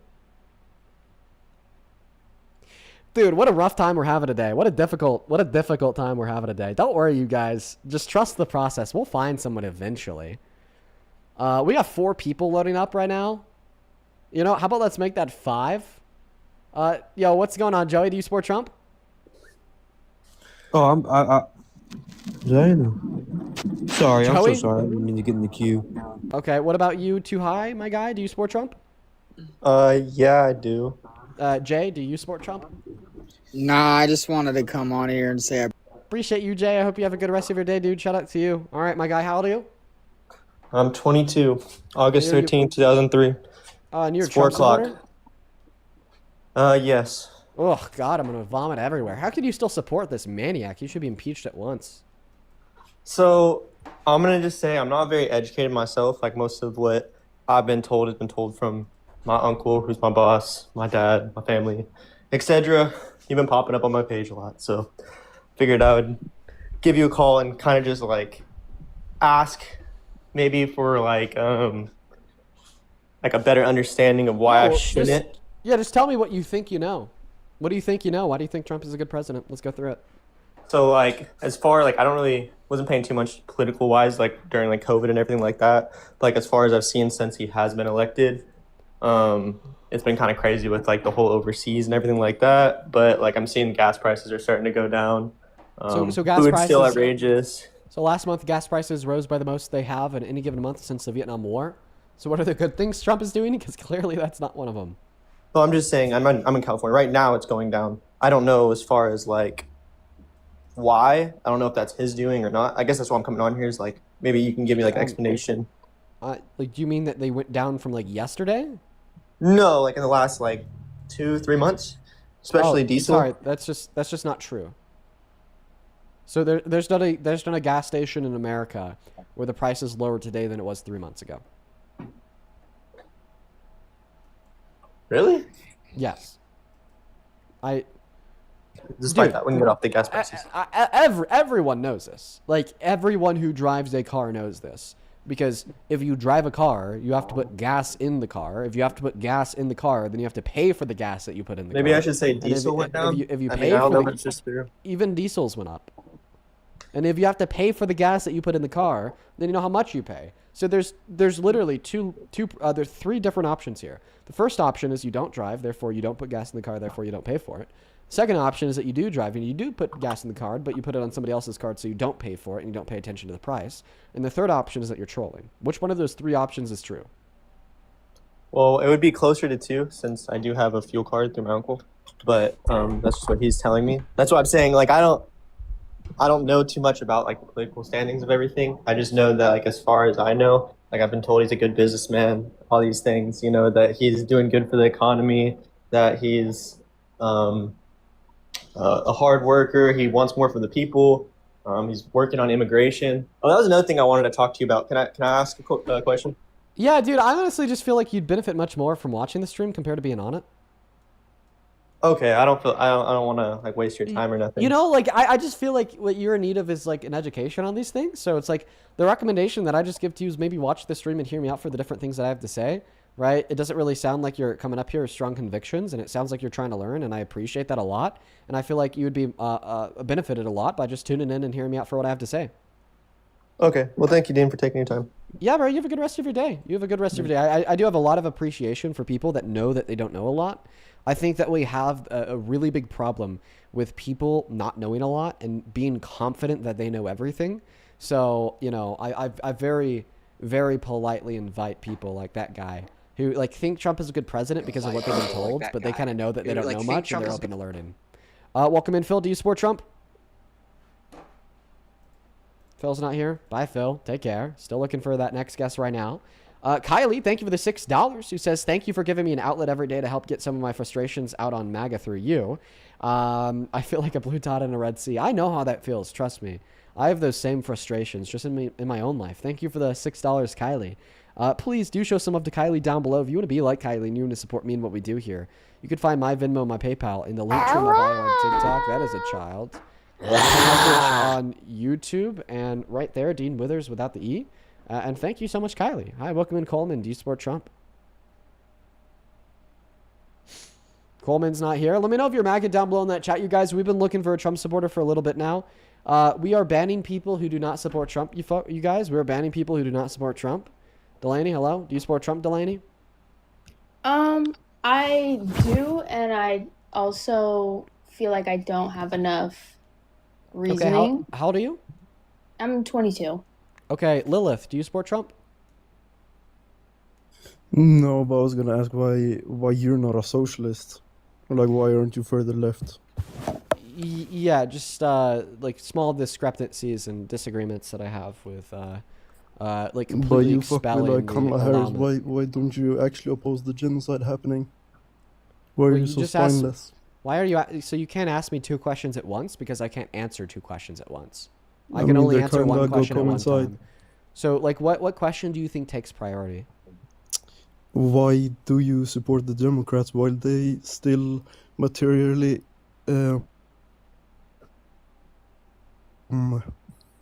support Israel and the ongoing genocide?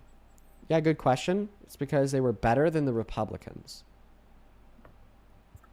Better for Better for Americans Imperialists. and better for Palestinians. I just think it's in comparison to the yeah, Republicans. that's what I said. Imperialists. It's important to vote for the best possible material conditions that we could have, because we live under a two-party system.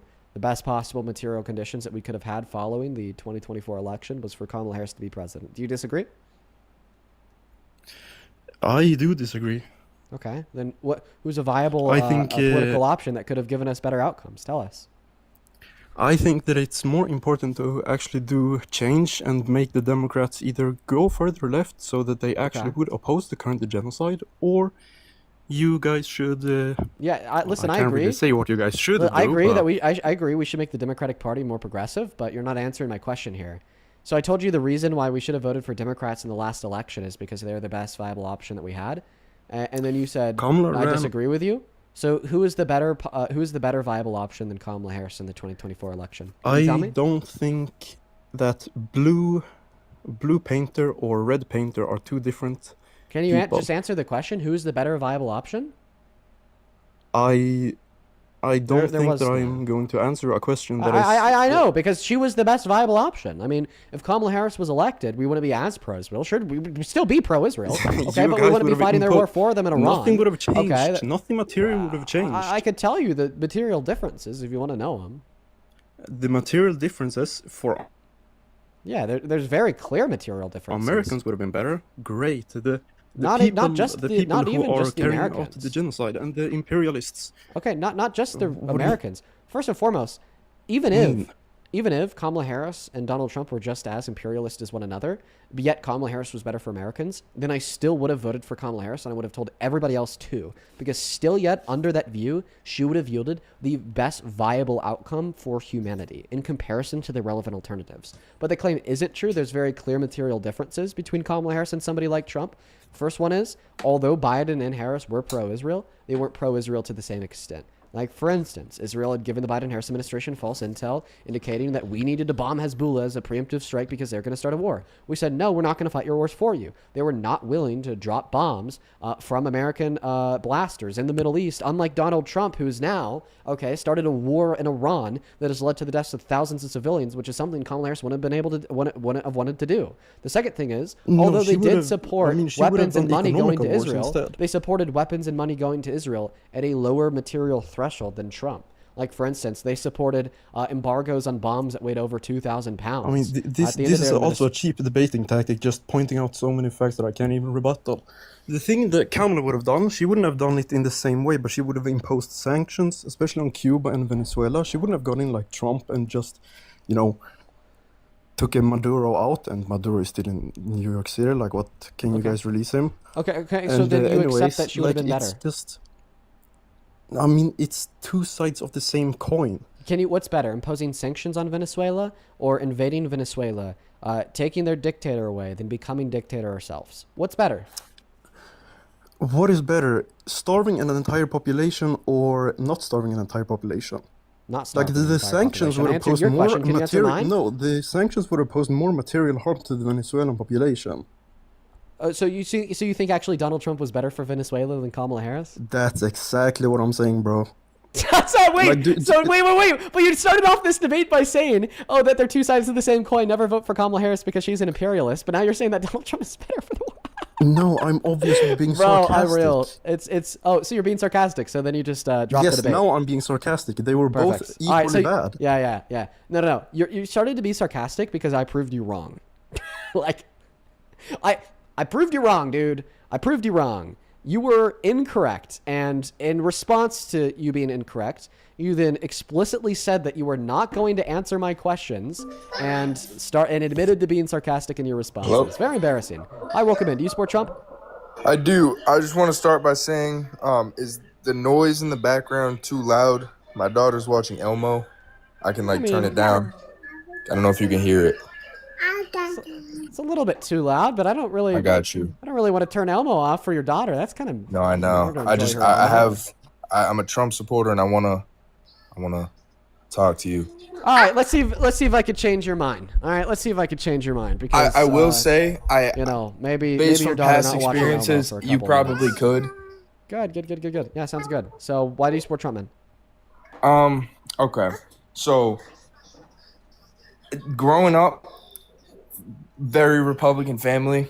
I turned 18 and I was able to vote and everything, and I started forming my own opinion.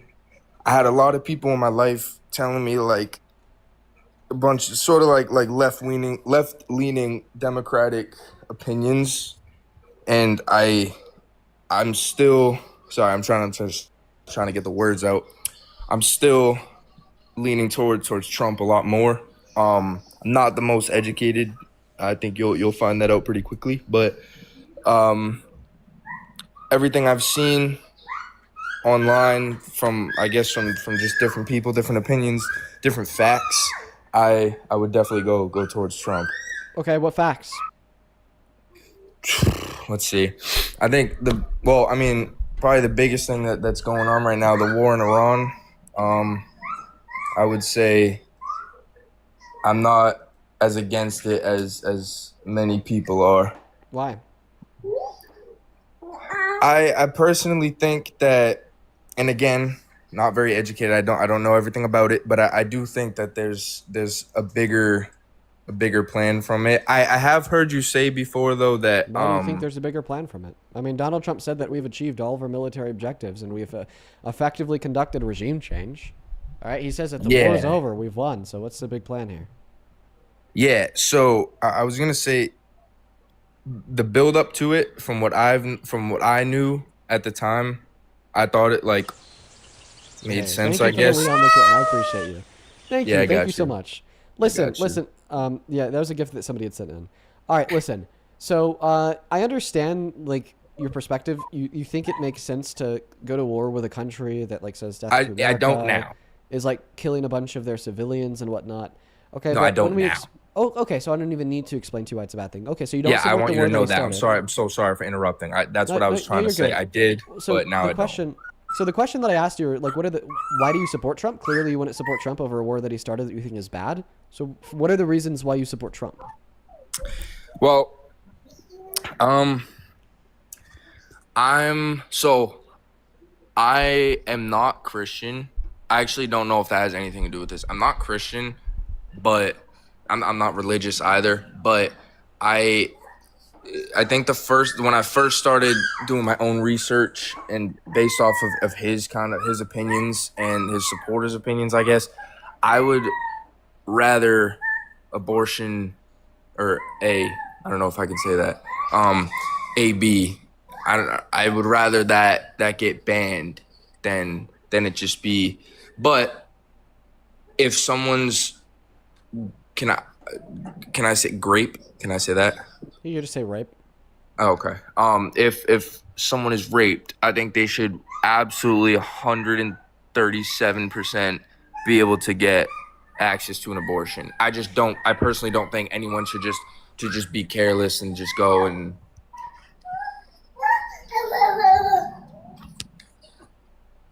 Does that make sense? Yeah. So the first point that I'll make in response is that Donald Trump's position on abortion has only led to more abortions and more restrictions on rape victims. Every day in America, because of over Roe v. Wade being overturned, there's around 60 pregnant victims of rape that are denied access to abortion in around 13 of our 50 states.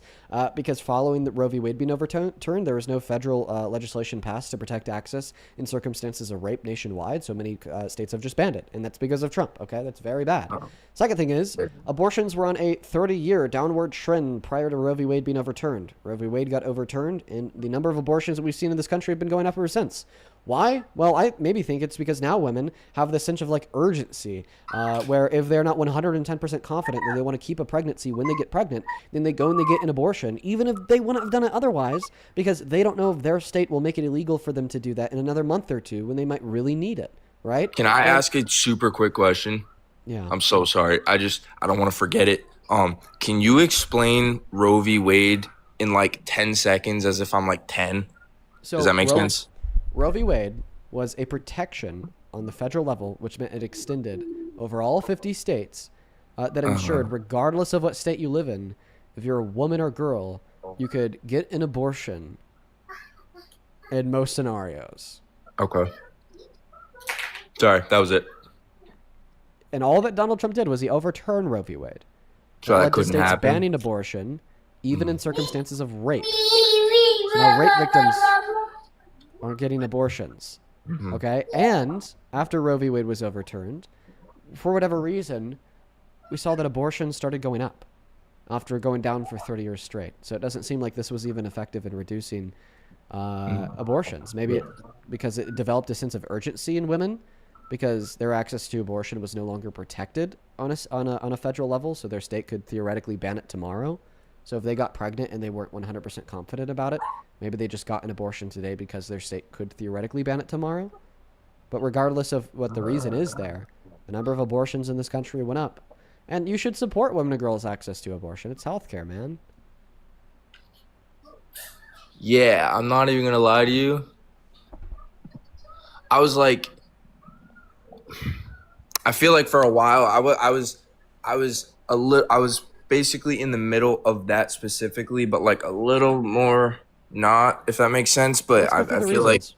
Why do you think elective abortions, which is when a woman consents to sex and gets pregnant with no medical complications, why should those be banned? shit. Well, what you just said, like explaining it all. I'm not gonna lie to you. That kind of helped me out a little bit. Okay. Yeah, I'll kind of give you my explanation of why I don't think that abortion should be banned on a moral level. Okay. I understand that, like, a lot of people often think that we're valuable because we're humans. I don't think that we're valuable because we're humans. I think that we're valuable because of our subjective experiences, our conscious experience, our ability to subjectively interact in the world around us, our desires, our wants, our needs, okay? Our happiness, our flourishment, our sadness, our pain, okay? These are the experiences that make our lives worth protecting, all right? Because when we look at other biological life that does not have these experiences, right, like bacterias, ants, so on and so forth, we don't really give them any biological value, right? We don't give them any value at all, right? So when we look at a fetus growing inside of a woman's uterus, that fetus, although it be human, doesn't have these experiences like we do. It has no level of consciousness. It doesn't have the ability to express subjective experiences at all. It's, I mean, descriptively, not much of a different life form than bacteria or ants. I mean, although it's a bit bigger in the later stages of pregnancy, it doesn't have the ability to subjectively express their desires, their consciousness, or anything.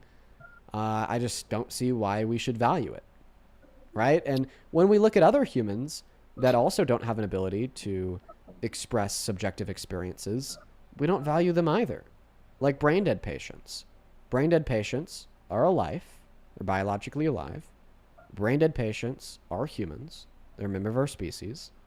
But we don't call it murder when families consent to having a doctor pull the plug on that life, leading to the death of that life. Why? Well, it's because they don't have a mind.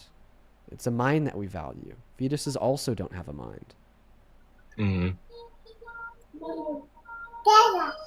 Right? But you know who does have a mind? The pregnant woman. That's who has a mind. That's who's hurt by this unwanted pregnancy. Okay, that's whose life is impacted, regardless if it's the bodily mutilation onset by the biological dispositions of reproduction or childbirth. Life is permanently shifted and changed by taking on the parental and financial obligation of having a kid. Okay? I mean, pregnancies are life-altering. And if that pregnancy ultimately right now contains a fetus with no ability to express subjective experiences whatsoever, I think it should definitely be the choice of the woman to terminate it if she wants. Yeah, I'm gonna be honest with you.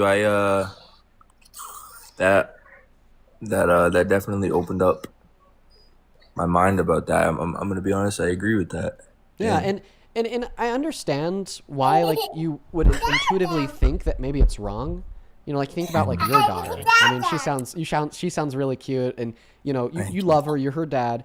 Oh, but this time ago, she was a fetus, right? So it's like, well, that was my daughter. Of course it'd be wrong. That's my daughter. I love her. She's over here screaming, Dada, all cute. I wouldn't want to kill her, okay? And, you know, this is, like, an intuition that, like, I've kind of, like, seen myself in my own life. I have a cousin who is only alive today because their mom was too drugged up and missed her abortion appointment. Real story, her biological mother sucks so much. I'm so happy that that child is being raised in a different household. That's personal, though. And the way that, like, I understand this, once again, is the reason why I value my cousin is because of his innocence in exploring the world around us. The reason why I value my little cousin is because I know this little kid has the ability to interact and learn and build. And that same little kid, that my little Objective cousin, experiences, right? Those experiences in which constitute who he is as a person, okay, will grow into a man 10 years down the line.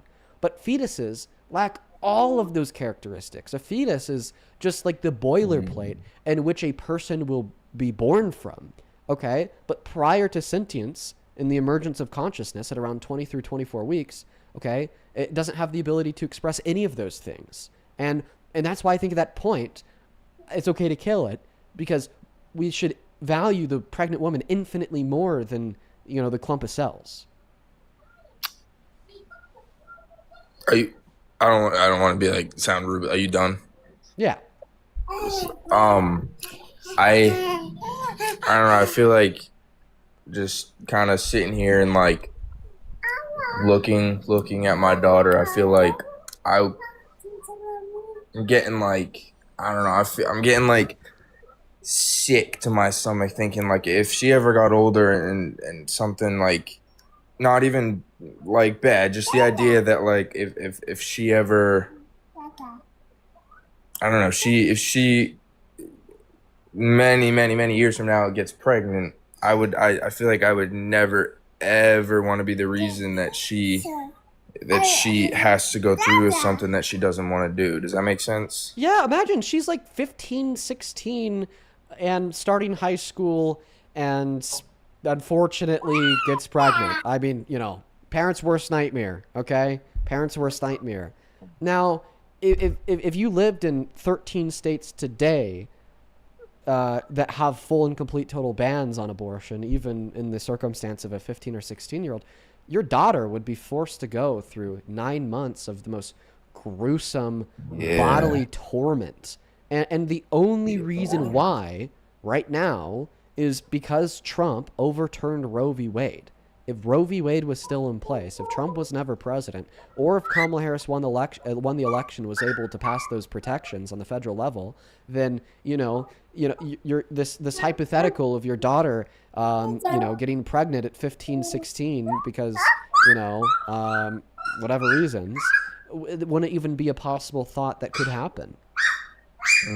I mean, even because you brought up like 15, 16, I feel like, because going off what I said, even if she was like 25, like, I don't know, like a common age, like, I feel like if she didn't want to do it, I would never be like, oh, you have to. No, of course. I was just giving you, an example that, may hit a little bit closer to home, but you're absolutely right there. Yeah, because I mean, I obviously, I'm not.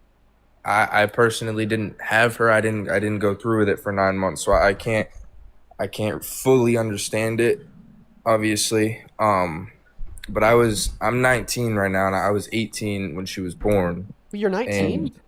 Yes. Could have fooled me.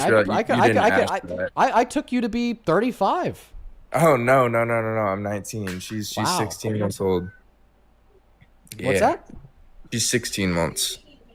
Oh, 16 months. Wow. Mm-hmm. Yeah. Oh, yeah. Go ahead. So it was early, but I don't know. I guess I just feel like it wasn't planned. So it didn't even cross my mind at the time. And I guess since she's been born, I hadn't even really definitely not this much since I've been talking to you, but I guess I haven't even thought about abortions or anything. And so I really appreciate you kind of definitely helping me with that a little bit, because that's not even like a forced oh yeah, whatever, I can see that's a straight up life change. Yeah. Is there anything else that you wanted to go over? Honestly, there was, but I don't know, that was kind of big for me, so I won't even waste your time. I do want to say that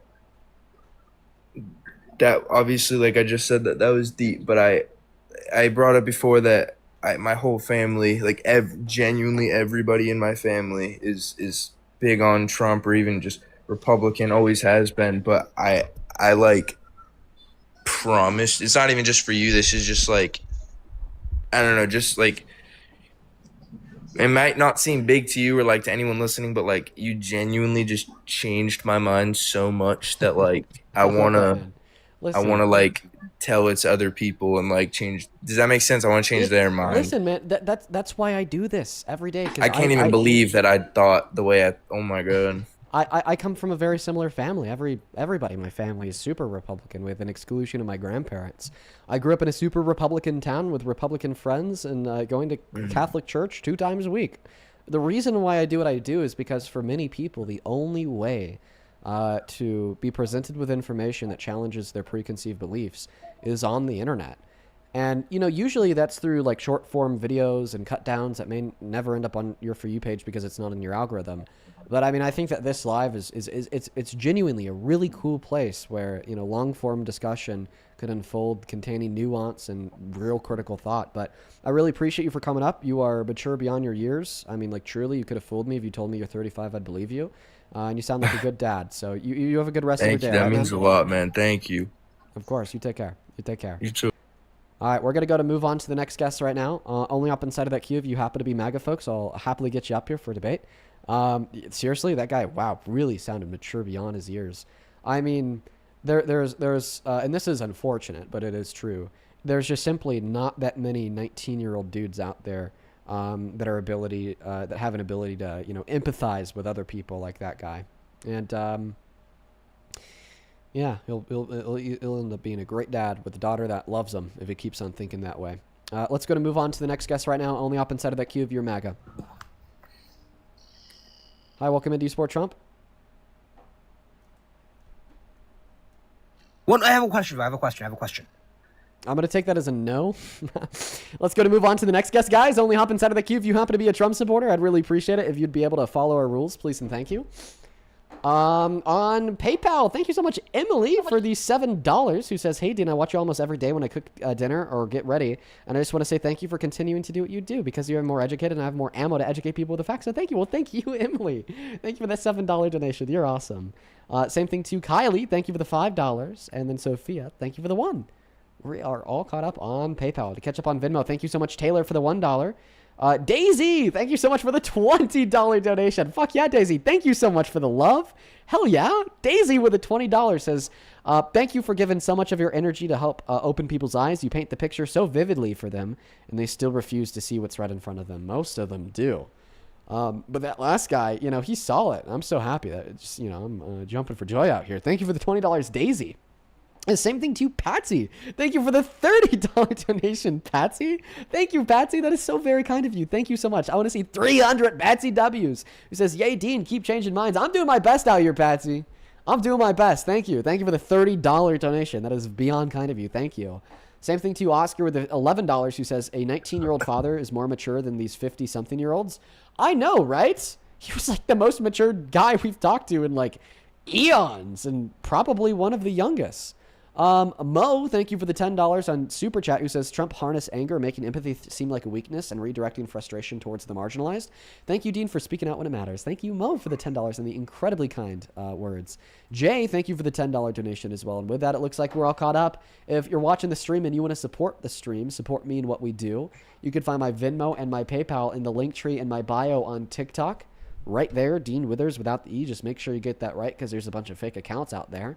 And it's also in the pinned message over on YouTube. I really appreciate you guys so much for all the love today.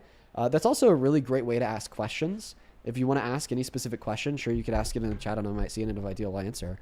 But, you know, the most guaranteed way to get me to see a question is definitely on Venmo and PayPal. Welcome into Sport Trump. Yes, I am a supporter. I'm not crazy about the MAGA term, Dean, to be honest. I mean, look, I want to make America great again, but it doesn't have to be with Trump. So I'm a Trump supporter, yes. I'm not a zealot. I'm going to die on fall on a sword for Trump, but I definitely support Trump. But the thing is, I'm the opposite of the guy that just spoke, who is a really nice young man. I'm an old man. I'm 64 years old, and you know I've been on the earth for a while, and and I've seen a lot. Unfortunately, I'll say like a lot of Trump supporters, and maybe a lot of supporters of Kamala too, or any Democratic candidate. I don't listen. Very few people can match the knowledge that you have. You've enveloped yourself and saturated yourself with tons of knowledge, and you're not a person I definitely want to debate, because there's no way I could win a debate against you. You're just extremely knowledgeable, and I don't really necessarily agree with the stance or a lot of the things that you say, but I respect the fact that you're very passionate about it, and it appears that you can back it up. I know you may want to ask me a question, but the one thing I think both sides of the aisle have a problem with are saying things that don't have any fact-checking ability. And I'm just curious. I'm not accusing you. I'm just curious. Like some of the things that you said in the last half hour that I've been listening to. Has anybody ever tried to call you out and say like, hey, can you cite a source for that? Or like what's your source for that statistic? Yeah, I have a source for everything I say. Okay. Every single thing I say is backed up by a source. That's important. Yeah, everyone. Now, I would love to have a conversation with you about why you support Trump. You said that you didn't really want to debate me. I want to debate you. You sound like your mind could be changed. Listen, man, I think that it's very important for the future of our country that we have this dialogue, because the future of our country is hanging on a thread right now, from my perspective. I think that Trump is a grave threat to America, the American identity, our Constitution, our checks and balances, and honestly, quite frankly, the world at that. Now, clearly you disagree, or else you wouldn't support him. Would you be interested in telling us why you support Trump? So I could. Yeah, I will. I mean, look, a lot of the reasons why I support Trump are more what I would say superficial rather than visceral. Superficial in the sense that I hear him say things. I hear snippets of what he says, and I like it. But I have the time because I'm retired, but I don't have the visceral desire to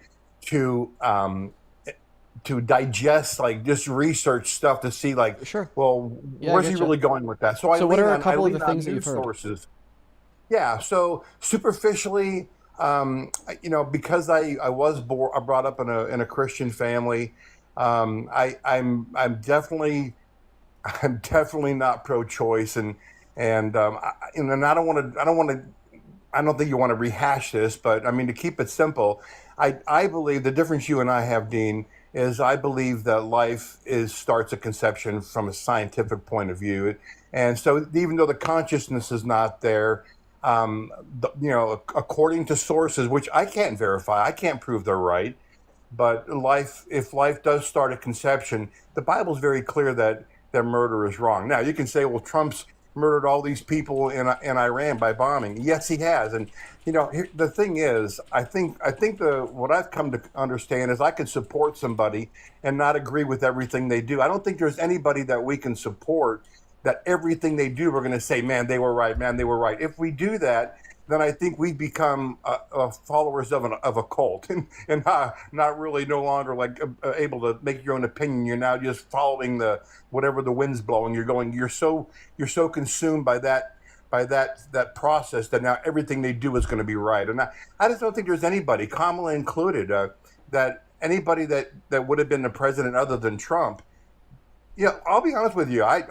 If Ben Carson would have ran against Trump and won, I probably would have voted for him. I thought Ben Carson was the best candidate because he came across so sincere. Can I now, I didn't fact check anything he said, but I just liked him. Like superficially, I liked what he was saying. Yeah, of course. I'm sorry. Okay, so first and foremost, I think even from the Christian pro-life perspective, you still shouldn't support Trump because, well, he's done nothing to make the amount of abortions in this country go down, okay? There's more innocent life being killed. Guttmacher Institute, there's my source, tells us after Roe v. Wade was overturned, the numbers of abortions started going up. Okay, so non sequitur, sure, you agree with him ideologically, but because the material outcome of less abortions isn't there, it doesn't really matter too much. But when we look at the material outcomes of his other policy and what its impact on life has been, we see 10 million low-income Americans losing access to health care when we already have 51,000 that die every single year via lack of access to health care. Already, this is life being hurt more than it's being helped by the Trump administration, even in consideration to your pro-life view. Okay, we also have a bunch of other shit, like in refusing to pay out food stamps during the last 12 days of the first government shutdown, which then left 12 million children to starve, or the fact that according to the Center on Budget and Policy Priorities, the purchasing power of the average American is going down down with Trump's big, beautiful bill, leaving them less money to spend on the bare essentials to flourish, okay? Or rollbacks on social safety nets, like getting rid of an ACA subsidy that has now increased the cost of health insurance for 45 million working class Americans by 300%. All of these things hurt life. So there's my first point. My second point is, I don't really think that there's a strong pro-life argument from the Christian Bible. First and foremost, when we look at Exodus 20 verses 22 through 25, we see that the legal damages per Mosaic law for causing a miscarriage is a fine. Whereas if the woman is harmed and killed, then your punishment is not a fine, but it's rather under the life for life principle, and you're supposed to be killed. This already seems to assert the premise that the life of a fetus is much less valuable than the life of anybody else, because there's unequal punishments for killing a fetus compared to killing anybody else, right? A fine versus the end of your own life. Now, we also have other indications that fetuses or biological humans on their own don't have personhood from Genesis, where in Genesis 2:7 we read that Adam only becomes a living soul after God breathed life into his nostrils. So this means that he had to undergo development to the point of having nostrils, and just merely being in possession of nostrils, and other facts of the anatomy of the human body is not what makes somebody a valuable person, but rather something else. And I would assume that the breath of God into the body of Adam, which brought Adam life, was the emergence of what? A conscious experience where Adam then possessed free will and can make his decisions in accordance with that free will. And because of these reasons, I just find it very difficult to continue to support Trump, even from that Christian pro-life perspective. Oh, well, and so I hear what you're saying, but let me just say that what you cited, obviously, was Old Testament, and that's Old Testament law before Jesus came onto the earth. After that, it was the New Covenant, the New Testament. So the New Testament is what I would go by, not so much the Old Testament, because that was the old law, right? But after Jesus, when the New Testament was what we go by, the 10 Commandments, and there's like 500 and something, right? But the 10 big commandments that we all know about, Moses coming down from the mountain with, thou shalt not murder. So that are the 10 Commandments in the Old Testament? Oh, they're in the Old Testament, but they're also in the New Testament with another 586, I believe. But it's a new law, it's a new covenant, and that's what indication do we see in the New Covenant that maybe abortion wasn't wrong, or a fetus's life was less valuable then, but now abortion is wrong and a fetus's life is just as valuable as anybody else's now? Like, where do we see that? That's in the a good question, Dean. And honestly, here again, I wasn't, I wish I can say that I knew I was going to be talking to you, so I could have had a little more. I would love to have the time to have set this up, to have some sources for myself, because here I am demanding sources from you, but I can't give you a source when you ask me, so it makes me look like a fool. But yeah, I mean, it's just, look, I will tell you this. I like Make America Great Again. Now, here's the thing. Now, this is where you may want to knock me down, because you may say, well, you're not a diehard Trump supporter. I voted for Trump because I honestly thought, based on the superficial, what I know, I honestly felt that he was the best person for the job. It wasn't that I just didn't, honestly, I didn't think Kamala had the sense enough. And maybe it's the media, Dean. To me, the media made her look goofy. She like a nitwit, like the way she laughed, the way she talked, the word salad. She just couldn't get an answer out. At least that was my interpretation, because maybe that's what I wanted to see. We tend to see what we want to see when we're following somebody or not following somebody. So we have to temper that with honesty, and that's hard to do when your mind is made up on something. It's very easy to go with that flow. So my take is that Kamala Harris wasn't like the best public speaker ever, but she wasn't stupid, and she did have an ability to speak, just not the best ability to speak. Okay? Yeah. And I think that a lot of the media on the right really exploited the fact that she wasn't like a Zohran Mamdani level public speaker, to then make her look really stupid by taking 3-minute 10-second sound bites from all of the speeches that she's given over the course of the last 15 years, to paint the notion that she was really unintelligent. But I mean, if that's what you care about, you should be turned off by Trump. Okay, Easter Sunday, he praises Allah, threatens to destroy civilian infrastructure, claims to be a Christian, the next day attacks the Pope, then the next day depicts himself as God, all while also threatening to genocide 90 million people on top of all the other bullshit, calling coal clean, saying that windmills cause cancer, we can nuke hurricanes to send them off course, inject bleach to fight COVID. I think clearly, if anybody's lost their mind here, it's Trump. And I think he lost his mind a while ago. He's been boasting about sexual exploitation, been found guilty of courts for raping people. I mean, look at the 2020 election. He was so pissed he lost that he just couldn't handle that and then tried to rig it. Like, clearly, this is somebody who should be very far and away from politics. Dean, listen, I mean, nobody... There's things that Trump says that makes me cringe. I mean, I think if there's a Republican that would not agree with me, then they're a liar. There's things that sometimes I would say, please stop talking. Just please stop talking publicly. These are thoughts you have to yourself that you don't say out loud, you know? And he says some of the most bizarre things. It's like, why are you just trying to destroy are you trying to ruin what following you have? I mean, there are times where it's embarrassing, honestly. So if he's always saying these bizarre things and his policy sucks, because look at the economy, most manufacturing bankruptcy since 2010, sources the Bureau of Labor Statistics, worst annualized jobs report last year in 2025 since 03 week no recessions, once again sources BLS, okay, increasing unemployment and increasing layoffs, 1.3 million layoffs, highest level of unemployment since the pandemic, okay, ever increasing gas prices because of this needless war in Iran, okay, I think that maybe you should revoke your support from him. I just don't see how he's helping people. He's just hurting people, hurting Americans, okay, redistributing wealth from the poor to the rich, okay, hurting other countries, starting a needless war in Iran that's just killed civilians and has not taken the IRGC out of power. I mean, now he's saying that he wants to continue on this path of conquest, threatening to annex Canada, invade Greenland, go after Venezuela. Wait, he already did that. He says maybe Cuba, Colombia, and Mexico are next up, right? Like, what I fail to see is any positive outcome from his administration. I don't think anybody's better off today because of him. Maybe except for the Lockheed Martins of the world that are getting paid over $1 billion a day to produce ammunition, guns, ships, and planes for this new war in the Middle East that he promised not to start on the campaign trail. Yeah. It's like I said, Dean, for me, like going back to the superficial, as a 64-year-old man, I like the pretense. I like the thoughts of, I honestly felt like, and I still do, I feel like that, and you and I may never agree on this, I feel like Donald Trump actually cares about, I think he does, I think his heart's in the right place. Sometimes his mouth's not, but I think he really loves the country. And I don't think he wasn't born into politics like so many of our politicians. They're just politicians. And look at, when is a politician lying? When their lips are moving. I mean, can we really trust any of them? Honestly, I mean, if he loves the country, if he loves the country, then why did he try to end our democracy in 2020 when he tried to install himself for a second term? You just can't say that he loves the country when he's willing to go against the voice of the vote of the people. Well, I think maybe he loved himself more. And that's what I was about to say. Maybe he loves himself more than the country to the extent that he's willing to throw this country out the window. He's willing to throw the vote of the voice of the people out the window as long as it means that he gets to hold on to power. But those types of people are the people that we see on TV as the villain, in the history books as a bad guy, not the type that we'd see as president today that's deserving of adornment, praise, and support.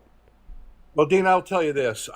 If Trump could run again, and we know, hopefully he can't, first of all, he'd be too old. I wouldn't support somebody that old, honestly. But I would love, and I've said this for the last two elections, honestly, I would love to see a woman president, because I think that I think women typically are more emotional than men, but that's not a bad thing. And I would just love to see, we've had men do this forever, and they're always screwing it up. So isn't it time we gave a woman a chance? And so I am all about seeing a woman in the Oval Office.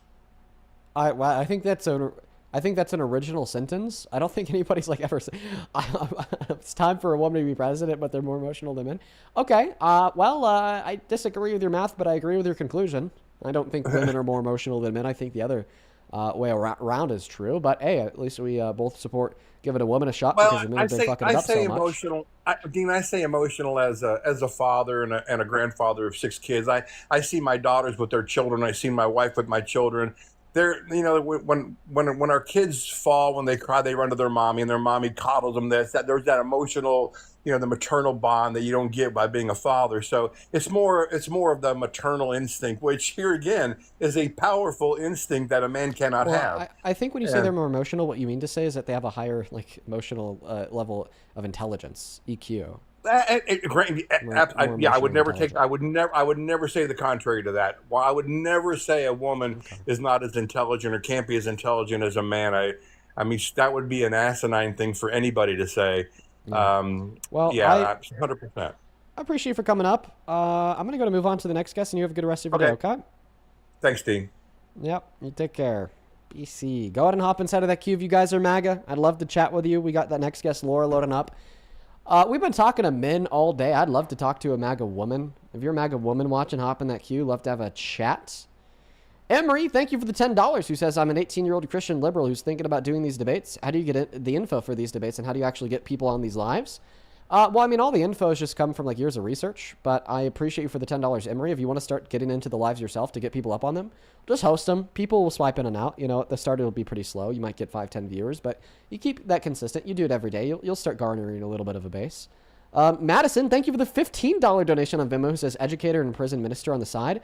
Thank you for always advocating with fact-based political stances. My wish is that you talk about what Trump has done to education this year as a stance that people need to hear. Also, Trump's thoughts on disabilities and cancer research. Well, he's defunded cancer research. He wants to abolish the Department of Education on the federal level, so people with disabilities are fucked. No more guaranteed IEPs in accordance with federal provisions for them. Or guaranteed funding per district as guaranteed by the federal government. He's terrible for education. The less educated Americans are, the more support he has. He is directly incentivized to ensure that people are less educated. Then Kaylee, thank you for the $5 over on Venmo as well. Thank you. On PayPal, thank you so much for the $40 donation, Jeremiah. Jeremiah, thank you. That is Jeremia. I want to see 400 Jeremiah W's down below in that comment section because, man, oh man, that is fucking kind. Jesus, thank you, Jeremiah. I'm going to spend that on a nice bottle of wine. Thank you so much. Show some love to Jeremiah down below in that comment section. Jeremiah with a $40 says, all the best to you, Dean. Please keep on doing what you're doing. Have a lovely evening. And no, most people across the ocean here in Europe have the mental capabilities to recognize Trump's incompetence. All the love to you from Germany. I would love to go spend a week in Europe to be surrounded by more intelligent people that aren't compromised by Fox Entertainment. I would love that. Thank you for the $40, dude. Then Sophie with the $10 says, please give the kitty a treat, Dean. Also, please shout out my kitty Apollo. Shout out to Apollo. And shout out to you, Sophie. Thank you for the $10. Rachel, thank you for the 5. April, thank you so much for the $10. I appreciate you, April. And with all that being said, I think that we're caught up. Wait, no, we have one person on Super Chat. Jesse, thank you for the 80 Australian dollar donation. Jesse, holy fuck. Thank you so much for the love. Holy cow. Jesse with the 80 Australian dollar says, why are there still so many supporting Trump when he's literally causing a war? Yeah, right. Because there's more Americans now than ever that are pro-war, pro-imperialism. It beats me. Why do people want war? Why do people want death? I mean, even Christian war theory developed thousands of years ago says, no, you got to do all the negotiation you can first. Trump says, we're going to put that Christian war theory aside. We're going to just blow them up. And then when the Pope calls us losers, I'm going to call him a loser back. It makes no sense. Thank you for the $80, Jesse. Show some love to Jesse down below in that comment section. I really appreciate you. Thank you so much for that love. Thank you. Welcome into Sport Trump.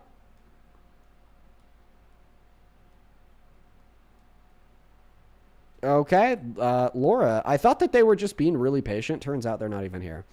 We got our next guest loading up. They run a podcast about how much they love Josh Hutcherson. Hi, welcome into Sport Trump. Hello. Nope, they just left. Okay, moving on to the next guest. Trying to find anybody to come up here and give us a piece of their mind. You've been trying to get into live forever, Abigail. You are British. Why do you continue to try to break our rules? Nah. I'm not that British. Yes, you are. So you understand that the lives are just for Americans, right?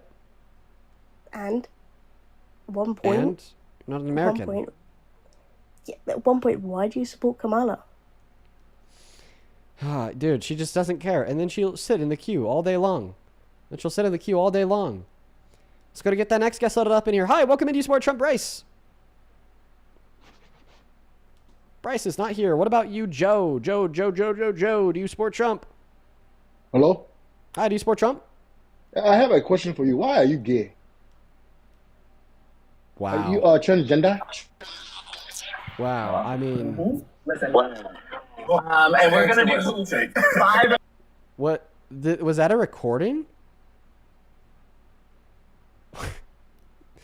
No, I don't think that was a recording. I think that was him. Wow. Let's go to move on to the next guest. That's crazy. We're going to go to move on to the next guest. Hi, welcome into You Support Trump. Okay. Yeah, super intelligent, by the way. We got the next guest, Ridge Runner, loading up here. Come here, Momo. Hop up here. Momo's hanging out with us in the office. She's at my feet. She just stood up. I'm going to try to get her to pop up here.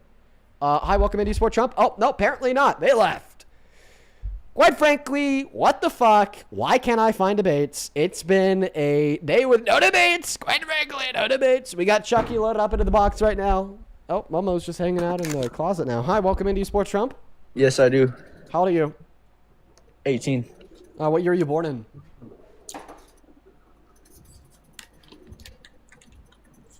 Okay, not 18. What a liar. What a bot. Moving on to the next guest. This guest's name is Deborah.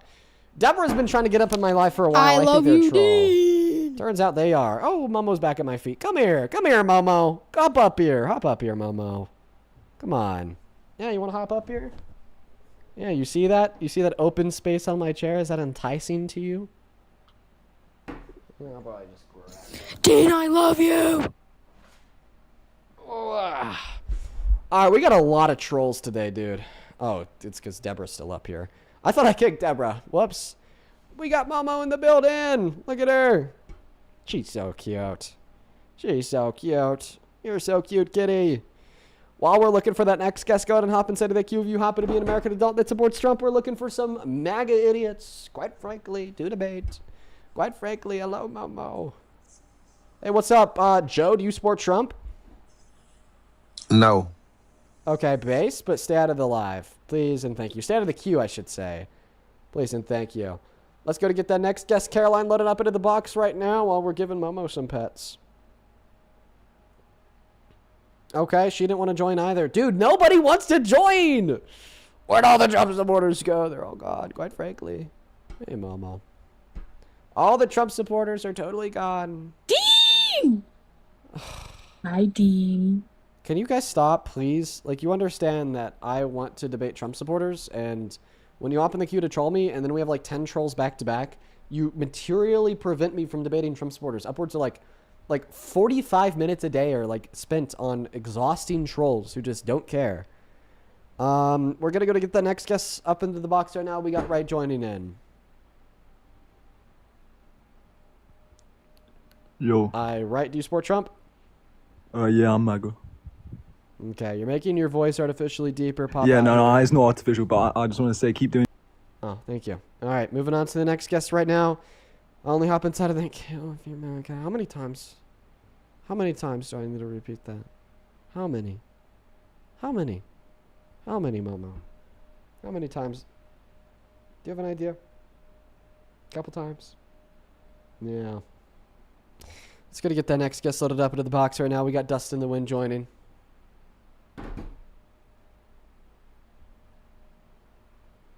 Losing my mind out here.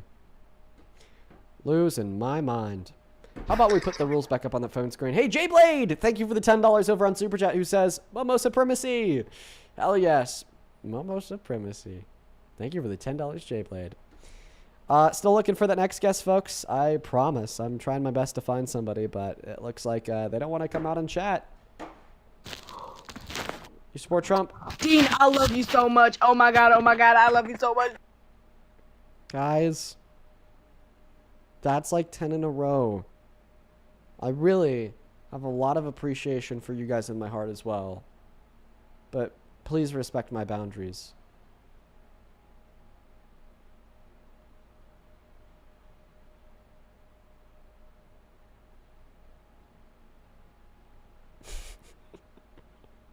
Bro, why is Momo just chilling?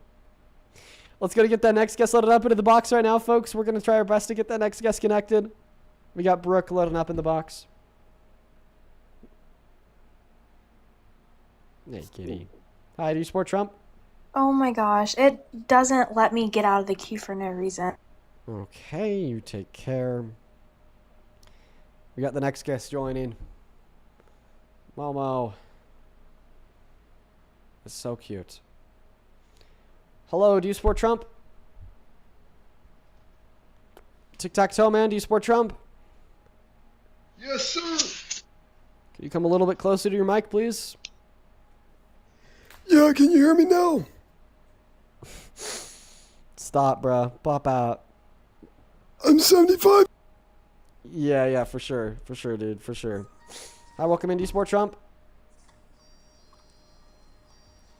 PG Boss, do you support Trump? No, sorry, man. I did not mean to. No worries. No worries. No worries. No worries at all. No worries at all. No worries at all.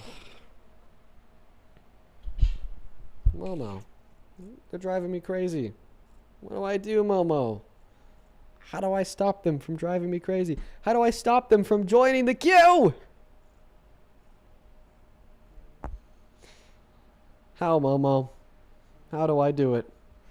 Let's go to get that next guest loaded up into the box right now. Only up inside of the queue if you happen to be MAGA folks, please and thank you. We got C Money joining. Hey. Hi, do you support Trump? Can I just say I'm like kind of on the fence, a little skeptical right now? If the election was held tomorrow between Trump and Harris, who'd you vote for? Who would I vote for tomorrow? Well, like I said, I'm skeptical, and I wanted to pick your brain a little bit to help me come to a conclusion. Okay, so you don't know who you would vote for if that argument was held tomorrow? So there's a that specific election was held tomorrow. There's a specific topic that I'm kind of like curious about that I've heard about, and I would like to know a little bit more about before I were to. Continue south on Winding Ridge Road. Then in 350 feet park on Winding Ridge Road and destination is on the right. 401 Winding Ridge Road. What is that noise? Park on Winding Ridge Road and destination is on the right. 401 Winding Can you Ridge hear me? Road. Yeah, do you hear that other voice, C-Money? I don't. It just said that you turned off my mic. You don't hear like the GPS? GPS? There's somebody glitched into the line. It's not you because I muted your mic. Oh, I don't know. Winding Ridge Road. Okay, they heard that. Hey, Winding Ridge Road guy, can you please disconnect from the live? Winding Ridge Road guy, speak. He probably feels like he probably feels so weird right now. He's gone. But no, he's back. He's back to doing his thing. Okay. Sorry, C-Money. Unfortunately, we have to fix this issue first. Disconnect all. Oh, it was only happening when that guy was connected? That's weird. That's really weird. That's weird. We're going to go to get that next guest loaded up into the box right now. Only up inside of the queue if you happen to be MAGA. We're going to go to get Country Revival up in here. Hey, Country Revival. You a Trump supporter? Absolutely. What a lunatic, quite frankly. What a lunatic. Okay. All right, let me thank a couple people. Real quick, Tiffany, thank you for the $20, who says, love what you do, sir. Thank you for being a voice that reaches so many. Here's a little to go towards Momo cat tower to put by your desk so she can supervise and cuddle. Love you, Momo. Thank you for the $20, Tiffany. I appreciate you. Oh, she would love the little cat tower. Let's show some love to Tiffany down below in that chat. Let's get 200 Tiffany W's down below. Same thing from Jessica. Thank you for the 31 Australian dollars. Thank you, Jessica. Jessica with a 31 Australian says, how many trolls per day? Like, we get you love Dean, but he's trying to debate, not chat. Well, I appreciate you for the $31, Jessica. That is very kind of you. Yeah, low key, we're getting quite a bit of trolls today, you know, but like the good thing about that is what that demonstrates is that less and less people are supporting Trump by the day. On Venmo, Megan, thank you for the $3. Haley, thank you for the 10. I appreciate you. Logan, thank you for the 1. And then Berkeley, thank you for the $10 as well, who says, hello, I was wondering if you believe that misogyny is a large reason for the ridiculous political takes lately, like drops in care for education, and I was also wondering how you would define feminism. Okay. Well, I definitely do think that misogyny has a lot to do with modern day political takes. That's clear. And I just define feminism as, you know, like a set of beliefs in which advocate for the end goal of total gender egalitarianism across society. Thank you. Thank you so much for the love. On PayPal, thank you so much, Caroline, for the $15, who says, Momo needs a cat cam and an account. She will rule the internet. My girlfriend's actually been throwing the Momo account idea around. Then Christian, thank you for the $10. I appreciate you. Oh, wait, never mind. That's Soph. Thank you, Soph. You guys are awesome. All right, take it away. Tell us why you support such a radical loser as president. The economy's great. I believe gas prices are much better compared to what they were during Biden's economy, and that has nothing to do with what gas prices were, first of all, but we can go into that further. I also believe that he was a much better elected than Kamala Harris. Kamala's history... That's how I pronounce her name. Okay, Kamala. I apologize. So I believe that she had a track record that didn't speak for itself, the border being a great example of that. She didn't do very good with the border, and she didn't do very good with the election anyways. She wasn't even elected. She got put in place from Biden being replaced, as a matter of fact. Yeah, what a loser you are, sir. You said the economy's great. Yeah, holy shit. Every macroeconomic variable is either worse off or trending to be worse off today under Trump than it was at the end of the Biden-Harris administration. Worst jobs report since 2003, accounting for pandemics. Most manufacturing bankruptcies since 2010. A plummet in investment into building new manufacturing facilities for the first time in years after a boom under Biden. Okay, highest level of layoffs and unemployment since the pandemic. And we were projected to add 60,000 jobs to the economy in February. Turns out we only added, we actually lost 92,000. I just don't understand how anybody could say the economy is great. Like, that's just like insane. That's insane. Okay, prices are going up too. The OECD is projecting that prices will go up by close to 4.1% year over year in 2026. The price for manufacturers rose by 3.4% in February alone. That's the worst of the worst. Jobs reports are in the shitter. Okay, investments in the shitter. The economy is in the shitter, quite frankly. Then the second claim that you made was about gas prices. You said that gas prices are great. They're down compared to where it was at under Biden. Not true. Quite frankly, gas prices are much higher today than they were at the end of the Biden-Harris administration because of Trump's needless war in Iran. But clearly in making that claim, you are doing some rhetorical sleight of hand there by comparing it to the high experienced due to Russia's invasion of Ukraine. Sure, gas prices were higher then, not because of Trump, but rather, not because of Biden, but once again, rather because of sanctions that we imposed on Russia after they started to invade Ukraine. But gas prices are up today because of Trump, because he started a war in Iran. Then your third point had to do with Kamala Harris, something about the border. I'll address that after you respond to my first two reductions of your first 2 points. Yeah, absolutely. As far as the economy goes, we are actually up according to the job market analysis as of March. We have greater job statistics for the private market instead of the federal market, which would be the government paying people instead. So the actual capitalism of the economy is growing. The stock market is booming according to what it was before. We actually have 3 stock market peaks, as a matter of fact, since January, I believe. Okay, so your first point was to say that the job market is up. Brother, okay, you understand over the course of the last 50 years, the average Democrat, the Democrats president have added on average over 200,000 jobs to the economy each month. Okay, so you saying that, oh, we've added jobs to the economy in March, therefore the economy is doing great, is just not a good argument whatsoever. like, once again, when we're experiencing the worst jobs report since 2003, accounting for recessions, we're in a shitty position. So please never again try to argue that the economy is great, because although we lost a shit ton of jobs in February, and before March we had 0 net jobs over the course of the 6 months that followed, and the entirety of last year was our worst jobs report since '03. Well, in March we weren't in the red, we were in the green, so things are booming. No, it just doesn't work that way. Well, can you answer me why you believe that employment is actually down when the private sector is being improved? When you say that the private sector is being improved, I actually don't believe you. Why? Well, when we look at GDP growth, what we see is that GDP growth is down in 2025 compared to 2024, which indicates that the economy as a whole is significantly less productive, which could in part be explained by increasing unemployment, more manufacturing bankruptcies, and layoffs across the nation. So is there a lack of jobs out there, or is there a lack of the want to produce work for the job? Is there a lack of jobs? Yeah, well, I mean, I think that we see these two issues. We see that there's a lack of jobs because the jobs reports are slimming, and I don't understand why people would want to work under Biden, and then all of a sudden they no longer want to work under Trump. Clearly, okay, this indicates some greater issues with overall productivity. Like, so is your take the reason why the jobs reports are terrible and the reason why manufacturers are going bankrupt is because nobody wants to work? Oh, shit. Well, last year, 1.3 million people got laid off.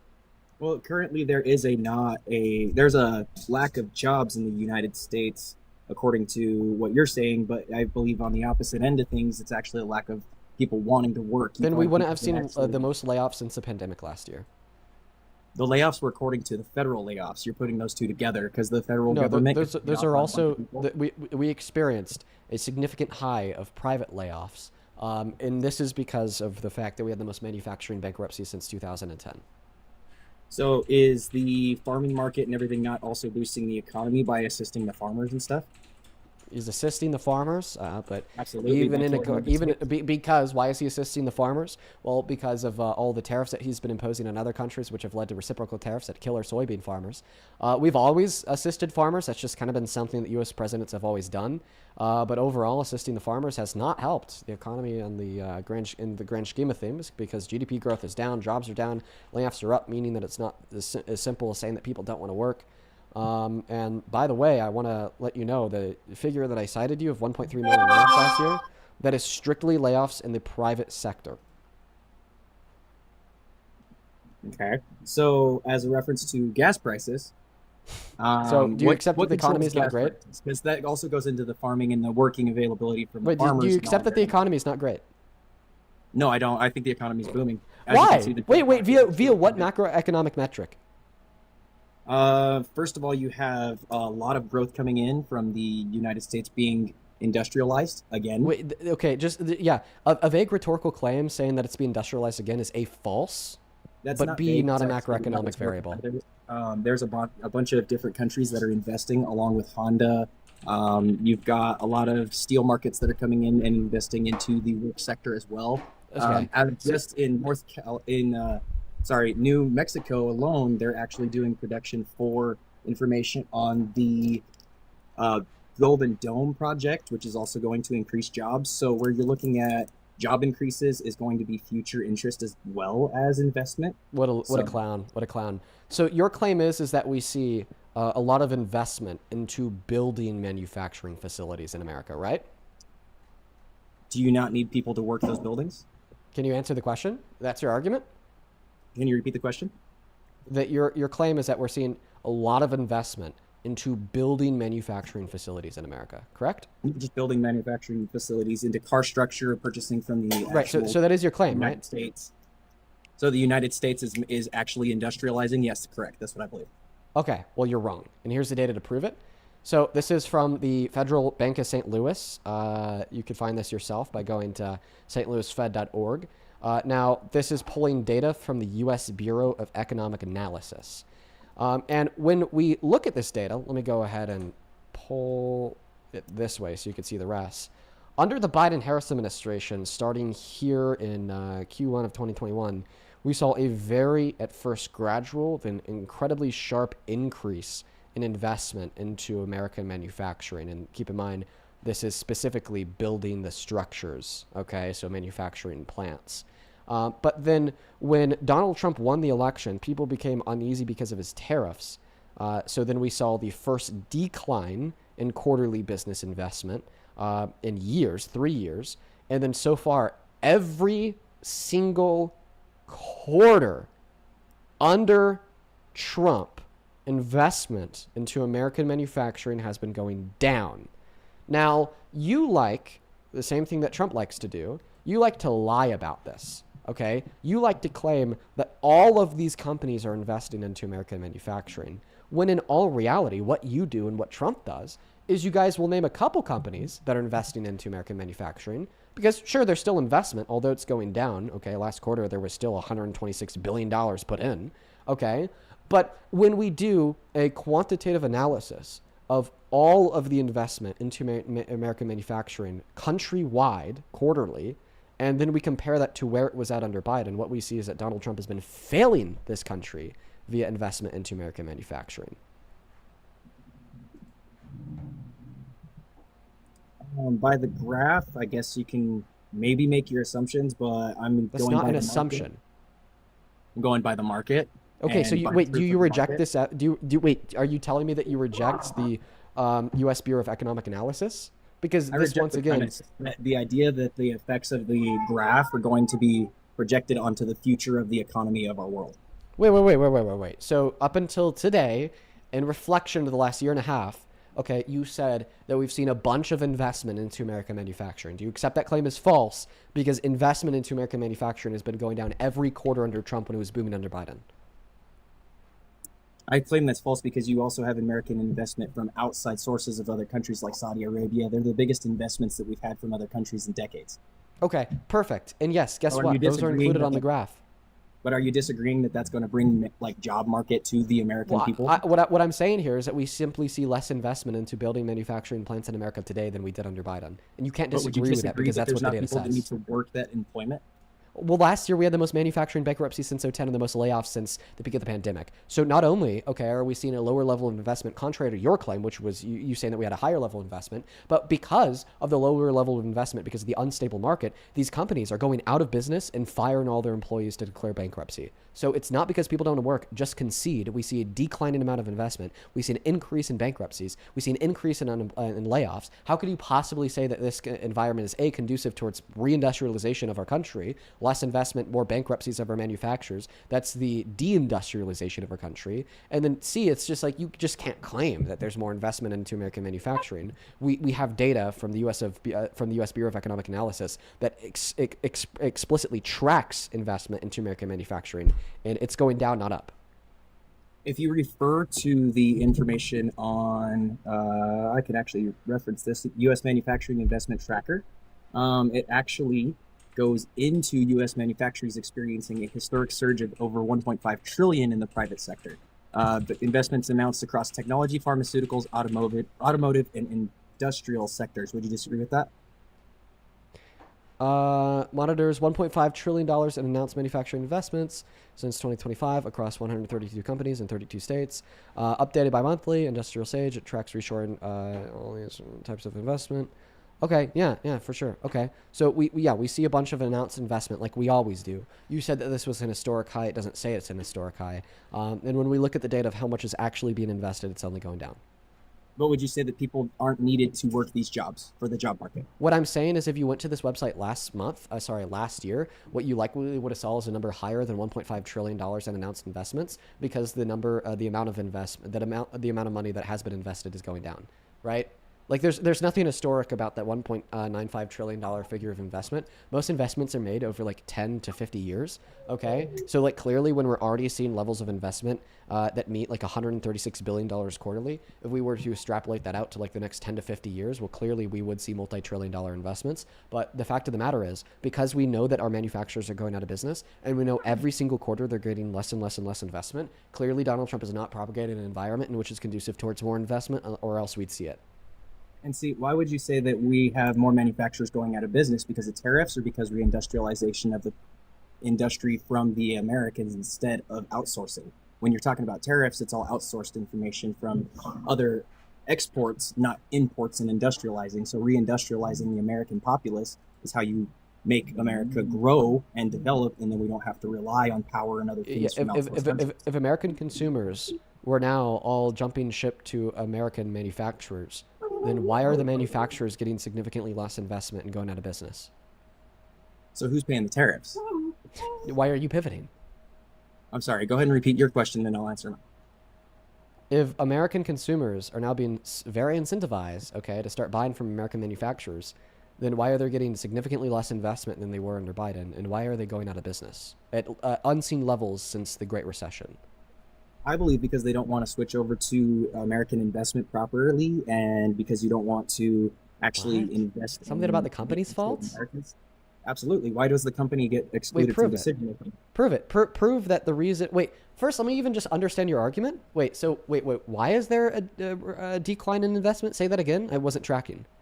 So if the American populace doesn't have money to invest in companies that they believe in the United States, then they're not, that's the American populace, and they don't, even the investors and stuff like that, it's literally based on a capitalist belief. So if they don't believe that, that's word salad, bro. Nothing that you said just makes sense. Like straight up word salad. Like what I'm saying is very clearly, okay, the defeater argument to everything in which you're attempting to share with us. You're saying that Donald Trump is incentivizing more business investment and he's reindustrializing America. False.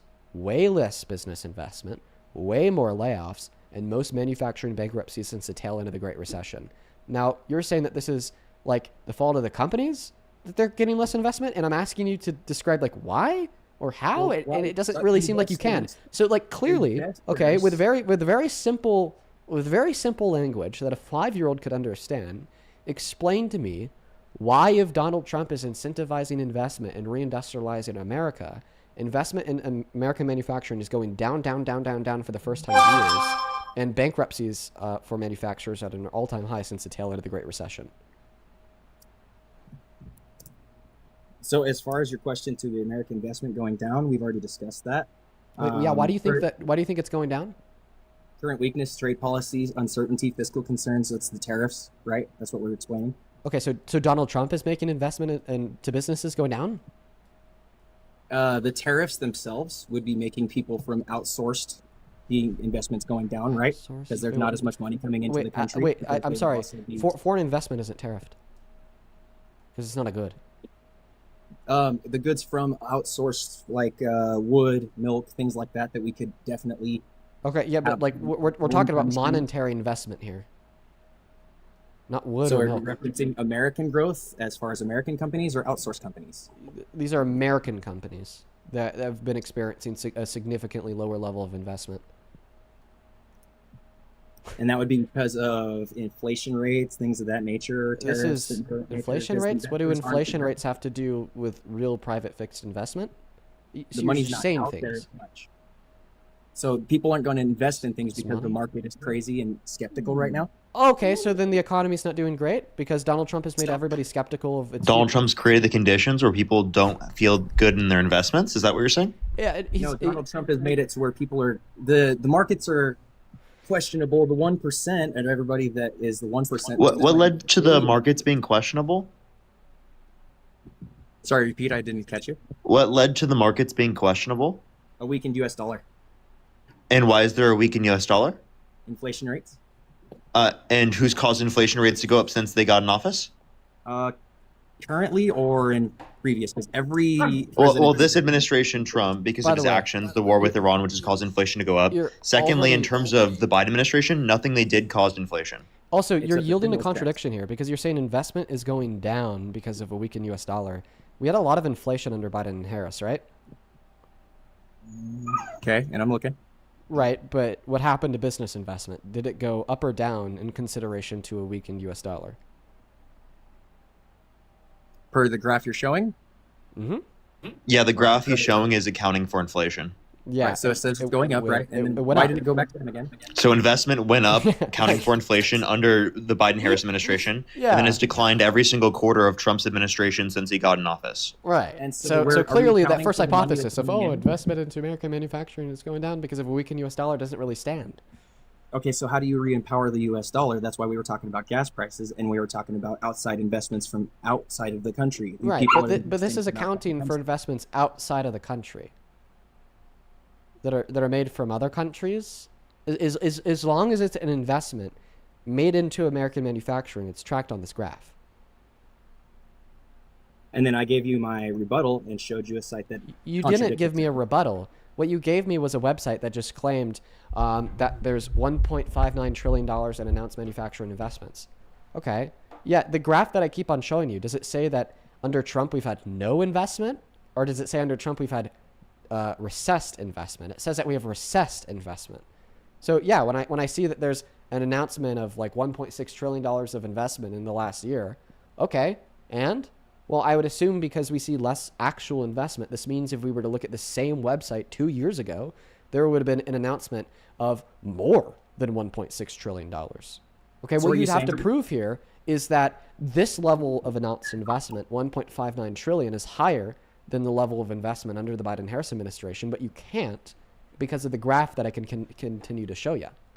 And you showed me one graph, but I've given you also a rebuttal on the conversation and the outside. But your rebuttal is not a countries rebuttal that are for the still reason that I giving just money. described. The website that you gave that monitors $1.59 trillion in announced manufacturing investments is not a rebuttal to my argument. Because I'm not Okay, claiming so as under far Trump as- we've had as no far as American investment. I'm investment, claiming are we under Trump talking we've had a about- decline in investment. How do you know that that $1.595 trillion number is not a decline in investment? So would you disagree that? No. other Answer my countries- question. How do you know that monitored $1.595 trillion of announced investment is not a decline in announced investment? Dean, it actually is because it's cumulative. I have 4,100 results. Like, for if that number is real, it's cumulative. So you'd have to compare the yearly rate or the monthly level. You have to do it based upon a certain time period. Otherwise, you're not making a good analysis or comparison. That's why when we show you the monthly basis in terms of investment, it's going to be a better factor of comparison because clearly it's using the same period of time under each scenario. Whereas what you're referencing is just like a cumulative number, right? Like if we were to do $100 billion per month in investment, you're going to add 100 billion plus 100 billion or 100 billion 12 times, which gets you to 1.2 trillion over a year. Okay, but that could still be lower in terms of the level of investment on a monthly basis than what existed under the Biden administration. Yeah. Like I'm looking at this website and it says nothing about 2024. It says So nothing if you about go to 2023. e-commerce It's North only America- 2026. If you go to e-commerce North America, you can also see the wave of U.S. manufacturing investment in 2025. Apple, 500 billion, TSMC, 165 billion in chip manufacturing. Again, but like none of these are overall numbers for the economy. So even if these are true for these certain companies, it doesn't mean that that's true for like the overall market. So we've seen the trend for the overall market that investment has gone down under the Trump administration. That's just a fact. But the original argument was that there's not investments coming in, and I might have said historic. and that No. might have been The a argument mistake, is that but there's less investment coming in.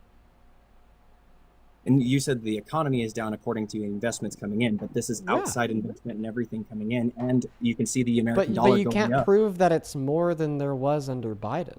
You have There's to be able to prove that. 140 different ships coming in from the Strait of Hormuz to fill up oil over here. You're not saying that doesn't affect our economy? I'm not understanding how this is relevant to the fact that you have to prove there's more announced investment in 2026 compared to 2025. What are you doing? Sorry, compared to 2024. I just gave you a wave of manufacturing, Apple, TSMC, But buddy, NVIDIA, it's not a outsourced comparative countries. analysis of the level of investment we saw prior. You have to give me a comparative analysis in order for your point to stand. The job markets. I'll give you an example. I'm telling you that I am getting paid less by my employer this year than last year. Would a valid counter argument to that statement be you showing me a pay stub for $10,000? No, because what if my pay stubs were more than $10,000 last year? All right? You can't just say, Dean, you're not getting paid less this year than you were last year because this year you're making $50,000. You have to be able to say, Dean, you're not getting paid less this year than last year because this year you made $50,000 and last year you made $40,000. So due to this comparative analysis of your income last year compared to your income this year, okay, you are not getting paid less. So very similarly, when I'm telling you, our country is getting invested into less this year and last year compared to under Biden in 2024, you can't rebuttal that by saying, no, because look at how much investment we got this year. Okay, that doesn't prove that the level of investment that we got prior was lower. You have to prove that the level of investment that we got prior was lower, and you can't. Your argument was manufacturing, and the manufacturing is only a piece of the information because job growth also goes with this manufacturing. So now you're trying to pivot off of manufacturing investment. Do you concede that there's less manufacturing investment? Or do you have a source that describes a comparative analysis between the level of manufacturing investment that we had under Biden compared to under Trump today? Give me a moment.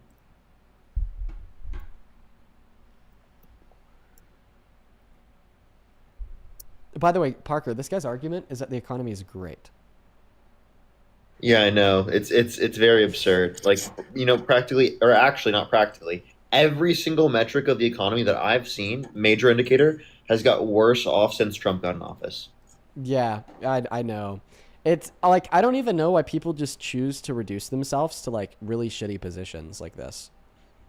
Like he doesn't like need to argue lies.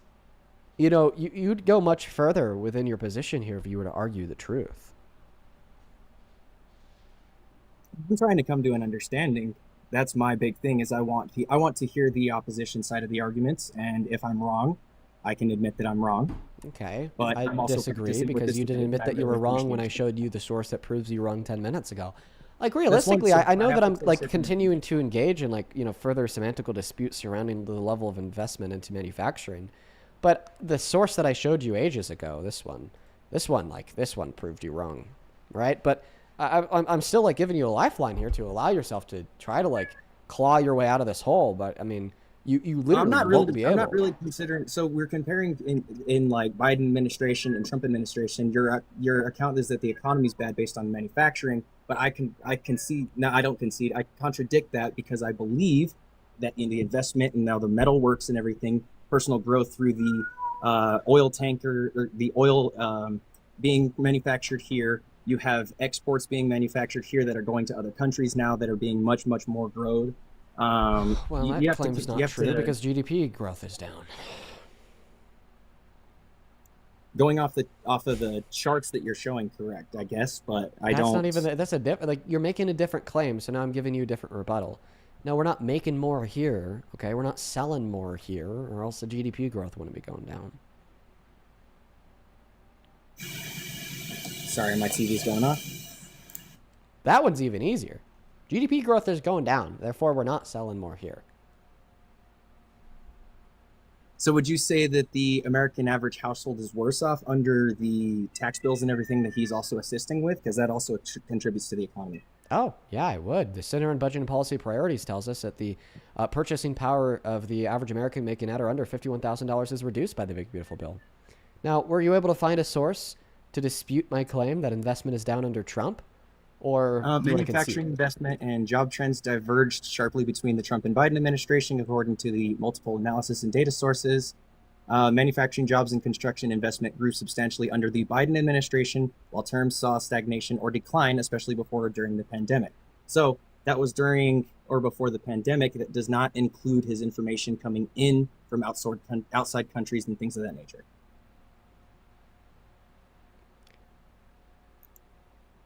So you're reading something, I'd assume generated by Grok. What did all of that mean? I was tracking the first 50% of it. Didn't it track the second 50% of it? Grok was agreeing with your statement, and I disagree because they say that there are investments from outside sources of the country that are coming in and making our better manufacturing. Yeah, but how do you nominally say that it's more? How do you say that Trump has brought more if you're just going to say, oh, there's this certain level of investment? Well, we do see that the overall level of investment is lower. I don't know why you keep saying this. Like, I actually, genuinely don't understand your thought process for thinking that this is a good argument. It's actually, like, kind of crazy. He just told us that he put this into Grok, and Grok is agreeing with me. Yeah, but I did agree with you, and I'm not lying to you. But I appreciate you for being honest about that. Like, you didn't have to say that Grok is agreeing with me, so that's very kind of you to be honest. But then you followed that up by saying that you disagree. But now you disagree with Grok? I do currently, because the top 10 countries by acquisitions in the U.S. Japan 750. So you disagree with me. Billion. You disagree with the Bureau of Economic Analysis, and then you disagree with Grok. So you must have a really damning source here to show that there's more investment today than there was under Biden. What's that source? Trust me, bro. The top countries investing $5.7 trillion into the United States, including United States, Canada, Netherlands, Japan. Wait, you gave me a source earlier. Where's that source from? Is that just Trump's claim? Yeah, wait, and earlier you gave me a source about the announced investment so far, and you in your source didn't say 5.7 trillion, it said 1.5 trillion. That was the first source of information that I gave you. Okay, but seemingly your second source is contradicting your first. Wait, but seemingly your second source is contradicting your first source. Which one is it? Is it 1.5 trillion or 5.7 trillion? Incorrect. U.S. manufacturing inside the country, that's the 1.5 trillion. The outside investments into the country are the 5.7 trillion. Okay, so what's your source in that 5.7 trillion dollars in outside investment? If you go to the Bureau of Economic Analysis, it's right there on the page. Okay, Bureau of Economic Analysis. What's the title of the page? www.beagov.news/2025/direct investment. Do you need all that? Okay, bea.gov/what? /news. Okay, /what? /2025. Okay. /what? /direct-investment. Okay. Country-and-industry-2024. Wait, slow down. Okay, so /direct-investment-country-what? And-industry. And dash, like the and signed? No. It's AND. Okay, so country dash and dash industry. Okay, what's next? Dash 2024. 2024? Correct. Okay, but I thought that earlier in the URL said 2025. Well, you wanted 2024 statistics. Okay. Okay, so the thing is you just gave me a level of investment that we saw under Biden. Buddy, Biden was president in 2024. I'm reading your website right now. In fact, let's just go ahead and read it together. This is your source once again. Yeah, I can't believe this. What's going on? I'm just so confused. I'm so lost and confused. Okay, it's a little bit 2023 to 2024, by the way. Yeah. The U.S. direct investment abroad position or cumulative level of investment increased to $206 billion to $6.83 trillion at the end of 2024, according to statistics released today by the U.S. Bureau of Economic Analysis. The increase was led by an $88 billion increase in the position in Europe, primarily in Luxembourg and Germany. Okay, so you were supposed to give me a source to show me that investment's gone up under Trump compared to under Biden, but you actually just kind of gave me a source like gloating how high the investment was under Biden. What are you doing? So that's under Biden. And so it's okay that we dropped down a little bit in investment, but that doesn't mean that the economy's in the dumper. Okay, so you accept that we have less investment now. Okay. Wow, I don't know why it took us so long to get there. And so are we denying that there's still good investment through 2025 through outside countries though? Because I still don't concede to that it's not great. I just don't see any. So you still think the economy is great? Yeah, because we went into manufacturing and buildings and so things was like the economy great last year? In 2025, the economy was great in 2025, right? On average, more people made better money, yes. Okay, but we had the most manufacturing bankruptcy since 2010. Investment went down. Worst jobs report since 2003, ignoring recessions, and most layoffs and highest level of unemployment since the pandemic. Okay, that's not great. Like, I mean, we met the bar of 2003, the tail end of the Great Recession in 2010, and then the pandemic. Those are the standards that we met for our economy last year. Not good.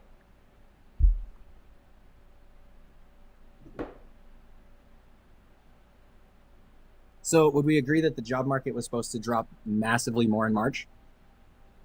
Was the job market supposed to go down in March?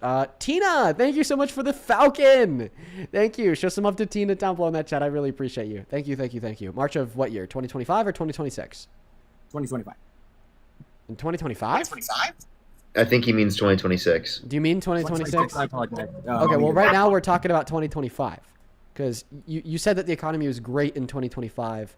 I disputed that. Could you please respond to my refutation? The economy grew 2.1% in 2025, down from the 2.8 in 2024, but it was still better than it was expected. Wait, so you just gave an example of how GDP growth became less under the Trump administration. Right. Like, the evidence I gave you that the economy wasn't great was by pointing at worst jobs report since 03 ignoring recessions, most manufacturing bankruptcies since 2010, the tail end of the Great Recession, and most layoffs and unemployment since the pandemic.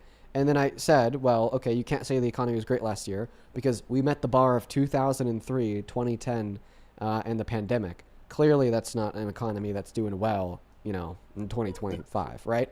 And then you respond to my deduction about how clearly the economy wasn't doing great by just giving us another macroeconomic data point that was worse in 2025 than it was before, like GDP growth. I kind of feel like you're debating yourself at this point. Also, like you could say it was above expectation for March, but in February, March that was following in February a loss of 133,000 jobs in 1 month. What were those jobs? Those were from federal jobs, though, right? No, they weren't. They weren't just federal. Actually, you would say mainly like health service. Private. Would that be counting the? No. And even so, if they were federal jobs, that would be still an issue. Yeah, listen, buddy. No doubt. Okay, you have the ability to research. All right. I applaud you for being interested in politics and wanting to discover more about economics. But like, when you just like set your brain aside to just like try to defend gibberish, like the notion that the economy is doing great under Trump, it just makes me feel bad. It's just it makes me feel bad for you, if that makes any sense. Right? Like you could just stop defending this lie. Like clearly it's a lie. Well, can we keep going into further conversation? Because your one argument is also gas prices, because we're moving on to the next point. Okay, I'm going to go pee real quick. Parker, the mic is yours. Okay, Parker's going to be debating you in the meantime. I'll be right back, okay? Yeah, totally. So with like gas prices, do we know what controls gas prices? I guess depending on the circumstance, it could be different. So supply and demand, of course. And to the world economy, am I right? Yeah, the world economy is what's causing gas prices to go up here in the United States because suppliers here in the United States see that it's even more expensive in other countries around the world because other countries are getting less of their oil supply because of the lack of distribution through the Strait of Hormuz, which is 20% of global oil supply, which causes prices to go up around the world, and U.S. suppliers to choose to sell their products in other countries around the world because they make more money off of doing that than selling it domestically, which reduces domestic supply, which causes prices in this country to go up.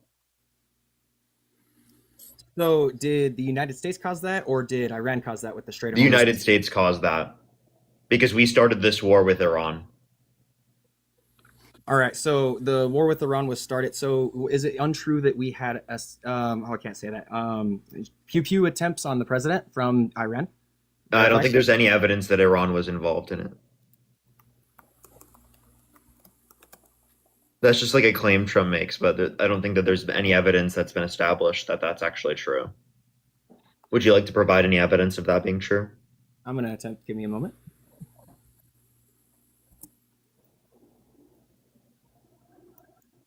So I believe they even came out and claimed that they had a secondary attempt pretty recently. Yeah, Trump claims that.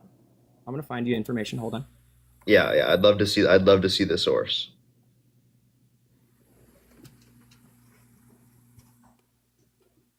Dean's already back. Dean, right now, if you could probably hear me. Do you hear me? Oh, so right now he's looking for a source, Dean. So just give him a minute because he's trying to find some information. Jesus. This is not the first, dude. I swear, like every couple days, I have somebody come up here and like make the argument that Trump is great for the economy. Like every couple days, man.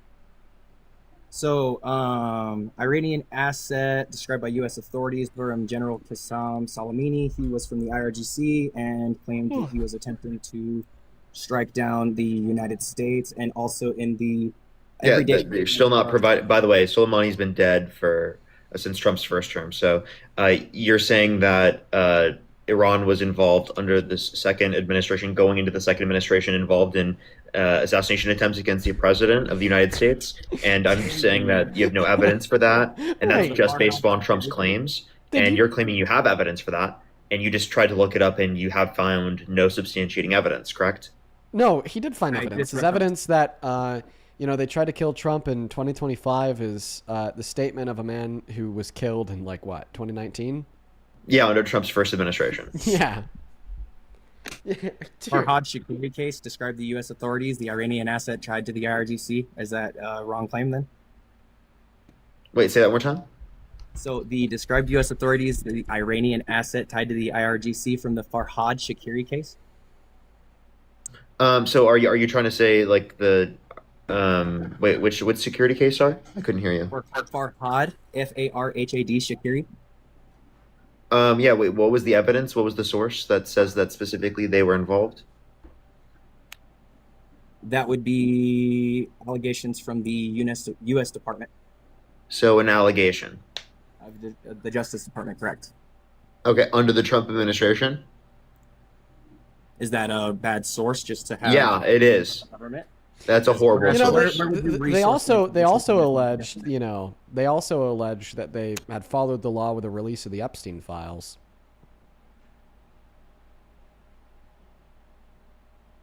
As far as the Epstein files, they also alleged that Letitia James and James Comey broke the law.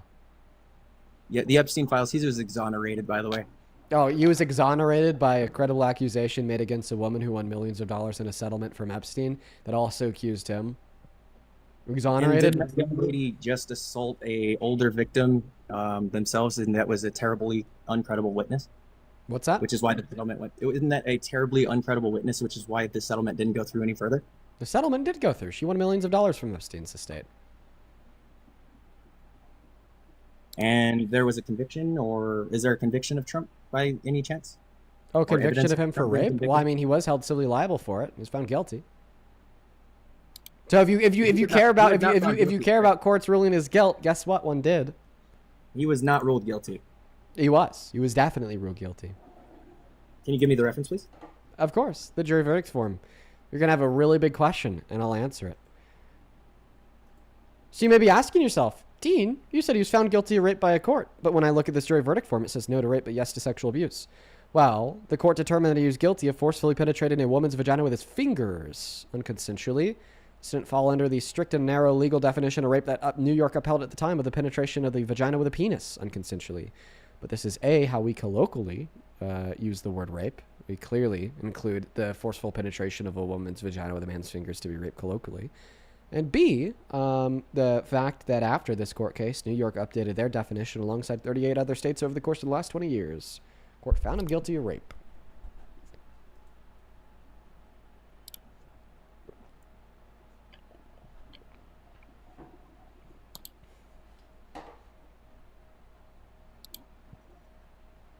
Wow, incredible response. I haven't considered it that way before. I'm reading. A judge or jury determined beyond a reasonable doubt. I haven't seen anyone found guilty. It was a settlement, and there was no conviction. And if he was convicted, then I don't think he would have been president. I am showing you the jury verdict form. The jury verdict form disproves your claim that he said. Let's just ask him a question real quick. If someone's held civilly liable of sexually abusing a woman or criminally convicted of sexually abusing someone, do you think it should be illegal for them to run for president of the United States? With an allegation? No, someone who's been held civilly liable of sexually abusing a woman or criminally convicted of sexually abusing a woman or any person, right? Do you think that it should be illegal for them to run for president of the United States? I think it should be illegal. Absolutely. Okay, well then you think it should be illegal for Trump to run for president, yet you still support him? He was not convicted of rape. He was held liable. He just showed you the verdict form. Hold on, held liable is not convicted. That's Wait, totally You agreed if someone's held liable of sexually abusing someone or criminally convicted of sexually abusing someone, it should be illegal for them to run for president. We acknowledge Trump was held liable of sexually abusing E. Jean Carroll. Therefore, it should be illegal for him to run for president under your own view, yet you supported him over Kamala Harris? convicted. If someone's convicted of rape, then I think that should be held accountable, but not like held liable. That's so strange to say, because held liable can be accusations and things of that nature as well. What does it mean? So Wait, you don't I accept gotta ask civil him. liability. So I don't think he knows what he's 40% of talking about. undocumented. What's up? I don't think that he knows what he's talking about. Can you tell us what it means to be held civilly liable for something? Honestly, no, I can't yet. But with a 5-year-old. Okay, so civil cases are essentially where there's a court process to essentially for damages, for payments, monetary, etc., rather than specifically criminal. So think about like lawsuits. Where a lawsuit's held, they're held in civil cases. In this explicit case, there was a jury of 9 people that unanimously, all 9 of them indicated that Trump sexually abused E. Jean Carroll.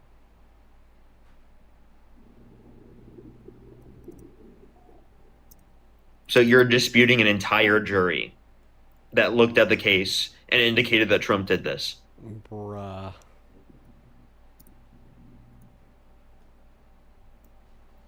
Listen, while you're looking that up, Zachary, thank you for the $5 on PayPal. Hi, Jordan. That's what Zachary asked me to say. What's going on, you guys? Rachel, thank you for the $1. And then Rag, thank you for the $10. Who says Zeal from TikTok. Zeal, thank you for the 10. Who says you don't have to read that out loud. Okay, I will keep that to myself, but thank you. Thank you so much for the $10, Zeal. You are awesome. Same thing to Caroline. Thank you so much. Oh, I already thanked you earlier, Caroline. Thank you once again.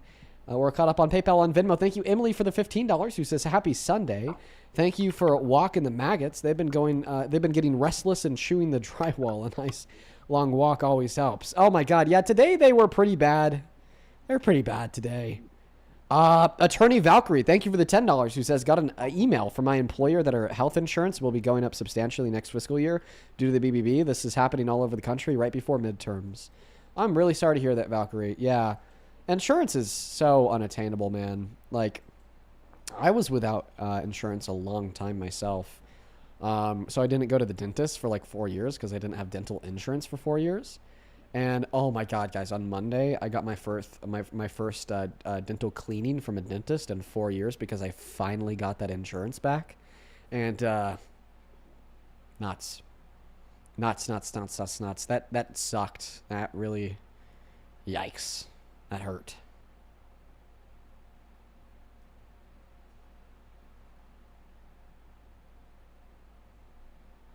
Did the guests find the information they were looking for? So I will admit, I need to do a little bit more information before I can debate you fairly on this. I don't have the information that I'd like to have on this. I'm working on this. It is only my second debate, so I appreciate you. I would like to come back on and do some more information and debate against you. I will admit, as of right now, I don't have a whole lot of time left. But I do want to come back and debate you again if that's possible later on. Not necessarily today, but this is definitely something I enjoyed. A good solid debate if you did. Yeah, have a good one, bro. Feel free to come back up whenever. I mean, I do this every day. Do this every day. Parker, how's your day going? Good. How's yours? How are your debates, bro? Yeah, I just I don't know. We've had some chillers today. We've had some not so chillers. It's been a mixed bag. Hi, welcome in. Do you support Trump? Yes, I do. And I visit my dentist every year, multiple times. Good. I know that breath is hot as fuck, boy. Haven't been to the dentist in 4 years. That's crazy work. Yeah. So, at home you could brush your teeth? Yeah. You know that that's not the same as like a dental cleaning or getting checked out? So the difference would be what? The creation of calculus, right? But calculus doesn't make your breath hot. Calculus? Yeah. You mean like tar? It's so the correct term for it is calculus. it's hard plaque that can Yeah, only be like removed plaque. by a fresh cleaning. That shit definitely makes your breath fucking hot. You're just saying plaque doesn't make your breath hot. You're like, I don't even take that shit off. So it's not so plaque can make your breath hot, but calculus realistically can't, and that's like what is taken off via professional dental. I don't know, cleanings. bro. I can just tell by them dry ass lips, you don't really take good care of your mouth. But regardless, I You digress. looking at my lips? Yeah, I'm looking at your face right now. Why I'm are you debating look? you. Why do are you care looking so at my- much about Dean's Because when appearance? someone speaks, I look at their eyes. I have and a their question. lips. I have a question. Why do you care so much about Dean's appearance? No, I'm actually his health. It's actually somewhat your health. Mouth I have a health. question. I have a question. Do you believe in science? What was that? Do you believe in science? Yeah, sure. You do? Do you think So then, science I mean, is like a if religion you or care something? What about do you mean? Do I believe in Hold up, science? Hold up. Pause real quick. If you care about people's health, why do you support Donald Trump? Yeah, let's not. Because he hold on, actively Parker, doesn't we can believe de- in science. Parker, You know we that, can right? deflect to that in just a second, right? What do you mean But- deflect to that? That's what the live stream is about, genius. Do you think that my lips would look better with some Vaseline on them? I think you'd be a lot healthier, maybe a lot less irritated. Maybe that's why you're a So- little bit angry. Well, I mean, you said that my lips didn't look. Maybe do that's why think you that need my an lips would look anxiety better? pen. Do you think that my lips would look better with some Vaseline I don't think on it'd them? fix your looks. I think to fix your looks, you might need to change your haircut a little bit. The haircut's a little whack, like Lord Okay. Farquaad haircut. But Yeah. the chapped Yeah, lips can you turn really your just camera on? like a health issue. Can you turn your camera I on? wish. I don't have camera access. You can request it. You've seen me though. Well, we'll see. The issue is, I kind of view like hating from an anonymous profile on the internet, no different than I feel that. chatting away on I'm a, not on a hating Call on of you. Duty chat, and your mom's. I'm not basement hating at on you, 2 a.m., Brody. Just a little bit of like a low life. And I'm looking out for your health, bro, and your Well, like listen, health listen, and your listen. No, hygiene. don't worry. No, I get it. I know you're not hating on me at Hygiene all. is important, bro. Listen, you know what's also important? Running away. No, knowing your place. I mean, here you are joining Here my you live are stream running to away. hate on my hair and my quote unquote dry lips. Says the bro with like, I don't know what, maybe a 4th grade education that's been spending his nights in his mom's basement because he can't get a girl to go on a date with him since middle school, possibly. And she was just being kind. Good Dude. She one. saw that you were bullied and wanted to Good you one, know, bro. give a branch, give a extension of an olive branch. Now, are we going to debate politics? Are you or what are we speaking doing? from experience? No, I'm. So does I'm he want to speaking- does he want to acknowledge that Trump doesn't believe in science? And like actively, if you care about people's health, you wouldn't support the guy that literally said he drinks Diet Coke because he thinks Diet Coke kills cancer because it kills grass. And No, I am but I speaking do from support what Donald Trump experience just did, of where he talking to signed an people like you. executive order in order to use, I think, some sort of psychedelic to cure addiction and depression. I think that's a very good move. I think You didn't psychedelics. just completely ignore everything I just said. I just addressed what you said. I think I No, you support what didn't. Donald You Trump didn't is doing address the as far fact as that I just said as that far Donald as Trump doesn't believe in supporting. science. Listen, I support what Trump is doing and the research into psychedelics to cure addiction and depression. Yeah, and that's a complete pivot from the point that I'm saying that he doesn't believe in science. If he doesn't believe in science, why does he support research into a new medicine? Well, listen, he supports research into psychedelics, but then he defunds research into cancer. I honestly think that this kind of Actually, Trump got the demonstrates largest investment in history for the research of cancer through OpenAI and Oracle. I'm pretty sure. What's your source? The largest investment in history for What's cancer. your source? I can pull that up for you real quick. Okay. While he's pulling that up, Starry, thank you so much for the $100 donation over on Super Chat. Thank you so much for the love, Starry. I want to see 1,000 Starry W's down below in that comment section because there's no fucking way. That is so kind of you. Thank you, Starry. Starry with $100 just says, bruh. Thank you so much for the love. I really appreciate you, Starry. Huge shout out to you. Show some love to Starry down below. Let's get 1,000 Starry W's. That is fucking beyond kind. Thank you. Show some love to Starry down below. Thank you, Starry. Yeah, what's your source, buddy? I'm pulling it up right now. But what would you say to that if Donald Trump did secure the largest funding ever investment into the cure to cancer? We'll wait to see the source. Sure. Would you be in favor of that? Well, I mean, I think I'd like to see your source. Sure. Yeah, of course we'd be in favor of increasing access to research and funding for things that would make sense for cancer research, of course. Perfect. But Okay. I mean, we'd love to see if that's actually what Donald Trump did here. Sure. I mean, I know you guys have secondary devices, so if you truly cared, you'd be able to look it up yourself. But I'm doing it for you. Don't worry. I'm doing it for you. Why Don't is worry. it Don't worry. always that? So for it's people called who don't have a justification from their own claims. So it's called Initiative Stargate. Projected $500 billion investment from Initiative SoftBank. what? Stargate. $500 billion investment in artificial intelligence infrastructure, partnering with OpenAI, Oracle, and SoftBank, aimed to leverage accelerating cancer research and the cure to cancer. So it is for personalized mRNA cancer vaccines. So it's vaccines that are actually per person for their mRNA, because everyone's cancer is unique because it is your cells. So that's how they're going to cure cancer. So if Donald Trump cures cancer during his administration, what would you say to that? Okay, there's no chance that he's going to cure cancer under his administration. I'm just saying if it That's did, absurd. would you applaud it? Also, this is where do you see that the funding is specifically for cancer research? The part where it says aim to leverage for accelerating cancer research, and you can look at the cancer letter as a source for that. You can also look at what's the title? So the cancer letter, it says beyond the 500 billion Stargate project. No, what's the title? That's the title of the article. Beyond. Sorry, say it one more time. Beyond the 500 billion Stargate project, and that's the cancer letter. The New York Post has an article about it. The AI initiative into cancer research, and this is the largest investment ever in history into the cure to cancer. Okay. So Dean, what do you say to foremost, that? Since you said he defunded cancer research. So the first thing that I'll say to this is private funding, not public funding. Yes. And the second thing I'll say to this is it's not going to fucking happen. It's not going to go into cancer. The reason why I say that is because... Source Dean Withers. Sure. OpenAI.com/index/announcing the Stargate project with dashes in between each word, which is the official announcement of this private investment from OpenAI, where they don't mention cancer research once. Actually, when they announced it with Donald Trump at the White House, they specifically mentioned it was for cancer research, and not just cancer, actually, HIV and other things like that. Well, I mean, I think if it was of utmost importance to them, that they'd mention it in their official on-the-web announcement of the project at least one time, right? Sure, I can look for you. Since I mean, obviously you don't like- do very. like once obviously, again, you're not very good at research, as you just said. Trump defunded cancer research when he actually had the largest investment ever. He blocked a $200 million initiative, but outside of that, yeah, if you go to the official, he cut federal spending. Yes, correct. OpenAI.com, what you'll see is they don't mention cancer once, and their on-website announcement of the Stargate project. And what is it? Where are you seeing this? What's their website? OpenAI what? OpenAI.com/index/announcing the Stargate project. Okay.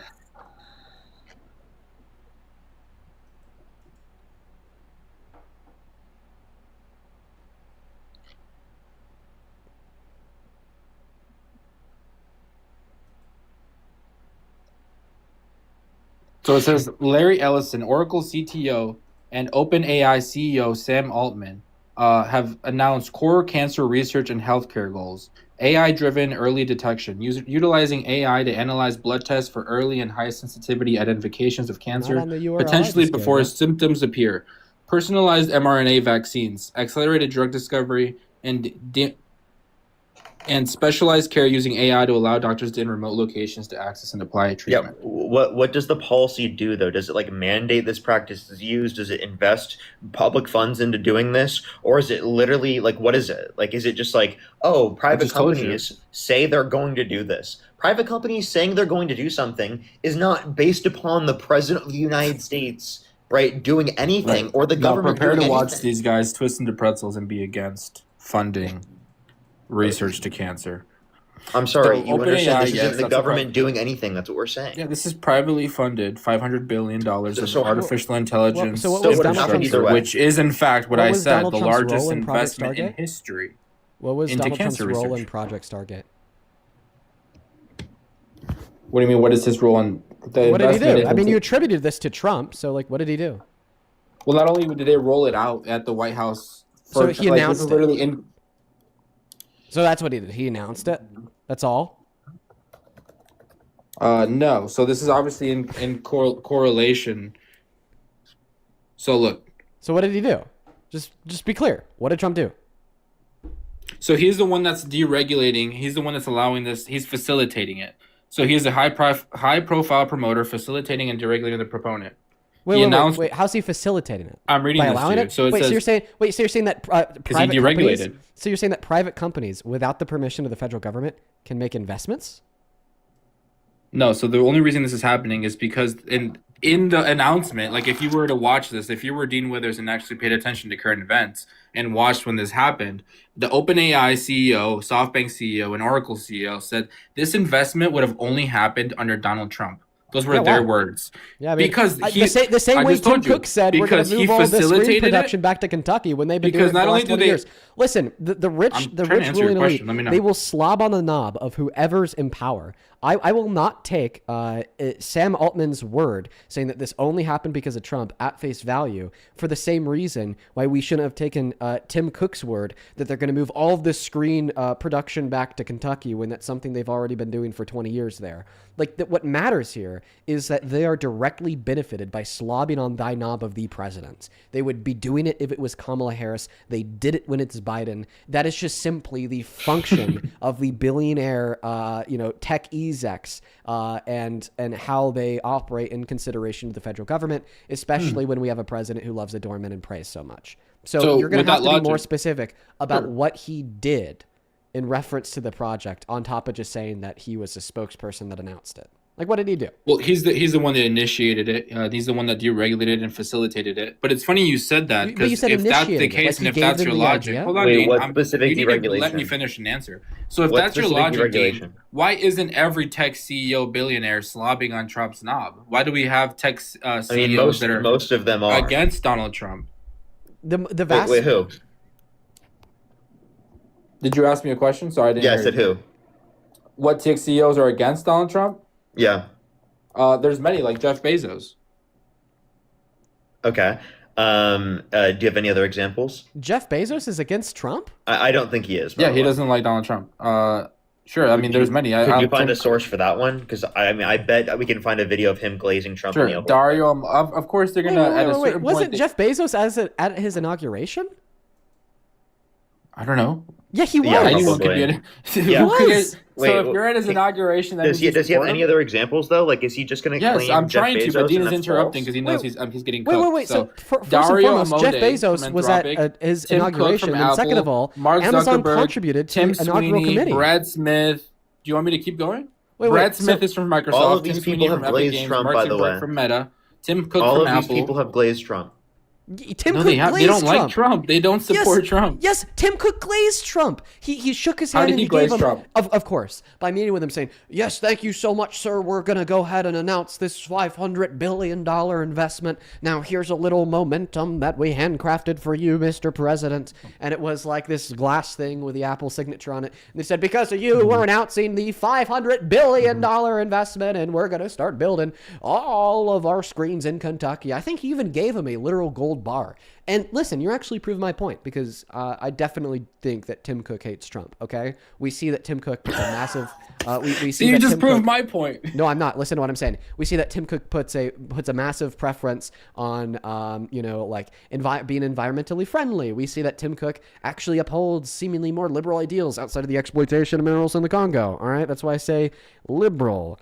But then when it comes time, push to shove, Donald Trump wins the election, he's inaugurated. He's over there slobbing on his knob, giving him the gold bar, giving him the glass with the Apple engraving, saying, "Because of you, we're announcing this investment and we're going to start building the screens in Kentucky." You know, they're greasing the wheels a little bit on him. And that's what they do. That's what a tech CEO is going to do for their company if they want it to perform well under Trump. And that's why I'm asking you here to provide the very specific things that Donald Trump did in connection to this deal. You said that, well, he got them to make that investment. Okay, I don't think so. I don't think that the word of anyone. Well, they said it themselves. Will be. It doesn't matter if you don't think so. The tech CEO said it themselves. The dictation of the investment is going to be made based upon the foreseen ROI, right? Not the word of any one man. And then you said, well, the only reason why they could make this investment was because of him and because of what he deregulated. This actually goes back to Parker's question specifically. What did he deregulate that allowed this investment to take place that would have prevented it otherwise? Sure, I can go into that. But real quick, I want to address everything else you said. Of course, he's not going to directly I just said I would address that, but he just mentioned I want you to answer that, and then I'm going to go to and that's what he does. That's how Dean debates, by the way. He will say a bunch of bullshit and then end it with a question so you don't get to address the bullshit he said. So with Dean's logic, just because someone meets with Donald Trump how about is you just respectful. address it first since Parker has to go? What was that? Address the question first, since Parker has to go. Just answer the question. Because Parker has to go. I'm sorry, I don't cater to Parker's needs. Well, to be fair, I will Parker address asked it you if this- Parker cares. If Parker cares for the answer, he can wait. To be fair, Parker asked you this question wait until like I'm done. 10 minutes ago. If Parker cares for the answer, he How can about wait this? until I'm All done. right, I concede the other point. Now answer Parker's question. I don't care if you concede. I'm still gonna It seems fucking like say you're what I need to scared. say. It seems like you're scared for me to address the bullshit you said. No, I beforehand. just fully conceded the point. Because you It's all said bullshit. with your logic, Now if answer Parker's question. someone visits Donald Trump, it acts respectful and gives him a gift, and therefore, say Mamdani meeting with Donald Trump and fucking being respectful is him glazing Trump, and therefore Mamdani is a fucking Another Republican good now who example. supports Another Donald good Trump. example. Yes, Mamdani Hold on, hates Dean. Trump. See, but now then when Dean's gonna distract, so I don't get to another answer. good example. Mamdani hates Trump, but then when Mamdani went to the White House, Mamdani Loki was slobbing on him in order to get, the best possible treatment for the residents of New York City. Yes, he was really nice to Trump to get more preferential treatment for the people in New York City. That's actually a great point that proves mine. Now, answer Parker's question. I was trying to, Dean, but again, your fucking ego is way too huge. You needed to interrupt, Yeah. which doesn't prove your fucking point actually whatsoever. It does. But anyways, answer Parker's Because question. yeah, someone's gonna glaze Trump if it's like convenient for them. That's kind of the whole fucking point. Exactly. Like the tech CEOs. Right. Does that mean Now they answer support Parker's Trump? question. Now, you're asking a new question. Does that Answer mean they Parker's. support Trump, Dean? No, it doesn't. But Why what do you matters want here is the exactly? glaze. Thank you for fucking conceding. Thank you. Okay, you Look conceded how now. far he takes Now I it will to answer literally Parker's not question. answer my question. No, Dude, now I'm going to didn't- answer Parker's question. You I just think that conceded. you're lost. Thank you. That's what I I needed. think that you're lost and confused. I didn't Okay. concede anything because my You point did. all along. You just said is that exactly. You're right. Thank you. No, bro. You're just So acting. now against can I my- answer Parker's question? My point all along is that people will glaze the president to get what they want. Okay? Right? And this is clearly why we would expect people like Sam Altman and the other CEOs to say, we're only doing this because of Trump. All right, yeah, to glaze Trump, to get better preferential treatment. The same thing that we saw from Tim Cook, even though he doesn't like Trump, and the same thing that we saw from Zohran Mamdani in the Oval Office. That was my point all along. That was the point that I was trying to make insofar as why we can't take Sam Altman for his face value when he says, Mr. Trump is the only reason why we could do this. How do you know that's not just glaze? But now, because answer Parker's because I'm question. about to answer it because I was going to answer Parker's question. So Perfect. Trump's deregulation is what allowed this to happen. So Trump revoked Biden's AI safety executive order 141110, which was obviously to regulate AI.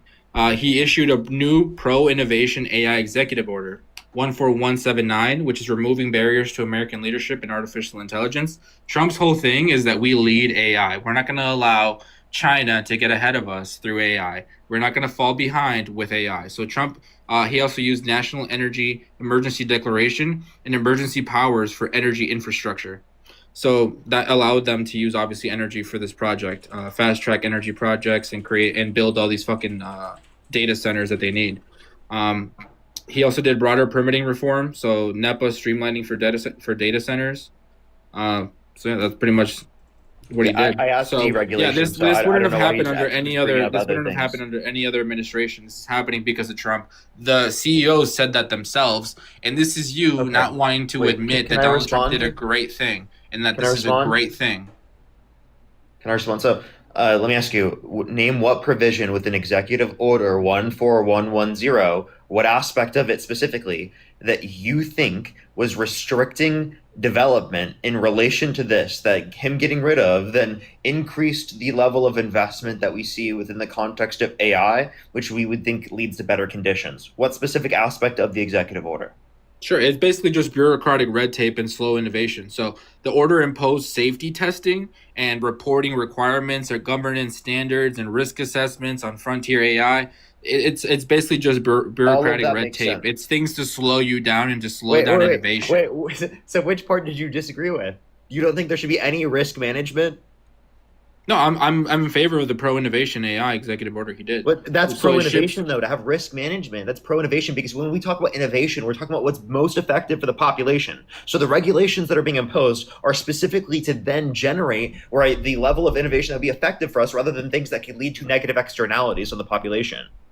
Sure. So obviously, the Biden's executive order focused on standards, reporting requirements, testing, safety, which on paper sounds like an amazing thing to people like All Parker. of those are great things. Yeah. To people like Parker, it sounds like, when you tell them a fancy word or you're telling them something that sounds nice, It's not a fancy word. It's literally just basic safety regulations. If we tell them we're doing a risk assessment, they're like, yeah, oh, risk fuck, assessment, safety I'm willing to regulations. spend billions for risk assessment. Yes, that's very needed. Yeah, I think innovation, do you not think rapid it's important innovation, to have that? rapid innovation, economic competitiveness, national security, all that is way more important than testing requirements you just and explained how the governance executive standards order and risk increased innovation and assessments and competition. safety testing. Wait, hold up, pause. You literally just gave an example of how the executive order increased and promoted competitive competition within the industry and innovation. You know that, right? Trump's. He literally just said that, and he didn't even Trump's realize. is the rapid innovation, economic That competitiveness, wasn't, that national wasn't security. a That's regulation Trump's. that you disagree with. That was promoting innovation, genius. Parker, you weren't listening. That was Trump's executive order. I want to read you a part of Biden's executive order on AI. This is Section 2, subsection B.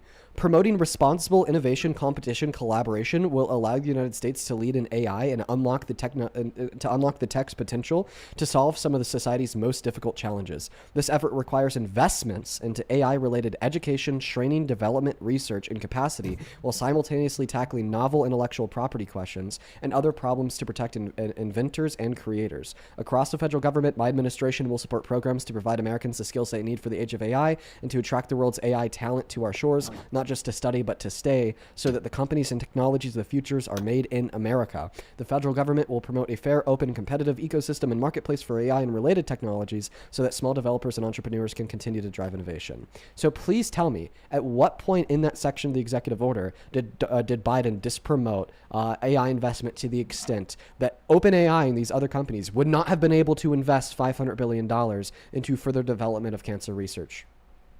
No, that's not saying that they can't invest. And if anything, they're saying, yeah, we're going to focus on investments and we're going to focus on progress. That was Biden's executive order. Exactly. That Again, Trump that sounds repealed. that sounds amazing to people like you who are very naive and truly believe these things. But if you look at the That's actual actually an facts, ad-hom. right? Hold on. Wait, if Dean, you look he at the actually actual literally facts, just ad-homed us. Dude. Okay, so if you look, By the way, you're just using that to dispute his credibility, Parker. right? And you're not actually arguing against the substance of what he I'm said.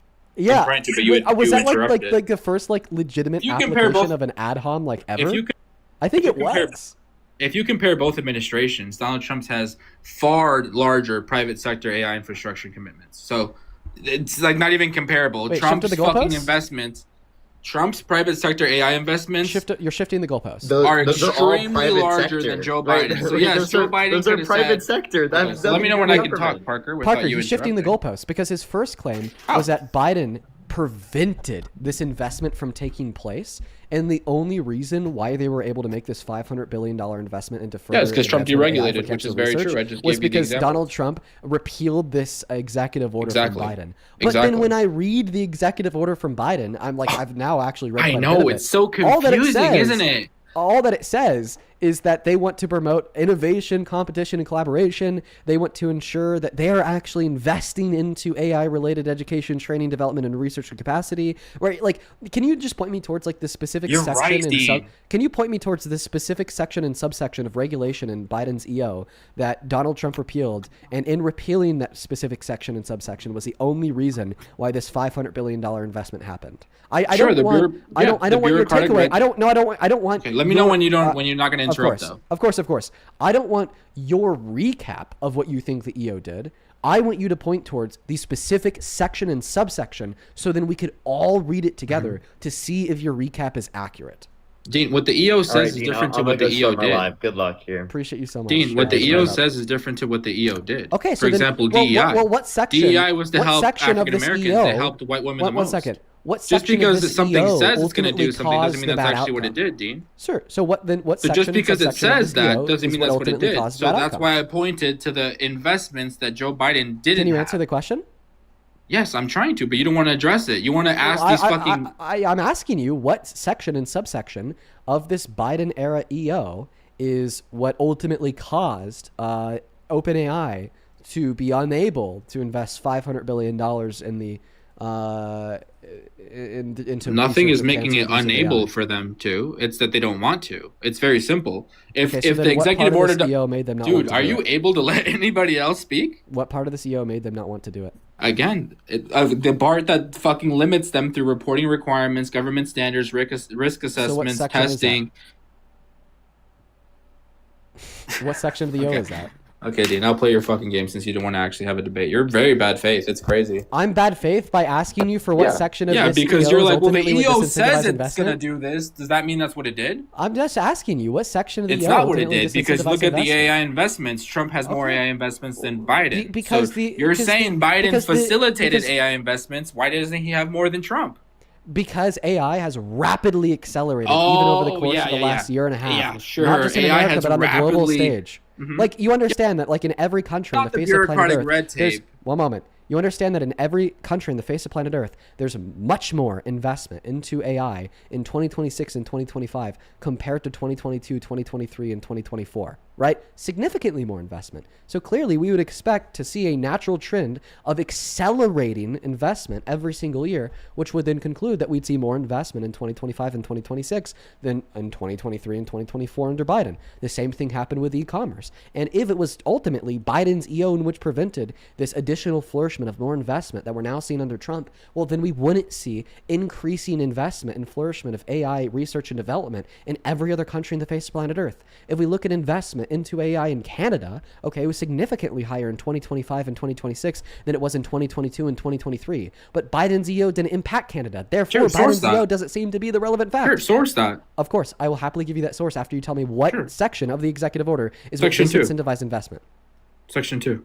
Okay, let's read it together. Section 2, Policy and Principles. It is a policy of my administration to advance and govern the development and the use of AI in accordance with 8 guiding principles and priorities. When undertaking the actions set forth in this order, executive departments and agencies shall, as appropriate and consistent with applicable law, adhere to these principles while feasible, taking into account the views of other agencies, industry, members of academia, civil society, labor unions, international allies, partners, and other relevant organizations. Point number 1, AI must be safe and secure. Meeting this goal requires robust, reliable, repeatable, and standardized evaluations of AI systems. Are you saying that meeting this goal of robust, reliable, repeatable, and standardized evaluations of AI systems is what disincentivize investment?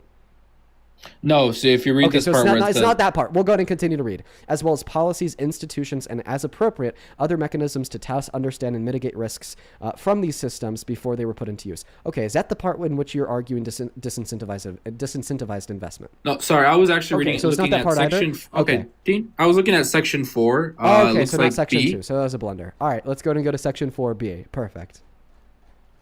4.2, ensuring safety and reliability of AI. Within 90 days of the date of this order, to ensure and verify the continuous availability of safe, reliable, and effective AI in accordance with the Defense Production Act as amended, including for the national defense and protection of critical infrastructure, and Secretary of Commerce shall require companies developing or demonstrating an intent to develop potential dual-use foundation models to provide the federal government on an ongoing basis with information, reports, or records regarding the following.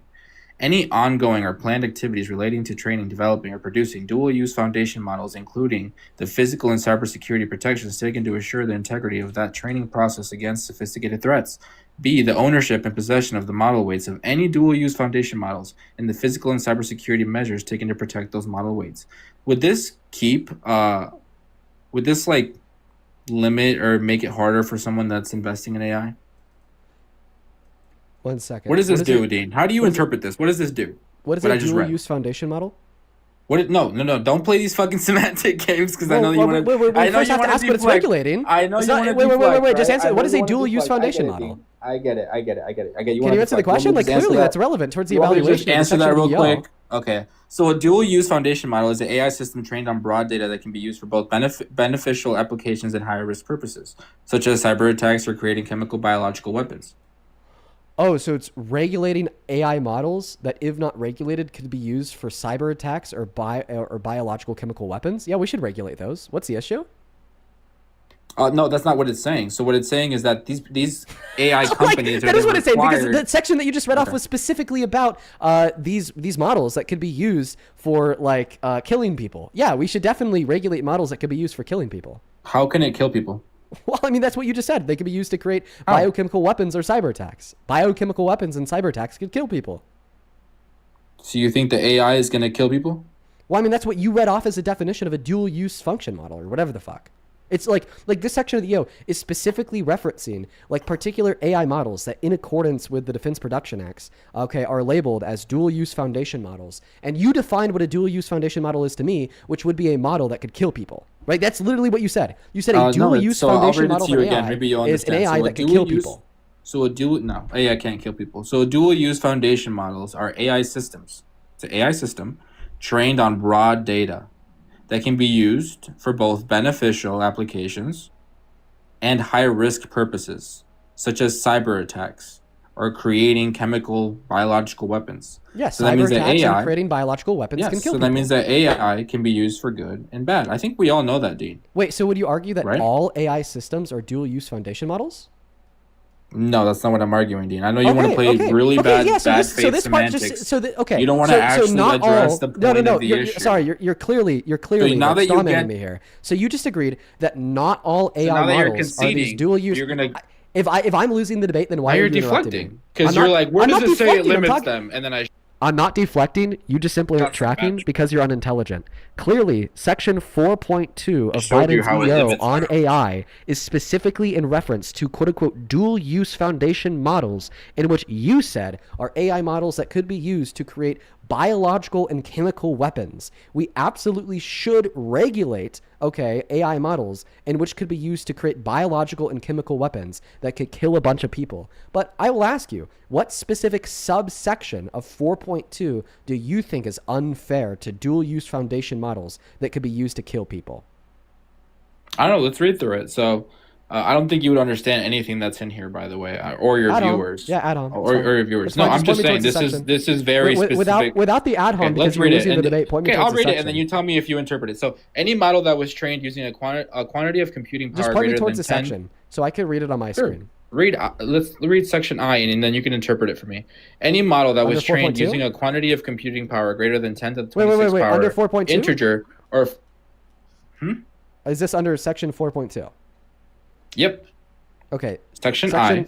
Section 4.2I does not start with any model. I'm reading it right here. So you look at section 4.2, right? Are you looking at section 4.2? Yeah. I'll just you're looking at. So it's section 4.2 AII. If you scroll down. Okay, so it's not section. Scroll down for Splendor. It is. Okay, You so just you're not very good at reading this. So any model that was trained using a quantity of You're computing. so disingenuous. What the fuck? Wait, you first said that it was subsection I, and then I'm like, okay, blunder, because then you corrected yourself to say AII. So clearly, it's not my fault that I'm quote unquote not good at reading something if you gave me the incorrect section number. No, I gave you 4.2i, which. Yeah, but 4.2i is different than 4.2 So Dean, can you interpret this for me? Wait. Do you agree that section 4.2i is different than section 4.2ai? I'll concede that. I'll concede that. Now, Dean, can you interpret this for me? Any model that was trained using a quantity of computing power greater than 10 to the 26 integer or floating point operations or using primarily biological sequence data and using a quantity of computing power greater than 10 to the 23rd integer. I have to find AII first. Where's section AII? Okay. There's no section AII. I'll tell you. It goes 4.2 section. It's 4.1 AII. Wait, but you said 4.2. And then you now scroll you're back down. to 4.1? It's under 4.2, yeah. Wait, but you just said 4.1. Again, you don't know how to read this shit. Buddy, you just said just said it's under section 4.1, and then you said now it's under section 4.2. So it's not under section 4.1. If you just interrupt, you're obviously not going to understand. But you just said section 4.1. So, Dean, there's section 4.2. If you scroll down, you get to section 4.1 AII. If you scroll down, you get to section 4.1 AII. Wait, is it AII or is it AIII? I think you're confusing yourself. Under section 4.2 AII, there is then a section I. Again, so you're not very good at reading this. That's the issue. Just because you don't spend your time reading these. I can tell. This is your first time you've been looking at this. Clearly, I'm the one blundering. You changed from section 4.2 to section 4.1. Then you changed back to section 4.2. And then you said it was I. Now you're saying it's AII. And now you're saying AIII. And then you're saying section 4.1 is within section 4.2. After you scroll down, no, section 4.1 is before section 4.2. No, it's not. It's not though. All right. Check this out. Here's what we're gonna do. This will be great. All right. Anything but answering the questions and debating. Section. Okay. Here's anything but actually addressing the point, which is finding the cure to cancer. We're not addressing the point by Anything but finding the finding the cure to sections. cancer, right, We're Dean? not addressing the point by finding the section of the Anything but executive supporting order. something Trump did. Bro, come on. You're being so disingenuous. You're twisting Yes, into a pretzel. I'm twisting into a pretzel by this be is clearly a against. projection. You're projecting and you're Twisting getting into a pretzel. you're projecting to and be getting mad. against. You're projecting and you're getting mad because You're I'm against asking you for cancer. the specific subsection of this EO in which you think would be You're against harmful cancer. to further development. Against cancer research. I think that you're against common sense because I'm the one asking you for your source. against I'm the one cancer asking research. You. Yeah, he's crashing out. He can't even do it. Bro, listen. All that Are I'm you doing is against innovation? Holy shit. All that I'm doing Why is are you I'm against finding the cure to cancer? Okay, can I answer your question without you interrupting me? Sure. Why are you against curing cancer? Sure, I'm not against curing cancer. I'm actually just for ensuring that when people make Why a are you claim. against this? Okay, so you're interrupting me again. I just asked you to not interrupt me. So you're in favor of Operation Stargate? Well, I think I'm just in favor of you shutting the fuck up so I can finish my sentence. Oh, How you about can't that? say you're in favor of finding the cure to cancer? That's a Well, I little think bit I'm in favor of you fucked shutting the up. fuck up so I can finish my sentence. Dude, I was That's just a trying to little bit speak and then fucked you interrupted me. Oh, he's crashing out, guys. Oh, that's cute. Okay, thank you for the Anxiety projection. pen, bro. I would argue the person that can't speak because the other party won't let them speak due to their interruptions is likely not the party crashing out. Hit the anxiety pen, little bro. Okay, I think you need to hit an anxiety pin because you won't let me I speak. will. Okay, while you're hitting the anxiety pin, let me be clear.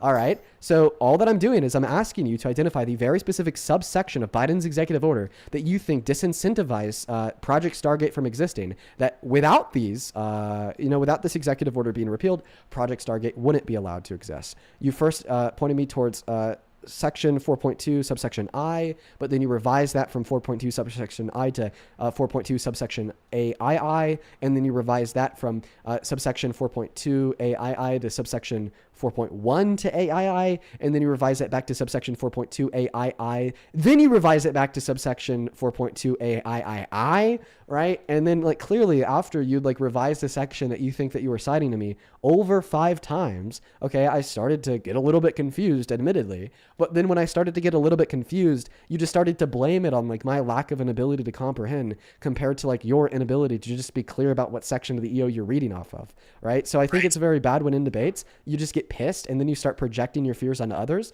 But what I'm going to do to make this easy is I'm just going to pull up the EO on the screen, and then I just want you to like tell me the section I need to go to, because I don't know what the fuck you're trying to communicate to me, because like you just literally don't have an ability to effectively point towards a section of the EO in which you are referencing. So this is section 4.2 of the EO. Tell me where I need to go. Sure. Real quick though, I just want to address what you said. So I totally get it. You know, I get a little bit upset because, you know, you were having a hard time finding the section. But just real quick, can we show the audience how long this executive order is? Because this is like reading through the terms and services of, like, you know, when you sign up for something, the terms and services are... What I could say is that it's an extremely long EO, but I'm not going to show the audience how long it is because I don't want to lose the highlight of 4.2. Okay, so let's just scroll slowly. Scroll.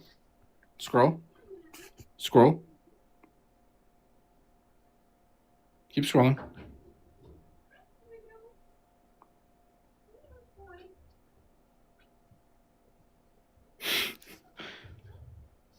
So tell me where okay, we're already at 4.3. So we miss section 4.2, subsection AII.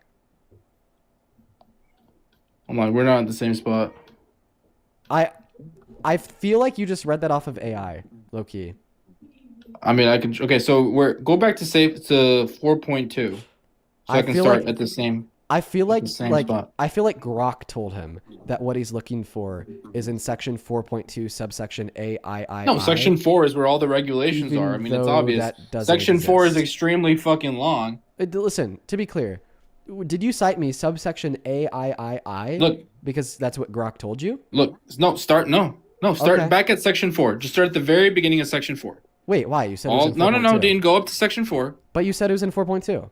Yeah, it's under section 4. So can you start at section 4 so I can show you what I'm talking about? No, because I'm at 4.2. Oh, because you don't want to see that 4.1 is after 4.2. Okay. Wait, no, it's not. I could go back to 4.1 because that's section. easy. Scroll back to section 4, right there. 4.1, right? Is that before or after 4.2? Okay, now start scrolling. Now start scrolling down to 4. Can you just tell me, is that before or after 4.2? There's 4.2. Now scroll down. Oh, yeah, but is 4.2 before or after 4.1? That's after. So 4.2 is now after scroll down. 4.1. Hold on. Thank you. Look for 4.2. Look for 4.1. Hold on. 4.2. Okay. Now scroll down a little bit.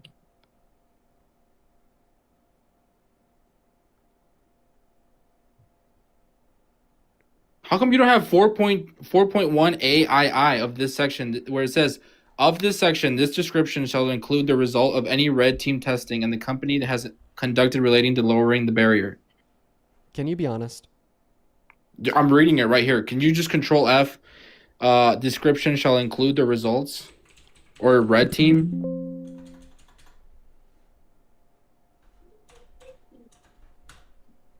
Shall... Right, it was right there. Last one? What do you want? Are you on federalregister.gov? Yeah. The fuck? That's what I'm on. There you go. You can see the URL.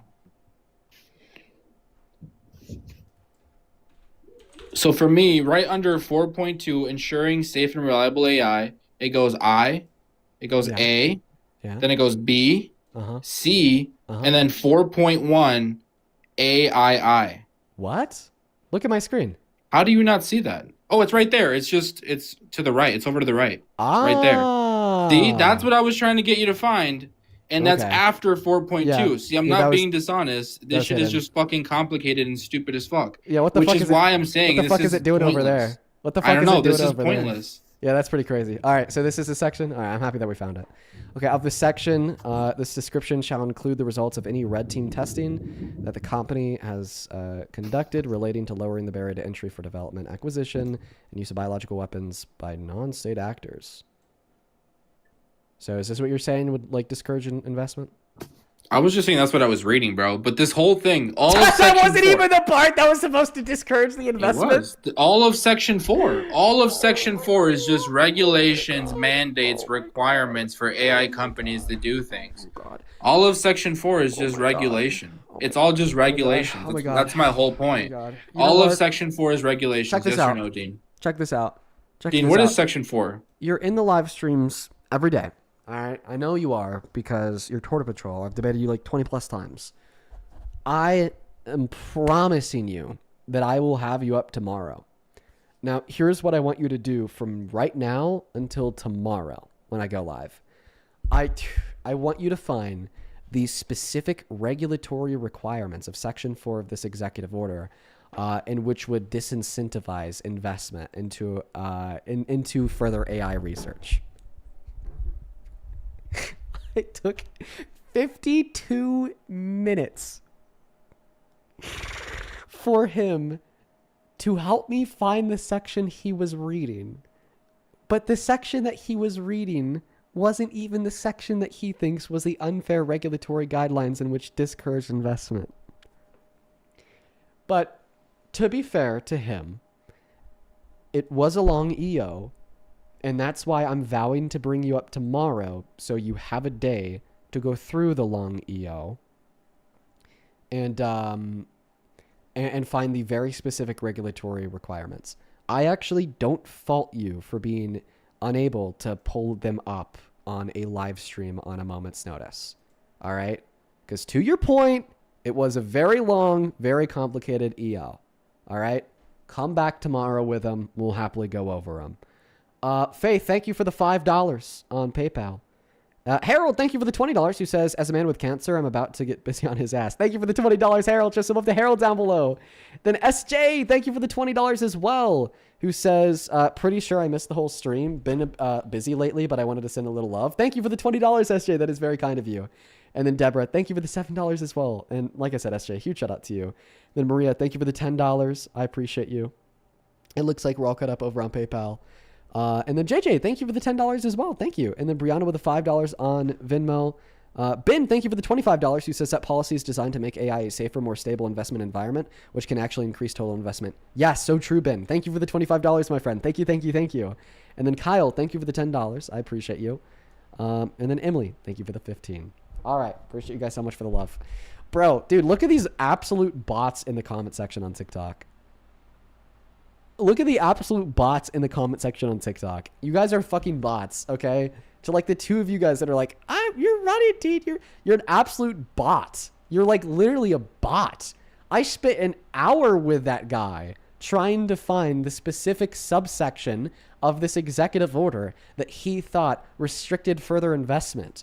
After an hour of that, we found nothing. We found nothing. He could not point me towards one specific subsection of that EO in which he thought hindered Project Stargate from occurring unless that EO was revoked.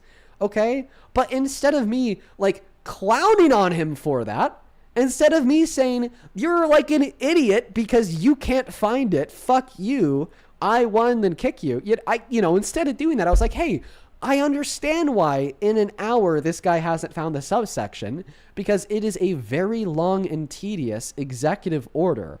So I then vowed I would bring him on tomorrow so he could have 24 hours to go find that specific subsection, because I'm not going to be as dense and as rude as he, would have been if I was in his position. Dude, if I was in his position, that asshole would have been like, Dean, you're a fucking moron. You don't do any research on the topics in which you claim to talk about. How can you sit here and say that repealing this executive order, okay, is what led to an increase of development and AI when you can't even point me towards the specific provisions inside of this executive order in which hinder development? You distrust the talking points, you listen to the figureheads on the TV, stop coping with your liberal propaganda, and until you could actually do your fucking research, you idiot, learn how to point me towards the specific areas inside of the CEO in which hinder development. That's what he would have said if he was in my position.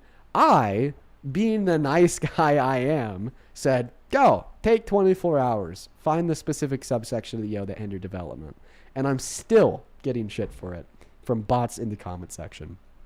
Okay. Yeah, like, dude, someone in the chat said, how long do you want me to be patient for? Like, yeah, bro, like, come on. I spent an hour. And then the culmination of that hour of research was him pointing me towards a section that didn't even include the provisions he was referencing. It just happened to be the section he was reading. Oh, all right, folks, go raid Parker. He is on @ParkerGetAJob on TikTok, @ParkerGetAJob on YouTube. I will see you all tomorrow with some more debates.